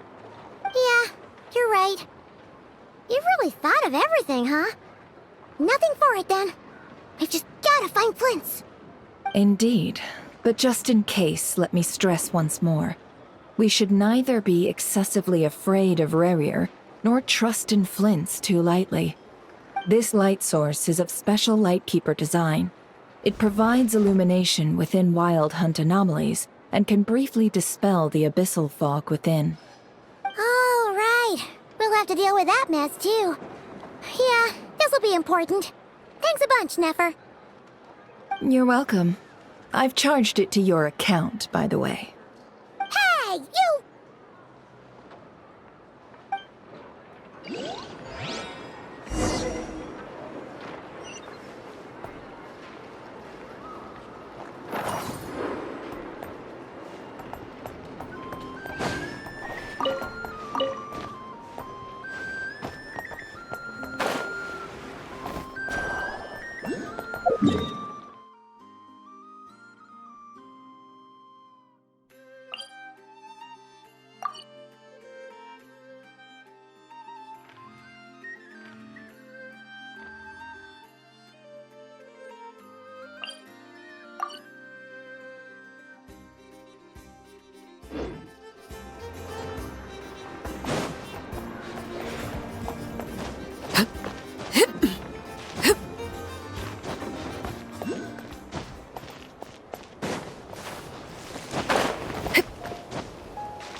greater pleasure is there than the unexpected?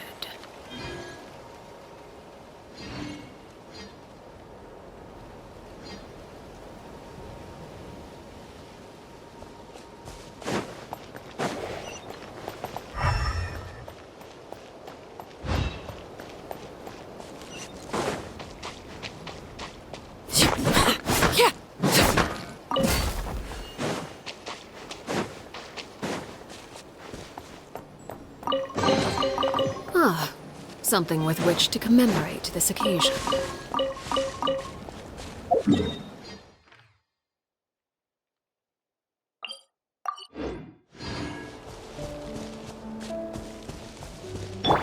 Merciless.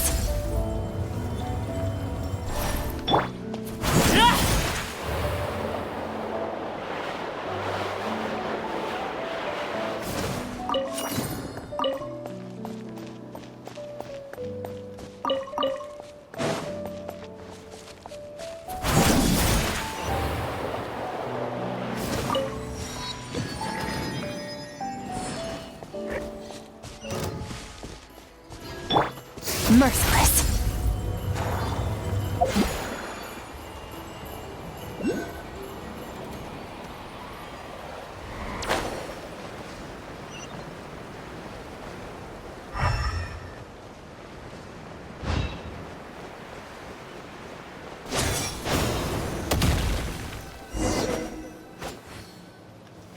Whoa!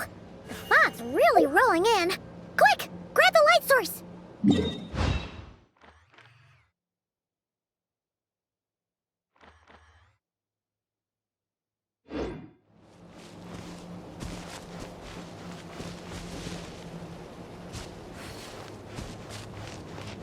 Is that a lightkeeper's lantern?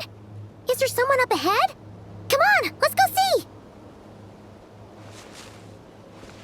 Will at last part ways. Monsters!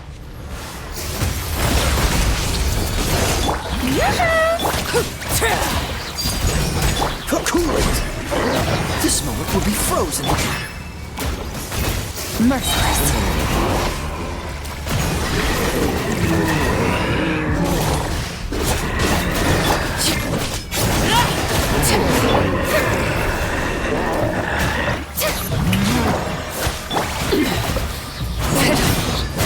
Dodge this!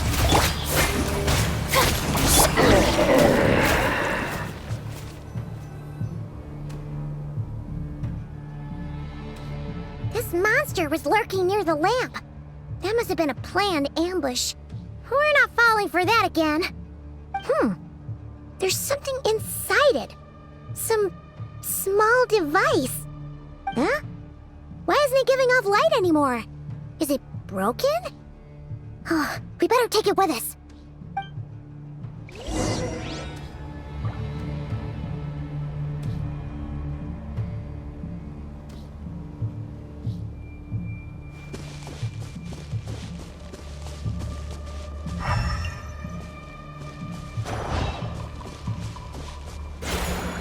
The fight took place here. Did Flint leave these marks?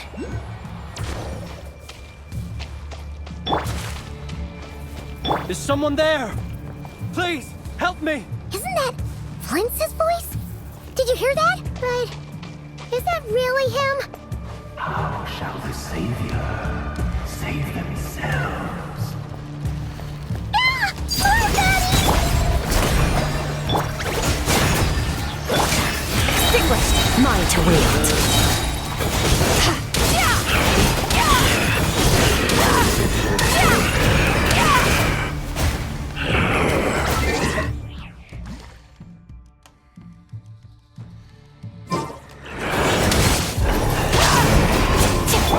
Time to shine!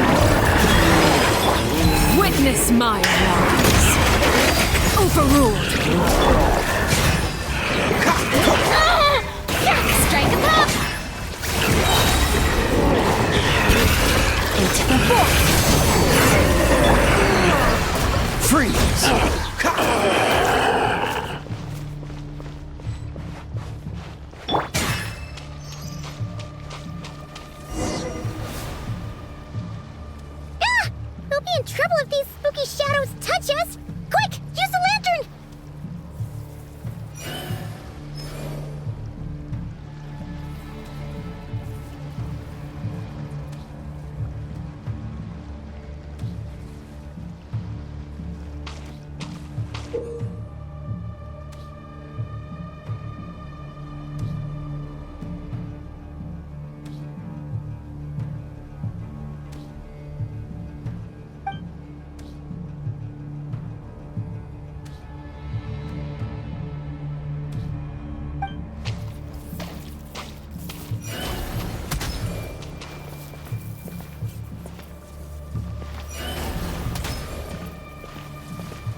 Operissos. Filio Ericos. Yamalune sattesi forampo kalum. Ilio seli inato sininso. Persebi kestun.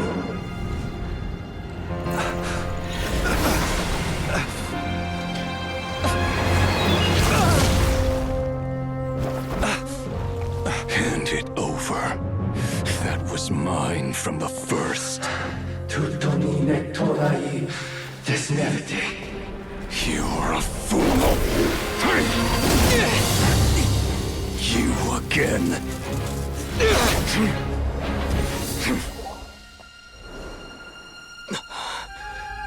What the? It's stronger than before.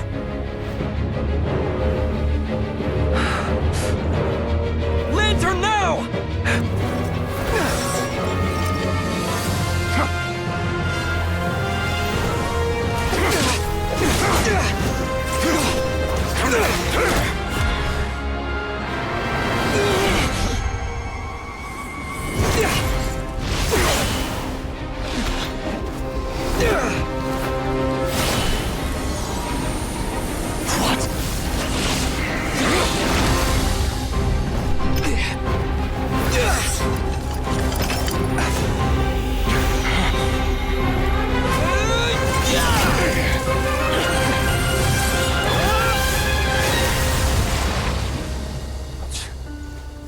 It escaped again.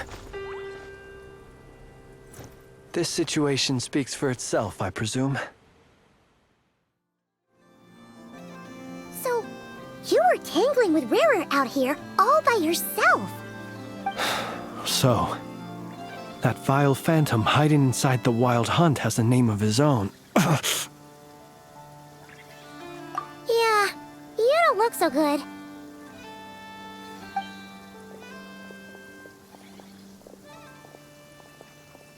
Sorry you had to see me like this. All the same, you have my sincere thanks for your aid. To think you had the power to so easily cleanse the filth staining the lantern, which tormented me so. Might I ask what magic that was? Or whose pupil you are? I believe I might have saved some face had I mastered just a fraction of such abilities. And an enviable constitution it is. A pity that such abilities cannot be acquired. Why did abyssal power just burst out of your lantern anyway? That is a long story. Many moons ago, when on Wild Hunt clearance duty, I shattered one of its cores only for a special crystalline object to fall out. I sensed a power surging within it that was at once familiar yet strangely illusory. I freely confess to being an avid collector of ancient gems, coins, and other curios. And curiosity it was that had me store this crystal inside my lantern. Afterwards, I wound up collecting a few more such crystals quite by accident, and discovered that they could merge into a single piece without my prompting. Though my understanding ends there. It was only recently that they began slowly emitting abyssal energy, which could neither be dispelled nor weakened. Is that what Rarer claimed belonged to him? That must be what he's after then! I concur. And here's the kicker. Before he was exceedingly weak. In fact, I've already beaten him several times, though I could not destroy him completely. But I noticed while engaging him that the crystal fragment would restrict my powers. As such, it occurred to me that I should hide it rather than tangle with him any longer. Alas, he has proved most fixated upon this fragment. And for some reason, his strength has grown by leaps and bounds since I last encountered him.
And where, might I ask, would it be safe? Or do you think it wiser I threw it away? Were our places switched, would you discard it, knowing that its perilous might was beyond your ability to counteract, yet capable of causing greater harm should it lie beyond your grasp?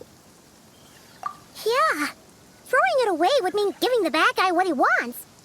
But exposing yourself to its corrosion and growing weaker by the day, that sounds super dangerous too. Only those who shoulder risks are qualified to welcome in the turning of the tide. Those who flee when troubles come are nothing more than deserters. Though I shan't deny that I have your fortuitous arrival and most outstanding assistance to thank for my continued ability to speak such platitudes. Either way, it seems this fragment is now utterly still. That must have made it useless to Rerir. I doubt he would have retreated so readily otherwise. I imagine this wasn't the only reason you came looking for me, though? Well, no, but...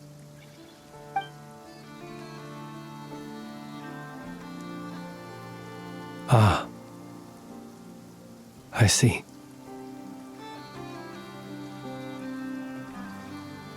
To use the Lightkeepers to find me, I suspect. I did not inform anyone of my true whereabouts, so he should have had more difficulty tracking me down.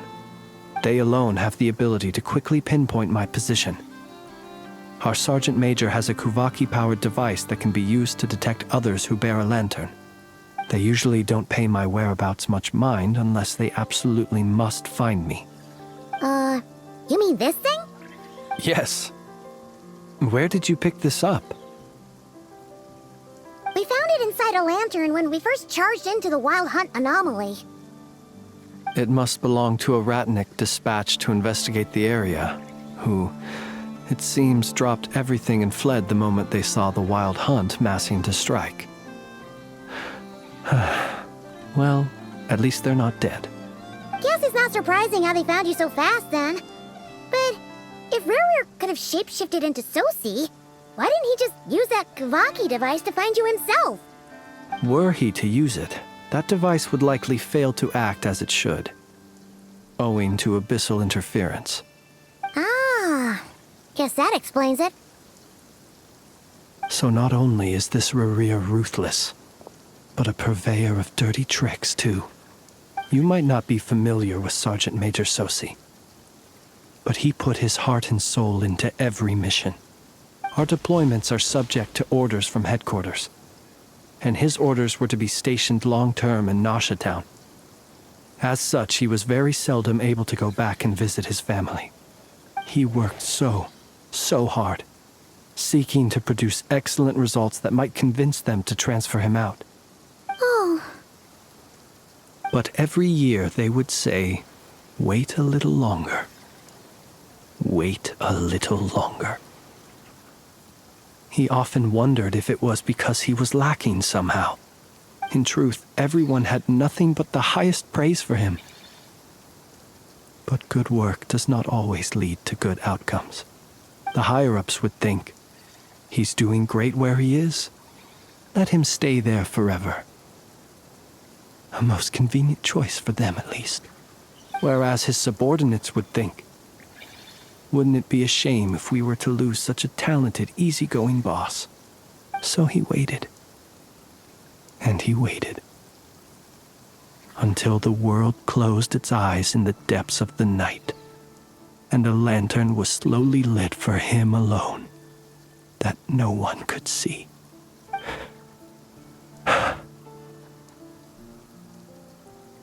One that has played out many times throughout history.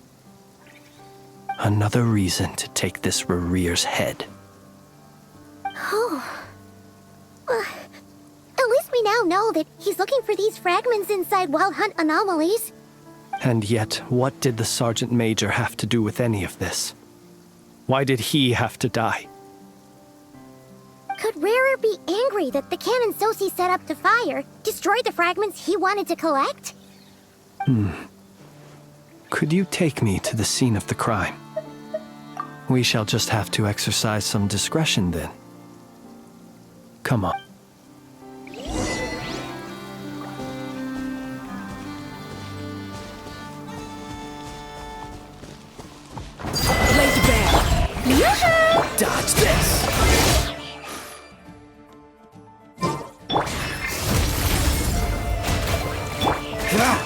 Oh, so sorry. Let my name echo in song! This is where you fall. Overruled. Cool it. How fortunate.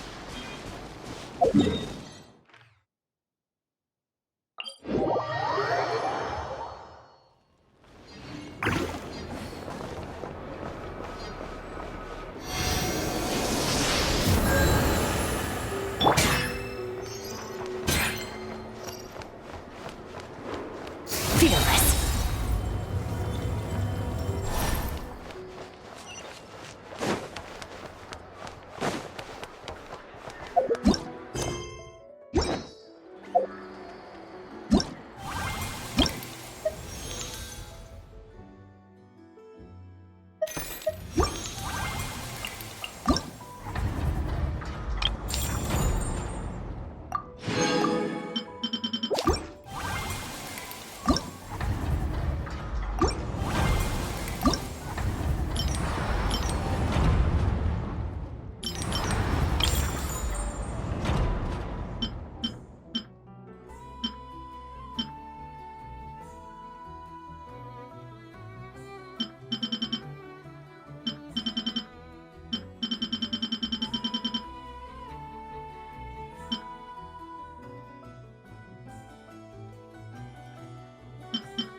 I understand the situation more or less. Much has happened, I see. Either way, I suppose we were lucky not to receive a warm welcome on the way over here. It seems my fellow Lightkeepers do not wish to make this case public just yet. Yeah. Guess Nasha Town's already been enough of a mess lately. Let's stop here. Any further and the Ratniki might detect us. Since you two can enter, I'll have to request that you kindly pick me up once you're inside. Oh? And how are we supposed to do that? You'll know when the time comes. See you later.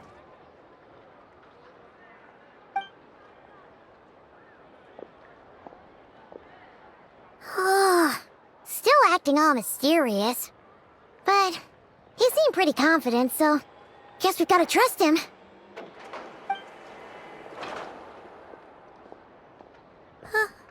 Hello? Ah, you're the special assistants for this investigation, right? Yep, that's us.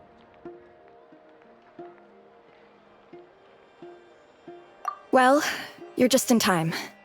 We're basically done investigating the crime scene. All that's left is to finish writing up some records. Then properly dispose of Sergeant Major Sosi's remains. If there's anything else you'd like to look into, this is your last chance to do so. Sadly, no. The motive behind the killing remains a mystery. And while we somehow managed to get news of Flint's, an unexpected accident caused us to miss him. But considering that Nefer from the Curatorium of Secrets came forward to help investigate, I have no doubt that a breakthrough's not far off.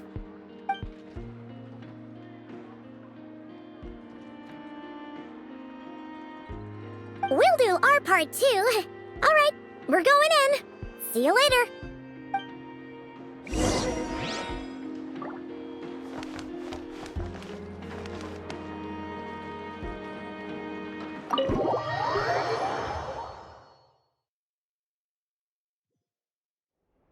Phew, we're in.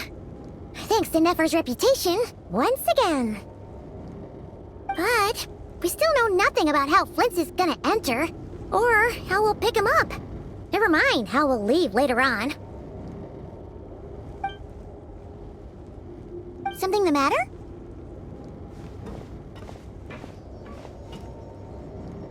Huh. That looks like Flint's lantern. But where is exactly?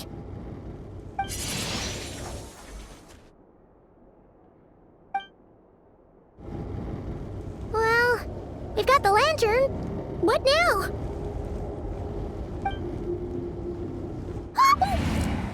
Oh, Paimon almost screamed out loud. You never said you could do magic like that. This lantern may have a rather peculiar shape, but so long as it doesn't glow, it won't stand out in the dark. I calculated that you would have already entered, so I chose a spot visible from the window before using light to send you a signal. As I thought, you're both sharp-eyed and on the ball. The perks of being veteran adventurers, huh?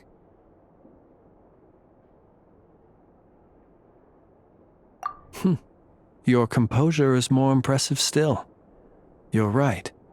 That required a little trick of my own. But let us leave such trivial topics for a more relaxed moment. Our time is limited after all.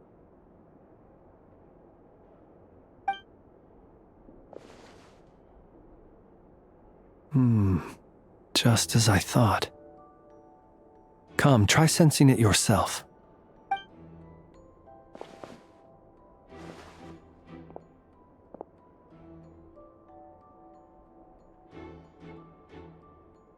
Identical powers must flow from the same source. It was the wild hunt, then, that took my form and killed the Sergeant Major. But why do this? To sow chaos by depriving the Lightkeepers of one of their commanders? If the wild hunt's true form is powerful enough to stand against the world as you claim, I fear not even the full force of Lightkeepers could stand against him, let alone the handful of us stationed in Nasha Town. He would have no reason whatsoever to pick quarrels with individual ants. Let's look again more closely. We must leave no stone unturned.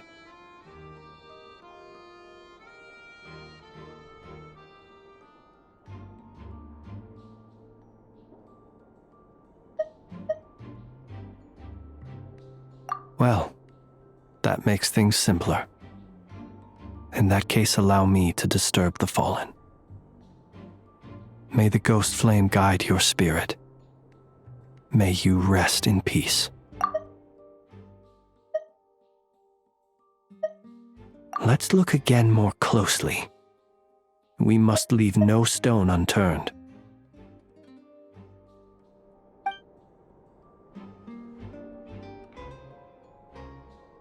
When we fought, he seemed like quite a reckless foe.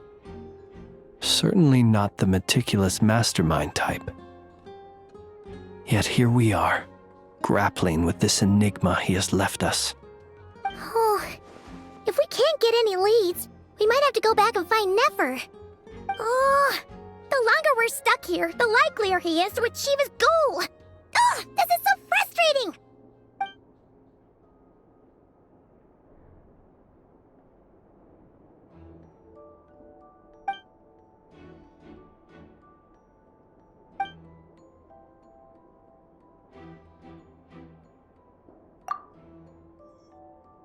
You mean this?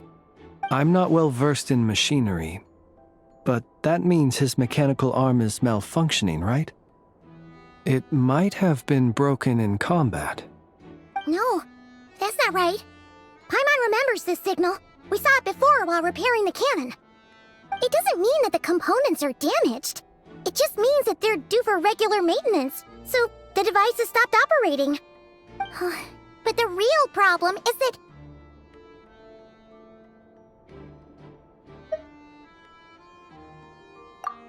Yeah, he even helped us find the maintenance port. It could still be a coincidence, but considering it hasn't been long at all since we were repairing that cannon... The Soci you met could have been Rerir in disguise. In other words, he played the Sergeant Major before disguising himself as me. That's right! If only there was some way to prove it.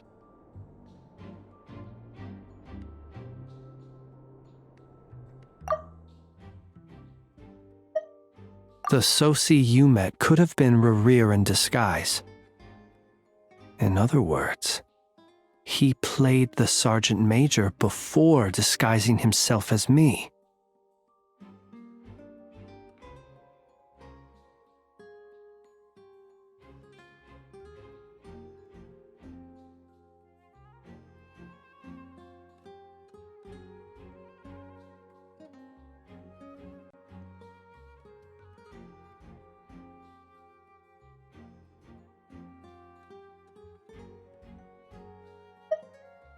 It could still be a coincidence, but considering it hasn't been long at all since we were repairing that cannon.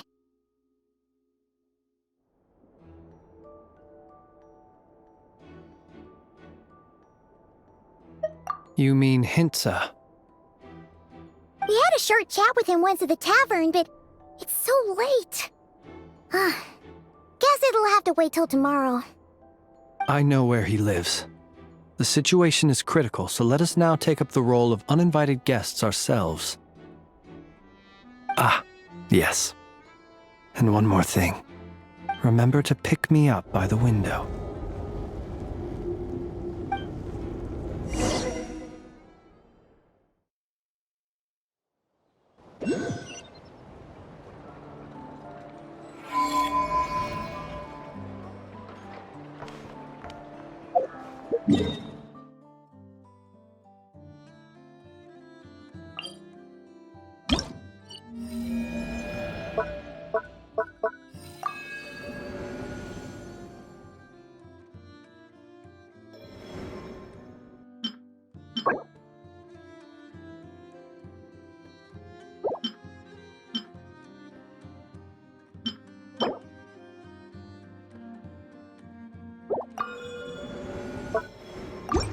The abyss is like the world's shadow.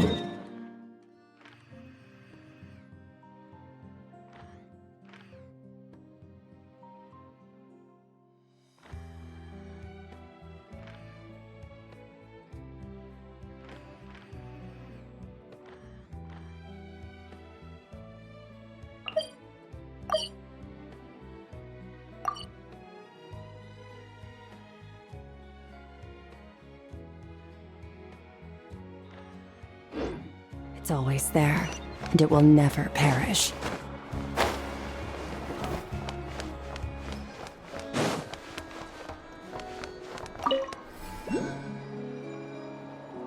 Invest in your future by purchasing your very own subscription certificates today.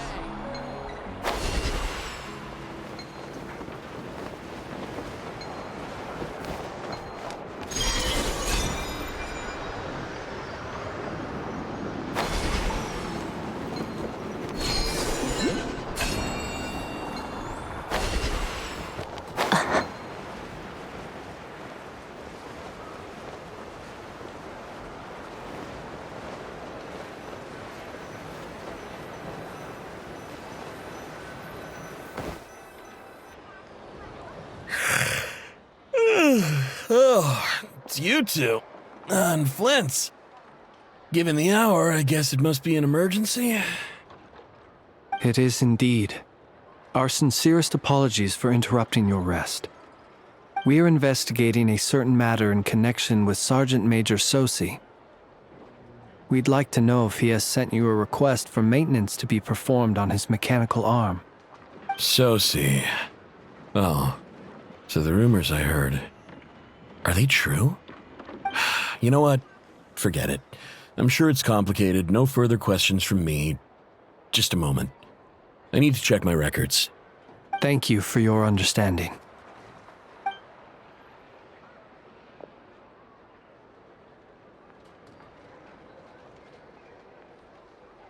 Got it. 8 days ago, he came to request a round of regular maintenance.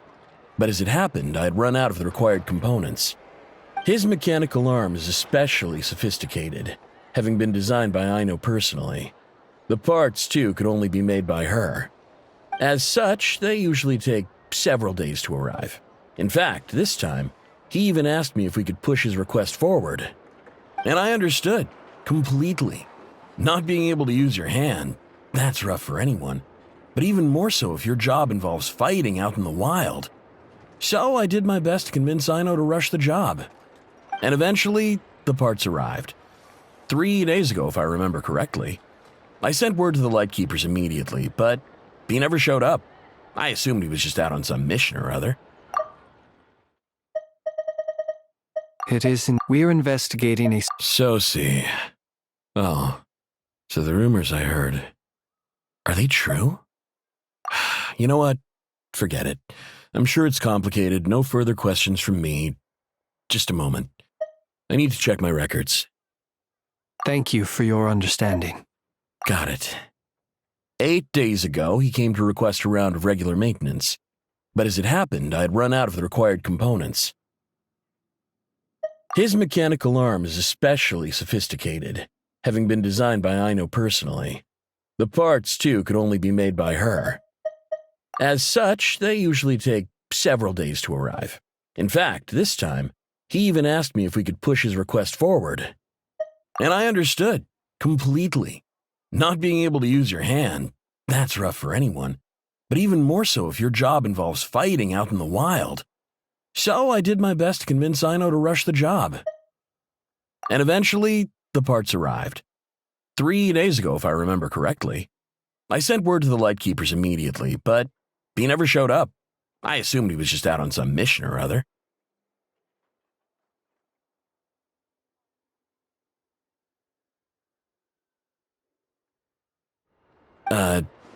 What's with those faces? Everything all right? You've provided us with some very crucial information, Hintsa. You have our thanks. We can't make everything public yet, but once our investigation is complete, I will return to thank you and provide an explanation on behalf of all the Lightkeepers. No worries. Just glad I could help. Thanks. Good night. Good night. Hope the investigation goes well.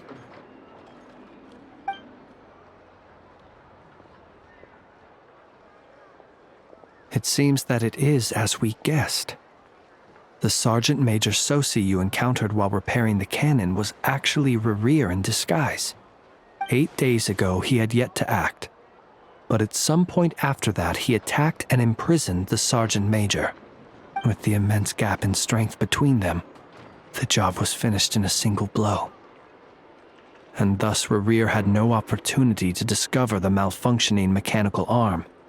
Perhaps his mastery of shapeshifting extends only to outward form, and not therefore to complex internal mechanisms. Hence his oversight of the uniquely mechanical traits of the Sergeant Major's arm, and in turn, this flaw in his disguise. You're saying he thought no one would realize his mechanical arm is actually made of some kind of black muck on the inside, so long as it worked, right? Still seems like there's a lot of guesswork involved here, but it mostly makes sense.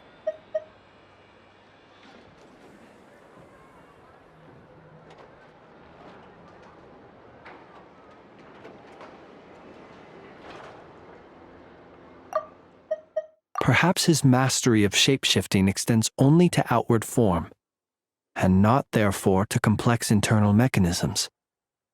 Hence his oversight of the uniquely mechanical traits of the Sergeant Major's arm, and in turn, this flaw in his disguise. Perhaps his mastery of shapeshifting 8 days ago he had yet to act, but at some point after that he attacked and imprisoned the Sergeant Major. It seems that it is as we guessed. The Sergeant Major Soci you encountered while repairing the cannon was actually Rerir in disguise. 8 days ago he had yet to act, but at some point after that he attacked and imprisoned the Sergeant Major.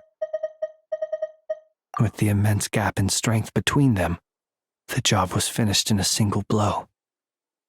And thus Rerir had no opportunity to discover the malfunctioning mechanical arm. Perhaps his mastery of shapeshifting extends only to outward form. This also has me stumped for the moment. The cannon has always been used to destroy the Wild Hunt, and it works as intended. But how would that help Rerir exactly? Assuming he plans to collect the fragments within Wild Hunt anomalies, firing the cannon works against him. since it would blast those fragments to smithereens. So we solved one mystery, only to dig up another. Whew. This is getting Paimon kind of down. And sleepy, too.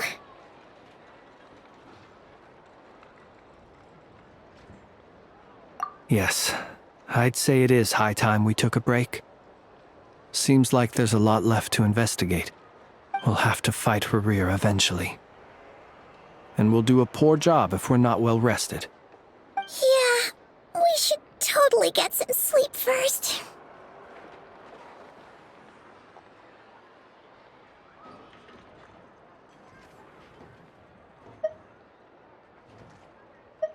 A reasonable suggestion.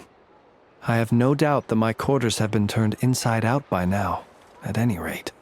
My colleagues have never failed to live up to my expectations of their discourtesy. Well, guess we'll just have to pick you up as usual. That would be good, yes. Feel free to put the room costs on my tab.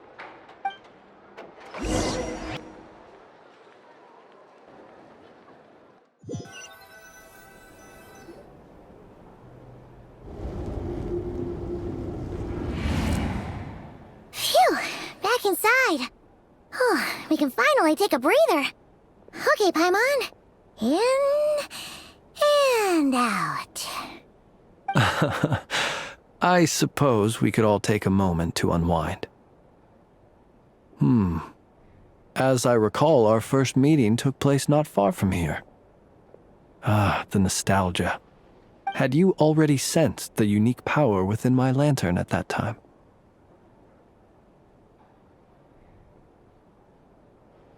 I see. Words truly do fail to capture your superlative insight. Fortunate then that abyssal energy was only leaking from the fragment in minuscule amounts when we first met.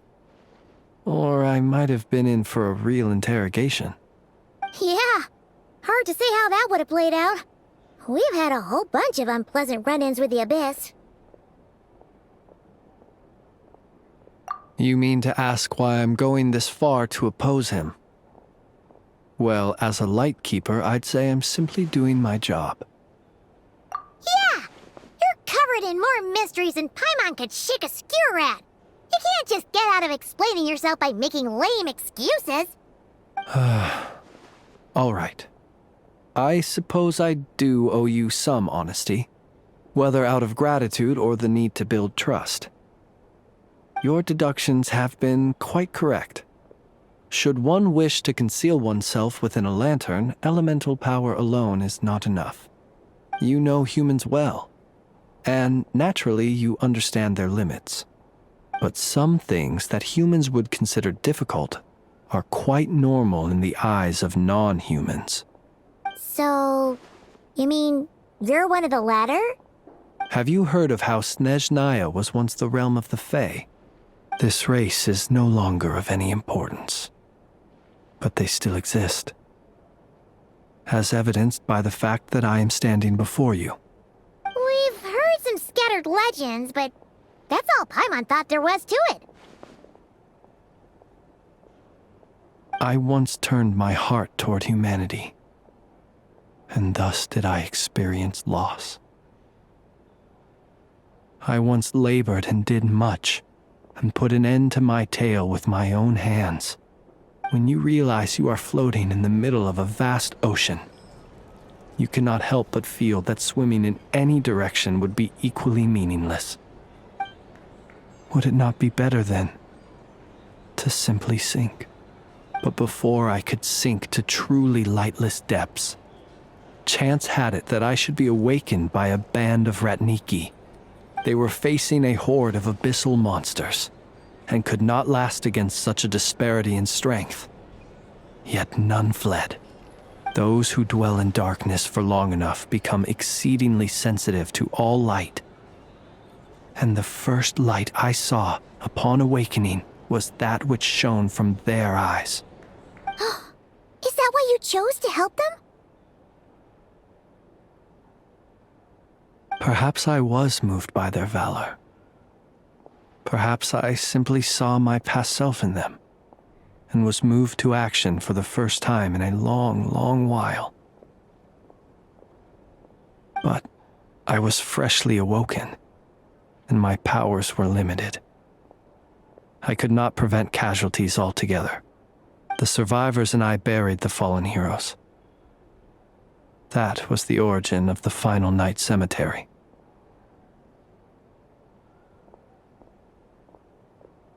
Well, not exactly. I was just more familiar with them. So joining up seemed the most convenient way to experience human life. Doesn't sound too believable. Well, I believe it. Besides, I'm well past the age when one might believe in things that must be done. Nonetheless, there are still some things I will not allow to happen. The chaos that Rerir has been stirring up is one of them. Tomorrow I shall go and check our records to see if I can find any connection between the Wild Hunt, Rerir, and the Cannon. Will you need us to get you where you need to be? Oh, I'll be fine. I keep a backup copy at my residence in case of emergencies. Will you need us? Tomorrow I shall go and check our records to see if I can find any connection between the Wild Hunt, Rerir, and the Cannon. Will you need us to get you where you need to be? Nonetheless, there are still some things I will not allow to happen. The chaos that Rerir has been stirring up is one of them. Can you even go back there right now? Won't there be Rat Nikki watching it? Thanks for the reminder. I believe they'll have checked my place, but they won't have stayed. All things are ranked according to their priority, and we lack the manpower for such an open-ended stakeout. And even if someone is waiting, I have ways around that. I am the master of my own house, after all. All right then, we'll trust you. We sure ended up chatting for a while, huh? I'm super tired now. But, you know, feels like we can breathe easier now that we know you better. I didn't take you for the cautious sort. Anyway, I hope you'll help me keep this a secret. I'd prefer others not to know about my past unless strictly necessary. Nor do I want to attract more trouble on account of being a fae. Paimon's lips are sealed too. All right. Thanks again for your help. Good night, you two. Finally, we can rest. Let's go get some sleep. There's tons to do tomorrow.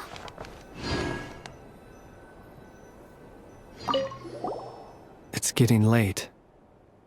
The situation is urgent, but rest is vital. Good night, both of you.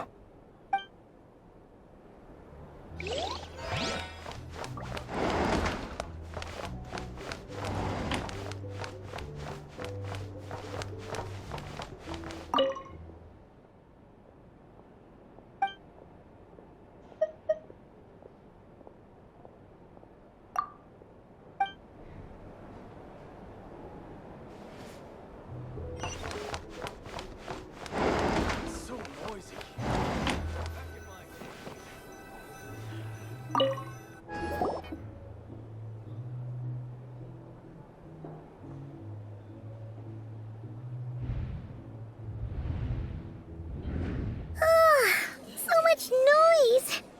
What's going on this time?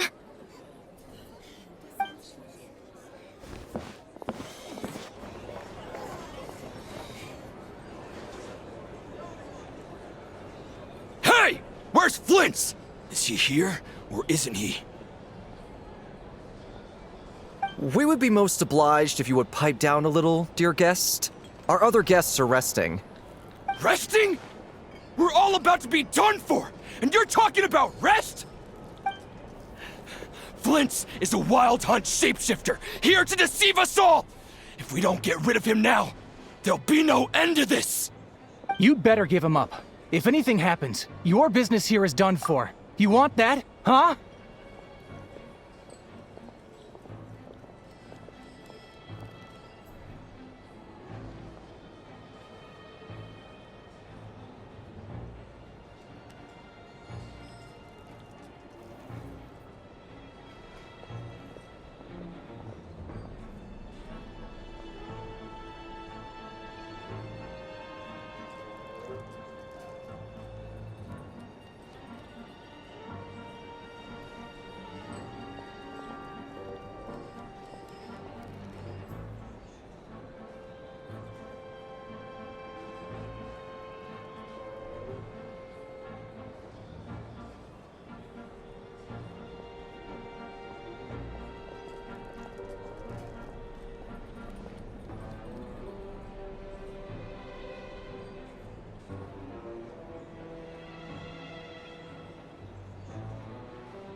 Are you in cahoots with him? You with the Wild Hunt too, huh?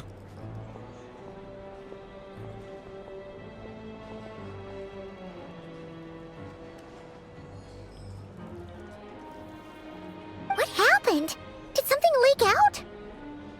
But we were so careful last night. How did anyone see us?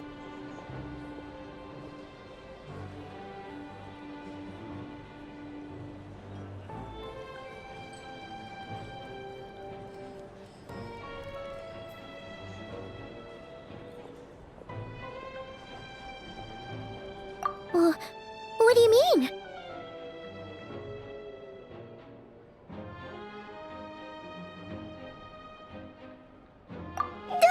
This is so confusing! What do we do?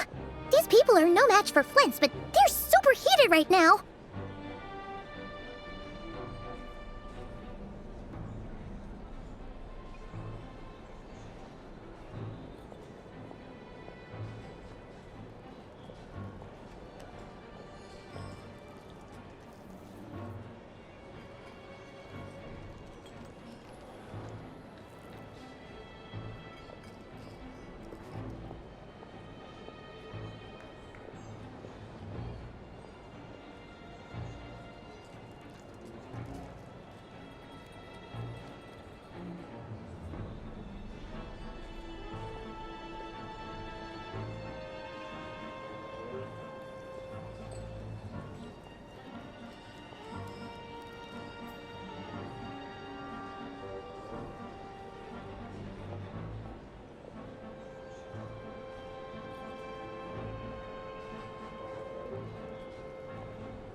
It's not like all the unusual stuff about him will make it any easier to explain either.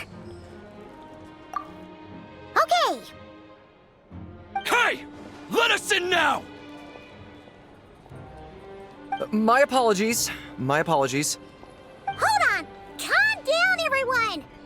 What into vat is the meaning of this racket? Are you intent on depriving both the Voynich Guild and the Curatorium of Secrets of even a moment's rest? Boss, do we really have to entertain people who don't respect the rules? Call a few of your boys and have them thrown out. And what hole did you crawl out of? A watering hole, of course. The one you've just disturbed. A place to get a moment's respite from all the recent unhappiness, and to escape from all this talk of the Wild Hunt, or strange ghosts and phantoms. Who'd have guessed people like you would come bursting in, shrieking louder than any ghoul? This is a matter of utmost importance. We've got solid evidence. All we need now is to confront Flints face to face. Exactly. And you sure don't look like an impartial party either, Nefer. Oh, don't I now? How about this then, boss? Let them do their search. If they find their man, they can have their little chat. But if they don't, then they owe everyone here an apology, as well as compensation for all the racket they've caused. Wait, it's... Oh? All right. I suppose that's the only way. If we don't let them in now, they'll be back sooner or later. What a mess. Oh, alright then. Well, I'd say that sounds like an impartial proposal. What say you? Or are you suddenly unsure of yourselves? Come on, everyone! Move it!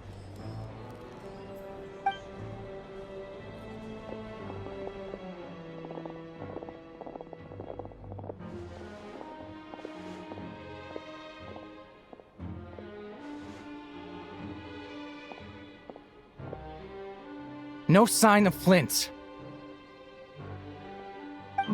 But how can that be? Hasn't he always stayed here? Done searching, are we? Guess it's time to uphold your end of the bargain, huh?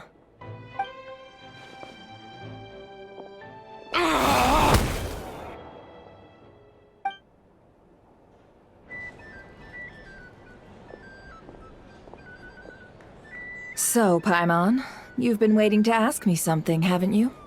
Yeah, how did they even find us here? My inside man with the Lightkeepers informed me that you paid the crime scene a late-night visit. I surmise that you must have rendezvoused with Flint's and obtained some new information.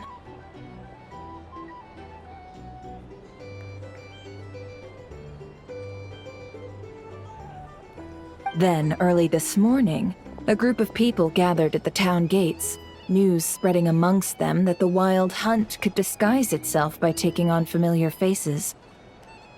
Everyone started throwing out the names of possible suspects. No one, seemingly, was exempt. And amidst it all, Flint's name started gaining more and more traction. I'm sure his solitary lifestyle may have played a part, but I wouldn't discount Rerir throwing fuel on the fire in secret. So, did Flint's make his escape after hearing about this? And that's where I, Yehoda, the quick-witted, fleet-footed backbone of the Curatorium, got my chance to shine. While everyone was super focused on the argument in the main hall, I alone noticed an opening. I got her to climb up to a window to help Flint's out, only for her to return with nothing but a lantern. Aw, come on, pause. I was just getting started. We initially intended to bring Flint's back to the Curatorium and wait those people out, but I never expected this to be all that was left. I imagine, though, that he wouldn't have left something that was so seemingly important to him behind. Might he intend to come back and get it later? Maybe. I'm not sure. Well, he's out of harm's way now, so that's not super important, right? Oh? What Paimon means to say is, we got lots of new intel to share. All right then. Yehoda, contact the others. We're going to need all hands on deck. Let's have this discussion over at my place.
to bed. Boba, get them!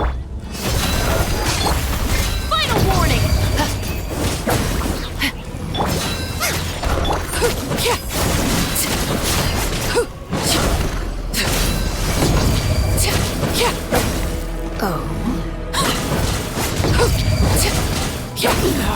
Go on.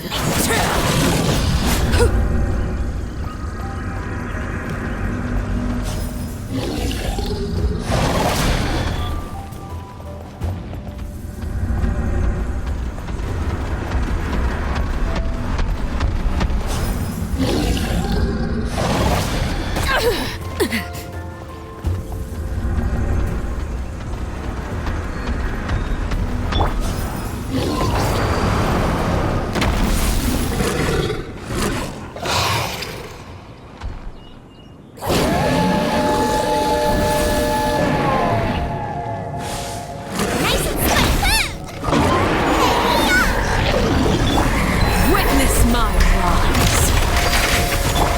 What's alive? They're dead meat. You asked for it.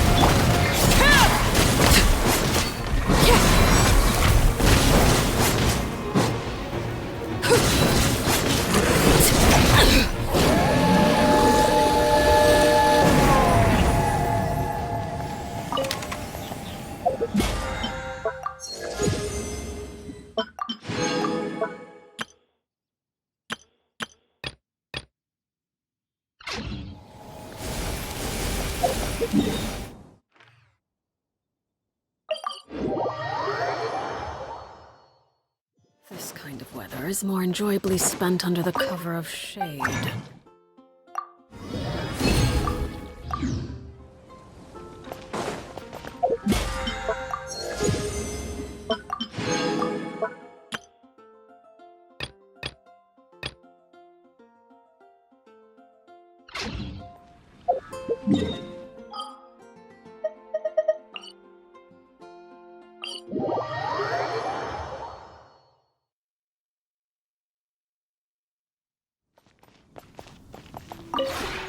Maybe you're not.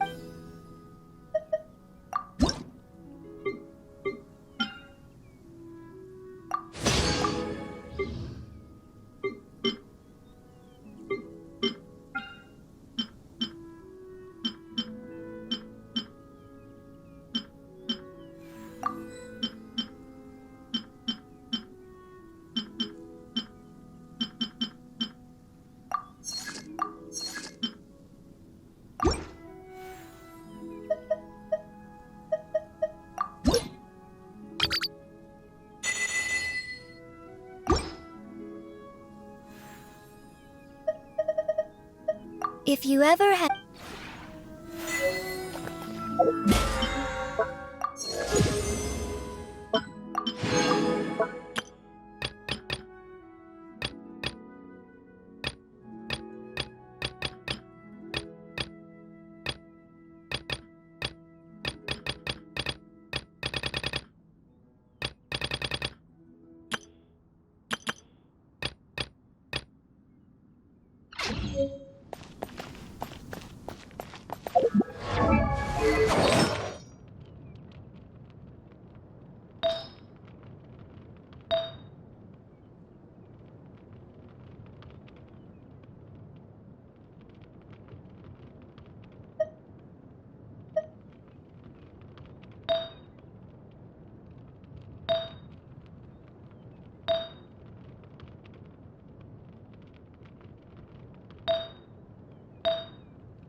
The one before you is...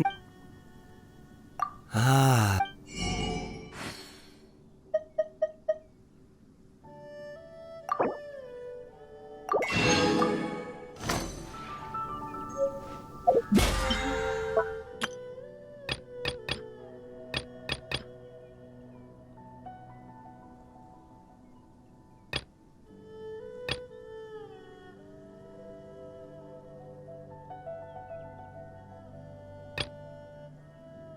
What could the children be up to? Never mind. Let them do as they please.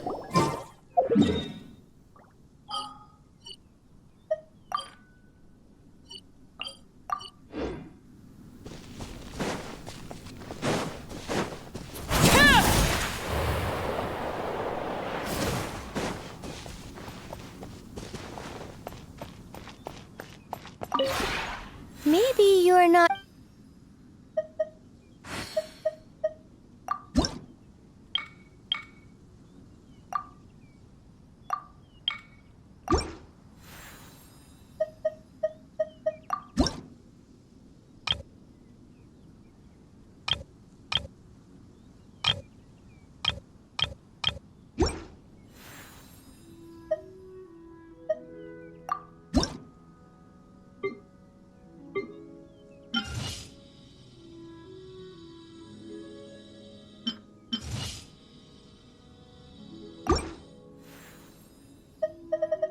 If you ever have...